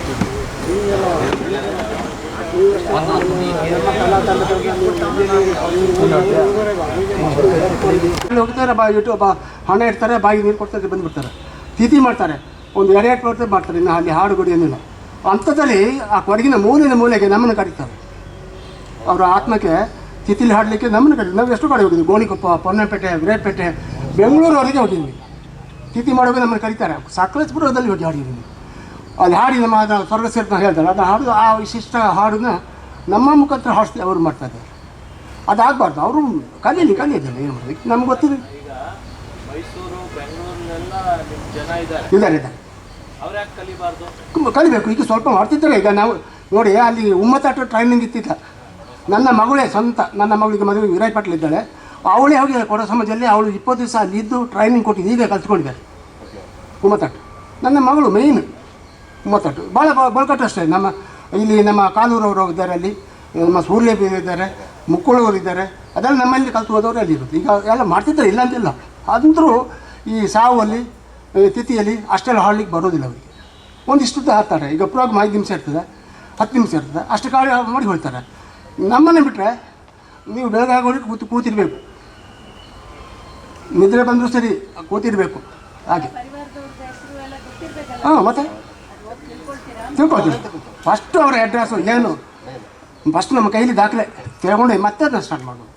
ಆ ಥರ ನೋಡಿ. ಈಗ ನಮ್ಮ ತಿಥಿಲಿ ಹಾಡ್ದು, ಈಗ ಚಾವು ಕೊಟ್ಟು ನಾನು ಮತ್ತೆ ಆಗಲಿ ನೀವು ಬೈ ಬನ್ನಿ ಹಾಡು. ಹ್ಞೂ, ಒಂದು 3-4 ಮಣಿ ಹಚ್ಕೊಳ್ಳಿ. ಇದು ನೋಡಿ, ಈಗ ಇದರ ಇದು ಈ ಬಾರಿಸೋದೇ ಇದೇ ಬೇರೆ, ವಯಸ್ಸೇ ಬೇರೆ ಆ ಥರ. ಈಗ ತಿಥಿಲಿ ಹಾಡೋದು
ಬರ್ತಿದ್ದೆ ದಾರಿಗೆ ನಮ್ಮ ಹಿರಿಯವ್ರನ್ನ ನೆನೆಸ್ಕೆ, ಅದಕ್ಕೆ ಹೇಳಿದ್ದೀನಿ ಅದ್ರ ಹೆಸರು ಕಲ್ಪಾಸು ನಾಗೇಗೌಡರಲ್ಲ, ಅದೇ ಈಗ ನಾಗೇಗೌಡರನ್ನ ಈಗ ನಾವು ಹೇಳೋದು, ಈಗ ನಾವು ನೆನೆಸ್ತಾ ಇರೋದು. ಈಗ ಇವರು ಹುಟ್ಟಿ ಬೆಳೆದು ಇಷ್ಟ ಆಗುವಾಗ ಈಗ ಇದು ಆದಮೇಲೆ ಇವ್ರನ್ನ ನಾವು ಸ್ವರ್ಗಕ್ಕೆ ಸೇರಿಸ್ಬೇಕಲ್ಲ, ಆಗ ಈ ಭಾಷೆಯಲ್ಲಿ ಇನ್ನು ಹಾಡೋದು. ಅರ್ಥ ಆಯ್ತಾ? ಇನ್ನು ಹಾಡ್ಬೇಕಾದ್ರೆ ಇದು ಬೇಕಾಷ್ಟು ಹಾಡಿದೆ, ಅದು ತುಂಬ ಹಾಡಬೇಕಾಗ್ತದೆ. ಹಾಂ, ಅದು ಸಾವು ಮನೇಲಿ ಇಟ್ಟುಕೊಂಡು ಅವರ ಸಾವು ದಾಪನ ಕ್ರಿಯೆ ಎಲ್ಲ ಮಾಡಿಕೊಂಡು ಆ ಕ್ರಿಯೆ ಮಾಡಿ ಅವ್ರು ಎದುರು ಹಾಡು ನಾವು ಅವರು ತೆಗೆಯುವಂತ ಹಾಡಿ ಹಾಡಿ ಅಲ್ಲಿ ತೆಗೆದುಕೊಂಡು ಹೋಗುವಾಗ, ಮಶಾನೆ ಹೋಗುವಾಗ ಅಲ್ಲಿವರೆಗೆ ಹಾಡಿಕೊಂಡು ಅಲ್ಲಿ ಗುಂಡಿಗೆ ಅಥವಾ ಬೆಂಕಿ ಹಾಕೋರಿಗೆ ಹಾಡಿ ನಾವು ನಿಲ್ಲಿಸ್ತೇವೆ.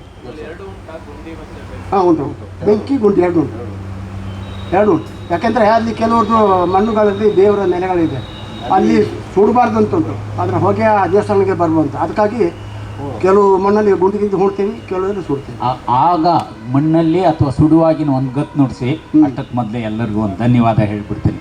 ಮಳೆ ಕೊಡೂರಿನವ್ರು ಬಂದಿದ್ದಾರೆ, ಮಳೆನ ಕೊಡೂರಿನಲ್ಲೇ ಉಳಿಸ್ಕೊಂಡು ನಿಮಗೆ ತೊಂದರೆ ಕೊಡಲ್ಲ ಅಂತ ಬಂದಿದೆ. ಮಳೆ ಬರದೆ ಹೋದರೆ ಏನಾಯ್ತು, ಎಳೆ ಹೂವಿನ ದಂಡೆ ಥರ ನೀವೆಲ್ಲ ನಮ್ಮ ಜೊತೆಗೆ ಸೇರಿ ಕಳೆಗಟ್ಟಿದ್ದೀರಿ. ನಿಮ್ಮ ಪ್ರೀತಿ ಪ್ರೋತ್ಸಾಹಗಳು ಮುಂದಿನ ತಿಂಗಳುಗಳು ಹೀಗೆ ಇರಲಿ, ಲೋಕದ ಎಲ್ಲ ಕಾರ್ಯಕ್ರಮಕ್ಕೆ ಇರಲಿ. ದಯವಿಟ್ಟು ಯಾರಾದರೂ ಹೆಸರು ವಿಳಾಸ ನಂಬರು ನಿಮಗೆ ಕೊಟ್ಟಿರದೇ ಇದ್ದರೆ, ಈವರೆಗೂ ಹೊಸ ಇವತ್ತು ಬಂದಿರತಕ್ಕಂಥ ಬೇರೆಯವರಿದ್ದರೆ ದಯವಿಟ್ಟು ನಿಮ್ಮ ನಂಬರು ಮತ್ತು ವಿಳಾಸನ ಕೊಟ್ಟರೆ ನಿಮಗೆ ನಾವು ಮತ್ತೆ ಸಂಪರ್ಕಿಸಿ ಮುಂದಿನ ಲೋಕಸೀರಿಯನ್ನು ನಿಮ್ಗೆ ತಲುಪಿಸ್ತೀವಿ. ನೀವೆಲ್ಲ ಪಾಲ್ಗೊಂಡಿದ್ದಕ್ಕೆ ಜಾನಪದ ಪರಿಷತ್, ಜಾನಪದ ಲೋಕದ ಪರವಾಗಿ ಪ್ರೀತಿಯ ಧನ್ಯವಾದಗಳನ್ನ ಅರ್ಪಿಸ್ತೇವೆ. ಅದು ಅಲ್ಲದೆ ನಾನೀಗ ನಿಮ್ಮನ್ನೆಲ್ಲ ಕೈ ಮುಗಿದು ಕೇಳ್ಕೊಳ್ತೇನೆ ಅಂದರೆ, ಈಗ ನಮ್ಮಲ್ಲಿ ಹಿರಿಯವರು ಇದ್ದೀರಿ, ಒಳ್ಳೆ ವಿದ್ಯಾವಂತರಿದ್ದೀರಿ, ಒಳ್ಳೆ ಉದ್ಯೋಗಸ್ಥರಿದ್ದೀರಿ, ಅಥವಾ ಒಂದು ಕಲಾವಿದರು ಇರ್ಬೋದಾಗಲೇ ಮಕ್ಕಳಿಗೆ ನನ್ನನ್ನು ಕ್ವಶನ್ ಮಾಡಿದರು.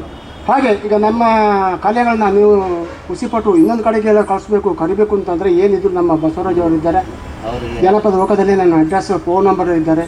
ಅದೇನು ಬೇಕೋ ಕೇಳ್ಕೊಂಡು ನೀವು ಕರಿಬೇಕಂತ ನನ್ನ ಕಾಂಟ್ಯಾಕ್ಟ್ ಮಾಡ್ಕೊಂಡ್ರೆ ನಾನು ಎಲ್ಲ ಕಡೆಗೆ ಹೇಳೋದಿಲ್ಲ ಅಂತೂ ಒಳ್ಳೆ ಮುಖ್ಯ ಕಾರ್ಯಕ್ರಮ ಕೊಡಬೇಕಂತ ನಾನು ಖಂಡಿತವಾಗಿ ನಿಮಗೆ ಕೊಟ್ಟು ಸಾಕಷ್ಟು ಕಲಿಸೋರು ಸಂತೋಷ ನೋಡಿದ್ವಿ. ನಿನ್ನೆ ಇಬ್ಬರು ಹುಡುಗರು ಕಾಲೇಜಿಂದ ಬಂದಿದ್ರು, ಇವತ್ತು ಇಬ್ಬರು ಪಾರ್ಟಿಸಿಪೇಟ್ ಮಾಡಿದ್ರು, ಭಾಳ ಸಂತೋಷ. ಅಂಥ ಕಲಿಯೋ ಹುರುಪಿನ ಹುಡುಗರು ಹುಡುಗಿಯರು ಬಂದರೆ ಈ ಹುರುಪನ್ನು ಆ ಹುರುಪನ್ನು ಸೇರಿಸಿ ಮುಂದೆ ಮತ್ತೆ ಹೊಸ ಗಿಡ ನೆಡೋದಕ್ಕೆ ನೋಡೋಣ. ಈಗ ನಮ್ಮ ಕೊಡೋರೇ ಕಲಿಬೇಕು ಅಂತಿಲ್ಲ, ಕೊಡೋರೇ ಬಳಕಟ್ಟು ಮಾಡಬೇಕಂತಿಲ್ಲ. ಇಲ್ಲೇ ನಿಮ್ಮ ಶಾಲೆ ಇದೆ, ಟ್ರಸ್ಟ್ ಇದೆ, ಮಕ್ಕಳಿದ್ದಾರೆ, ಇವರು ಕಲಿಸಿ ಈಗ ನಮ್ಮ ಈ ಡ್ರೆಸ್ ಹಾಕೋದಿದ್ರು ಆ ಕುಣಿತ ಕಲಿಬೋದು. ಅದಕ್ಕೂ ವ್ಯವಸ್ಥೆ ಮಾಡಿದರೆ ನಾನು ಬಂದು ಕಲಿಸ್ಕೊಡ್ತೀನಿ, ಅಷ್ಟು ಭರವಸೆ ನಾನು ಕೊಡ್ತೀನಿ. ನನಗೆ ನಮ್ಮ ಕೊಡೋ ಮಕ್ಕಳಿಗೆ ಕಲಿಸ್ಬೇಕು ಅಂತೇನಿಲ್ಲ, ಕಲಿಯೋರು ಎಲ್ಲ ಕಲಿಬೋದು. ನಿಮ್ಮ ಕಲೆ ನಾವು ಕಲಿಬೋದು, ನಮ್ಮ ಕಲೆ ನೀವು ಕಲಿಬೋದು. ಅದಕ್ಕೆ ಅಭ್ಯಂತರ ನಾನು ಕಲಿಸಬಾರ್ದು ಅಂತೇನಿಲ್ಲ, ಅದನ್ನು ಬೇಕಾದ್ರೆ ಮಾಡೋದು ಬೇಕಾದ್ರೆ ಅದಕ್ಕೂ ನಾನು ತಯಾರಿ ಮುಕ್ತವಾಗಿದೆ. ಹಾಂ ಅಲ್ವಾ? ಮಂಗಳ ಅಥವಾ ಮಂಗಳ ಆಡಿಸಿ ನಾನು ಅವರ ಮಣ್ಣಿಗೆ ಇಡುವಾಗಿನ ಮಂಗಳ ಅಂದರೆ ಈಗ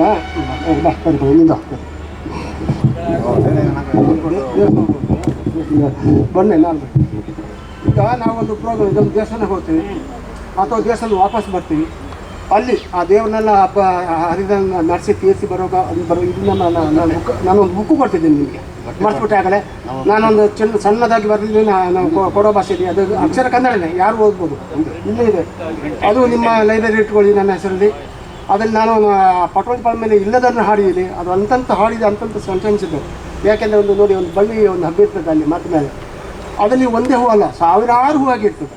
ಒಂದು ಕುಂಬಳ ಬಳ್ಳಿ ಇರಲಿ, ಒಂದು ಸೊರೆ ಬಳ್ಳಿ ಇರಲಿ, ಅಷ್ಟು ಹೂವಲ್ಲಿ ಆ ಥರ ಹೂವಾಗಿ ನಮಗೆ ಸಂಸಾರ ಬರಬೇಕು ಅಂತ ನಾವು ಸೇರಿಸಿ ಹಾಡಿದ್ದೀನಿ.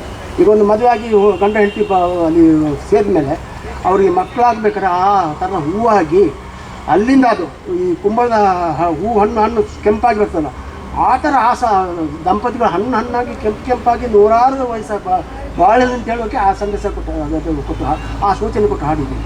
ಅದರಲ್ಲಿ ಇದರಲ್ಲಿದೆ. ಹಾಂ ಓಕೆ ಸರ್, ಅದು ಮಾಡಿಡಿ. ಅದು ನೀವು ಇಡ್ತೀರಿ ನನಗೆ ಗೊತ್ತು, ಅದಕ್ಕೆ ಕೊಟ್ಟಿದ್ದೀನಿ ಇವರಿಗೆ. ಅದಕ್ಕೆ ಈಗ ನಾವು ಒಂದು ದೇವಸ್ಥಾನ ಈಗ ನಾವು ಬಂದು ಒಂದು ನಡೆ ನಿಂತಿರ್ತೀವಿ, ಈ ಹಾಡೇ ಬೇರೆ ರೂಪಾಯಿ ಹೇಗೆ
ನಾವು ಬಂದು ನಿಂತಿರ್ತೀವಿ, ಒಂದು ದೀಪ ಇರ್ತದೆ ಮನೆಯಲ್ಲಿ, ಆ ದೀಪ ಅದರ ನಡೆಯಲ್ಲಿ ನಿಂತು ಹಾಡ್ತೀವಿ. ಆ ದೀಪಕ್ಕೆ ಎಣ್ಣೆ ಹಾಕಿರ್ತೀವಿ, ಎಣ್ಣೆಗೆ ಬತ್ತಿ ಹಾಕಿರ್ತೀವಿ, ಆ ಬತ್ತಿಗೆ ಬೆಂಕಿ ಕೊಟ್ಟಿರ್ತೀವಿ. ಆ ಬೆಳಕಿನ ಎದುರು ನಿಂತು ನಾವು ಹಾಡೋದು. ಮುಕ್ತಾಯ, ಇದು ಮುಕ್ತಾಯ ಮಾಡಿ ಎಲ್ಲರಿಗೂ ನಾವು ಇಲ್ಲಿ ನಮ್ಮ ಕಾರ್ಯಕ್ರಮದಲ್ಲಿ ಎಲ್ಲರಿಗೂ ದೀರ್ಘಾಯುಷ, ಆಯುಷ, ಆರೋಗ್ಯ, ಭಾಗ್ಯ, ಬರ್ಕತ್ತು, ಸುಖ ಸಂಪತ್ತು ಕೊಟ್ಟು ನಮ್ಮ ಅಲ್ಪಾಯುಷ ಮಾನವರಿಗೆ ದೀರ್ಘಾಯುಷ ಅಂದರೆ 120 ಕಾಲ ಬದುಕುವಂತ ನಮಗೆ ಸರ್ವ ಭಾಗ್ಯ ಆಯುಷ ಕೊಟ್ಟು ಸಾಕಲಿ ಅಂತೇಳಿ ನಾನು ನಮ್ಮ ನಾಡೋಜ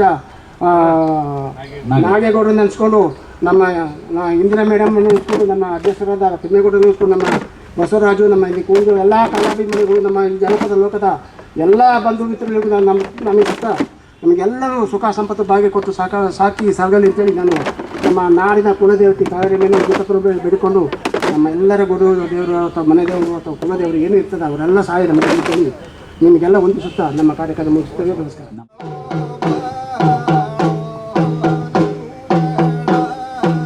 ಇದು ಕತ್ತಿ ಆಟ.